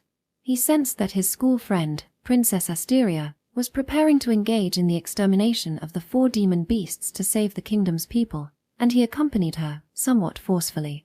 In addition, the first among the kingdom's military magic division, Mayrin, a young grand mage who commands numerous spells. 600 battle-hardened soldiers from the kingdom's army led by Marshal Ganad. And 3 warships. With overwhelming military strength and a perfect setup, they headed towards the extermination of one of the 4 demon beasts, the colossal kraken Sea Demonstrath, which ruled over the soft-bodied monsters in the nearby waters of Rogbelt. Abel, in Rogbelt, meets Farathiana, a female sailor and one of the heroines. Upon seeing the desolate village, Abel declared his intention to defeat the monsters and save the village out of a sense of duty. Moved by this, Farathiana resolved to join him in exterminating the source of the monsters. Section. The battlefield was the Cursed Sea. 3 warships headed to defeat the colossal kraken Sea Demonstrath, which exposed its tiger-striped head above the sea. Countless soft-bodied monsters attacked, aiming to sink the warships. As they fought off these creatures, Abel and his group advanced. Just as Strath was about to come within firing range, suddenly, it happened. In an instant. Out of nowhere, one of the following warships was sunk. What appeared was an exceptionally huge soft-bodied monster. Its size and appearance were that of a kraken. While soft-bodied monsters varied in size from small to large, this was the largest one they had ever seen. The ship, in an instant. The lives of around 200 soldiers were lost in an instant. Abel and his group were thrown into chaos. Ship-eater. There have always been legends of demons that devour ships. Could these creatures be those demons? Farathiana said, sweating nervously. Abel, trying to rally himself, slapped his own cheeks so that his voice would echo across the deck. He then cast a mournful glance at the sunken remains of the warship and set his sights on the kraken that caused it. Everyone, prepare for battle. We will definitely defeat it. We have had enough of sacrifices.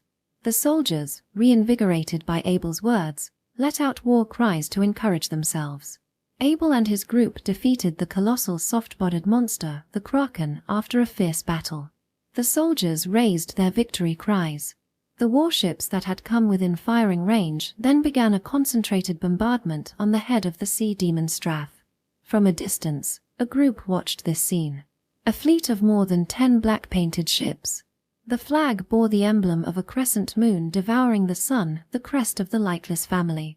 On the deck of one of these black-painted warships stood a brown-haired youth and a black-haired youth, observing the entire battle.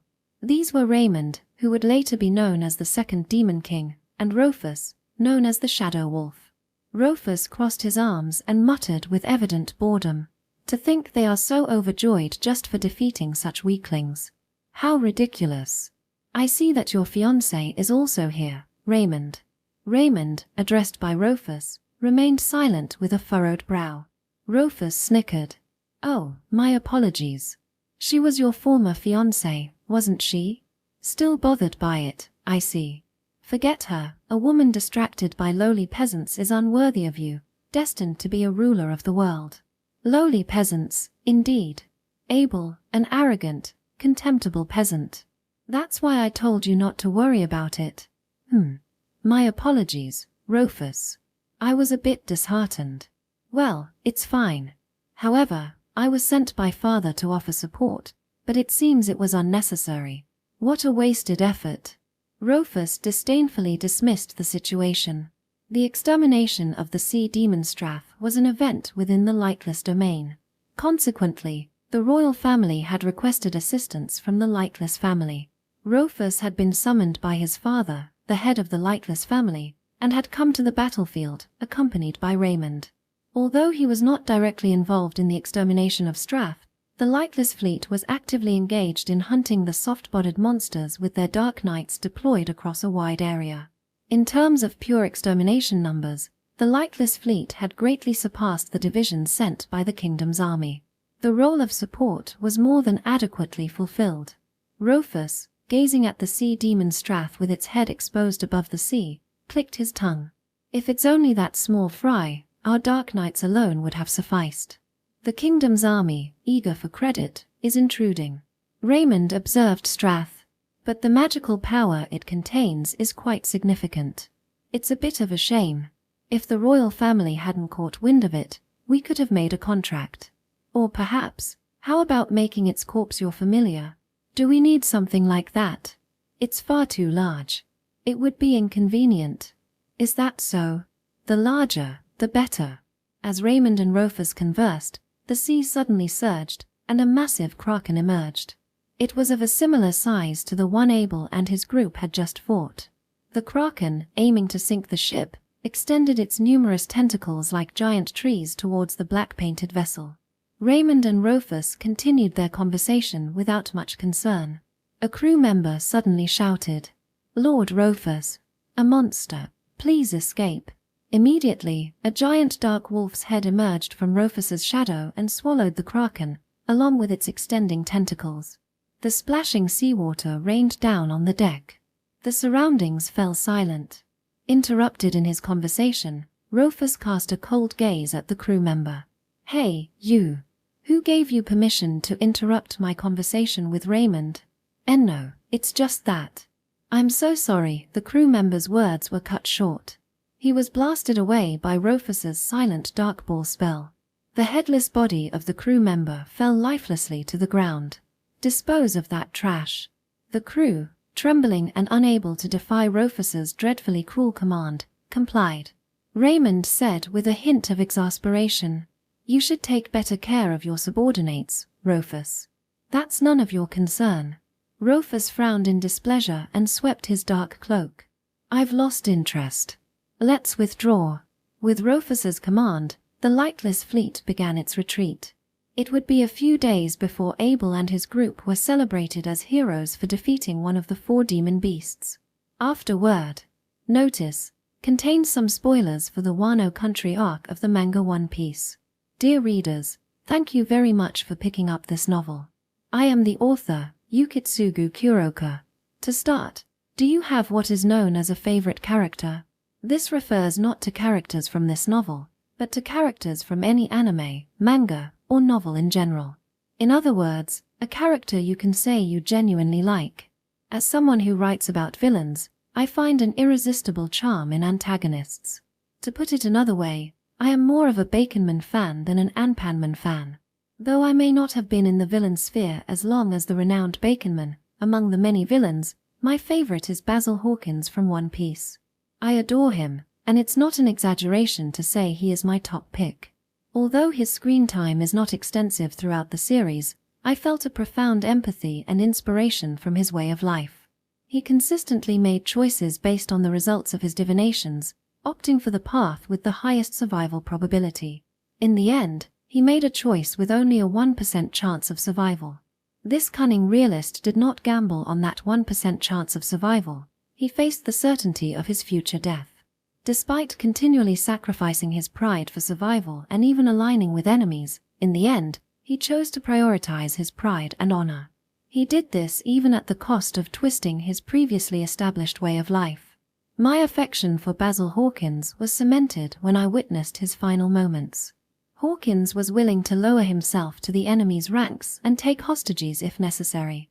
To some, he might appear as a despicable, cowardly villain, willing to discard others for his survival. At this point, he could be seen merely as a small-time antagonist. However, at the moment of his final choice, he transcended from a petty villain to a deeply human character with a sense of duty. That was when my perception of Basil Hawkins was completed. As they say, all's well that ends well. Though his completion came through death, I am one of those who believe in his survival. After all, he did say there was a 1% chance. If it's not a 0, it means it's not certain. I secretly hope that someday in the main story, or, more likely, In a cover illustration, he might appear, having survived. Now, I must discuss the novel Repeat Vice from a meta-perspective, lest I incur the editor's wrath for ending this afterwards solely with my favorite character talk. This novel is essentially a treasure chest, no, Pandora's box, filled with Kuroka's personal preferences. Just by looking at the protagonist, Rufus, at the end of the series, one can infer various things. Curses, odd eyes, a missing arm, immense magical power, darkness. It's as if too many attributes have been crammed in. It almost triggers a nostalgic, historical crisis. What's frightening is that Rufus wasn't originally meant to end up this way. Though I am the one crafting and adjusting the scenario, some aspects, such as the curse, odd eyes, and the missing arm, came about purely by chance due to the story's progression. In other words, this is a rendezvous with the black history I buried deep in my memory. This is what it feels like to have your sanity eroded. But this is the story I began. The enemies are the tragic monsters I created myself. Therefore, I hope you continue to enjoy Rufus, the embodiment of my black history and tragic monster. Thank you to you who picked up this book. I look forward to meeting you again. Bonus short story. What if the one who woke up was Rufus, one of the 4 heavenly kings? Shadow Wolf versus Demon Whale. In the Cursed Sea, a gigantic floating mansion, the demon whale suddenly appeared. Feeling its overwhelming presence, the 4 heavenly kings Shadow Wolf, Rufus, muttered absent-mindedly to himself. There wasn't anything like this before, was there? The demon whale let out a roar reminiscent of a steam whistle while emitting a high-density magical wave. Facing this incoming magical wave, Rufus grinned challengingly. Is this the arrogance of the wind? How impudent! In response to the provocation, Rufus unleashed a magical wave of his own, one meant not merely to clash but to subdue his opponent. His overwhelming magical wave easily shattered the demon whale's attack without any struggle. Simultaneously, the consciousness of Carlos, Fall, Log, and the other crew aboard the ship was swiftly severed. Even Carlos? How pathetic. As Rufus exhaled in disappointment, the demon whale roared once more, causing countless sea monsters to surge from the ocean and assault the ship. It can control monsters, too. What a hassle. Destroy them. With a weary tone, Rufus commanded, and countless wolf-shaped familiars emerged from the shadows at his feet, attacking the sea monsters. The wolf familiars were a favorite tool of Rufus since he became one of the 4 heavenly kings. The sheer number of his shadowy minions, around 1 million, was a testament to his power. Rufus possessed enough strength to take on an entire nation alone. Rufus's shadow swelled, and a dark dragon materialized. Riding the dragon, Rufus soared into the sky, approaching the demon whale at high speed. Be grateful. I'll indulge you, a mere fish, by fighting you in the sky. Laughing heartily, Rufus conjured a dark scythe and unleashed an enormous black slash. The torrent of darkness engulfed the demon whale. Just a big fish, after all. Pathetic. Confident of his victory, Rufus was taken aback when the demon whale emerged unscathed from the darkness. Unscathed? I see, quite a sturdy magical barrier. The demon whale fired a barrage of ice spears at Rufus's dragon in an attempt to shoot it down. Rufus accelerated the dragon's speed with magical energy, dodging the incoming ice spears with high velocity. It also uses magic. And that absurdly strong magical barrier. There are no openings in both offense and defense. If it were just a weakling, it would be hopeless. The scythe of the harvesting reaper, a pitch-black large scythe, appeared in Rufus's hand, an ancient spell of immense power. Rufus swung the scythe 3 times, disregarding distance and the powerful magical barrier. The demon whale's body was cleaved into 3 pieces. However, immediately after, the body reconnected as if time was reversed, healing the wounds. What? Stunned, Rufus faced the demon whale, which fired a blinding white heat ray without any preparation. Rufus clicked his tongue and further increased the dragon's speed, narrowly avoiding the intense beam. While rapidly circling the demon whale, Rufus narrowed his eyes and analyzed. Ice and light. Double attributes. The light beam has standard power. I won't face it head-on. And that absurd regeneration power. How absurd, Rufus sighed. Well, so what? It's just a beast. There are ways to deal with it, the world without light. Rufus activated a high-level spell, the world without light, discarding the chant. Dense dark mist spread at an incredible rate. At such close range, the demon whale had no chance to escape and was enveloped by the mist. Damn those annoying barriers. Rufus then swung the scythe of the harvesting reaper. The deadly slash cleaved through the demon whale and its magical barrier, splitting it in two.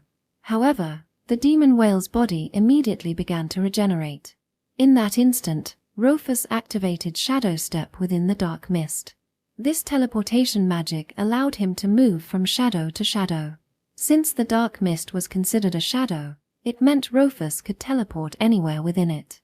Rufus's destination was atop the demon whale, beyond the magical barrier. The moment the scythe of the harvesting reaper had torn through the barrier, the dark mist had already penetrated inside. Well then, let's test its endurance.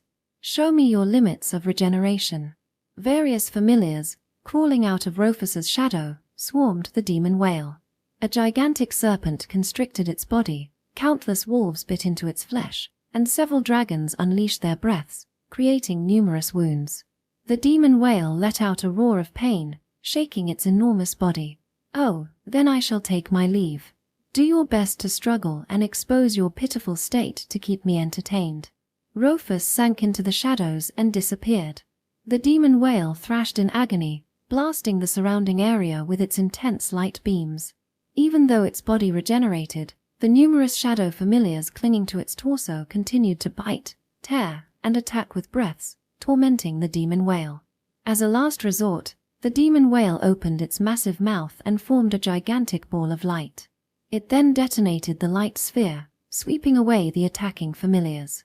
All the familiars caught in the torrent of light were obliterated, but as long as Rufus's magical energy persisted, the shadow familiars regenerated without end.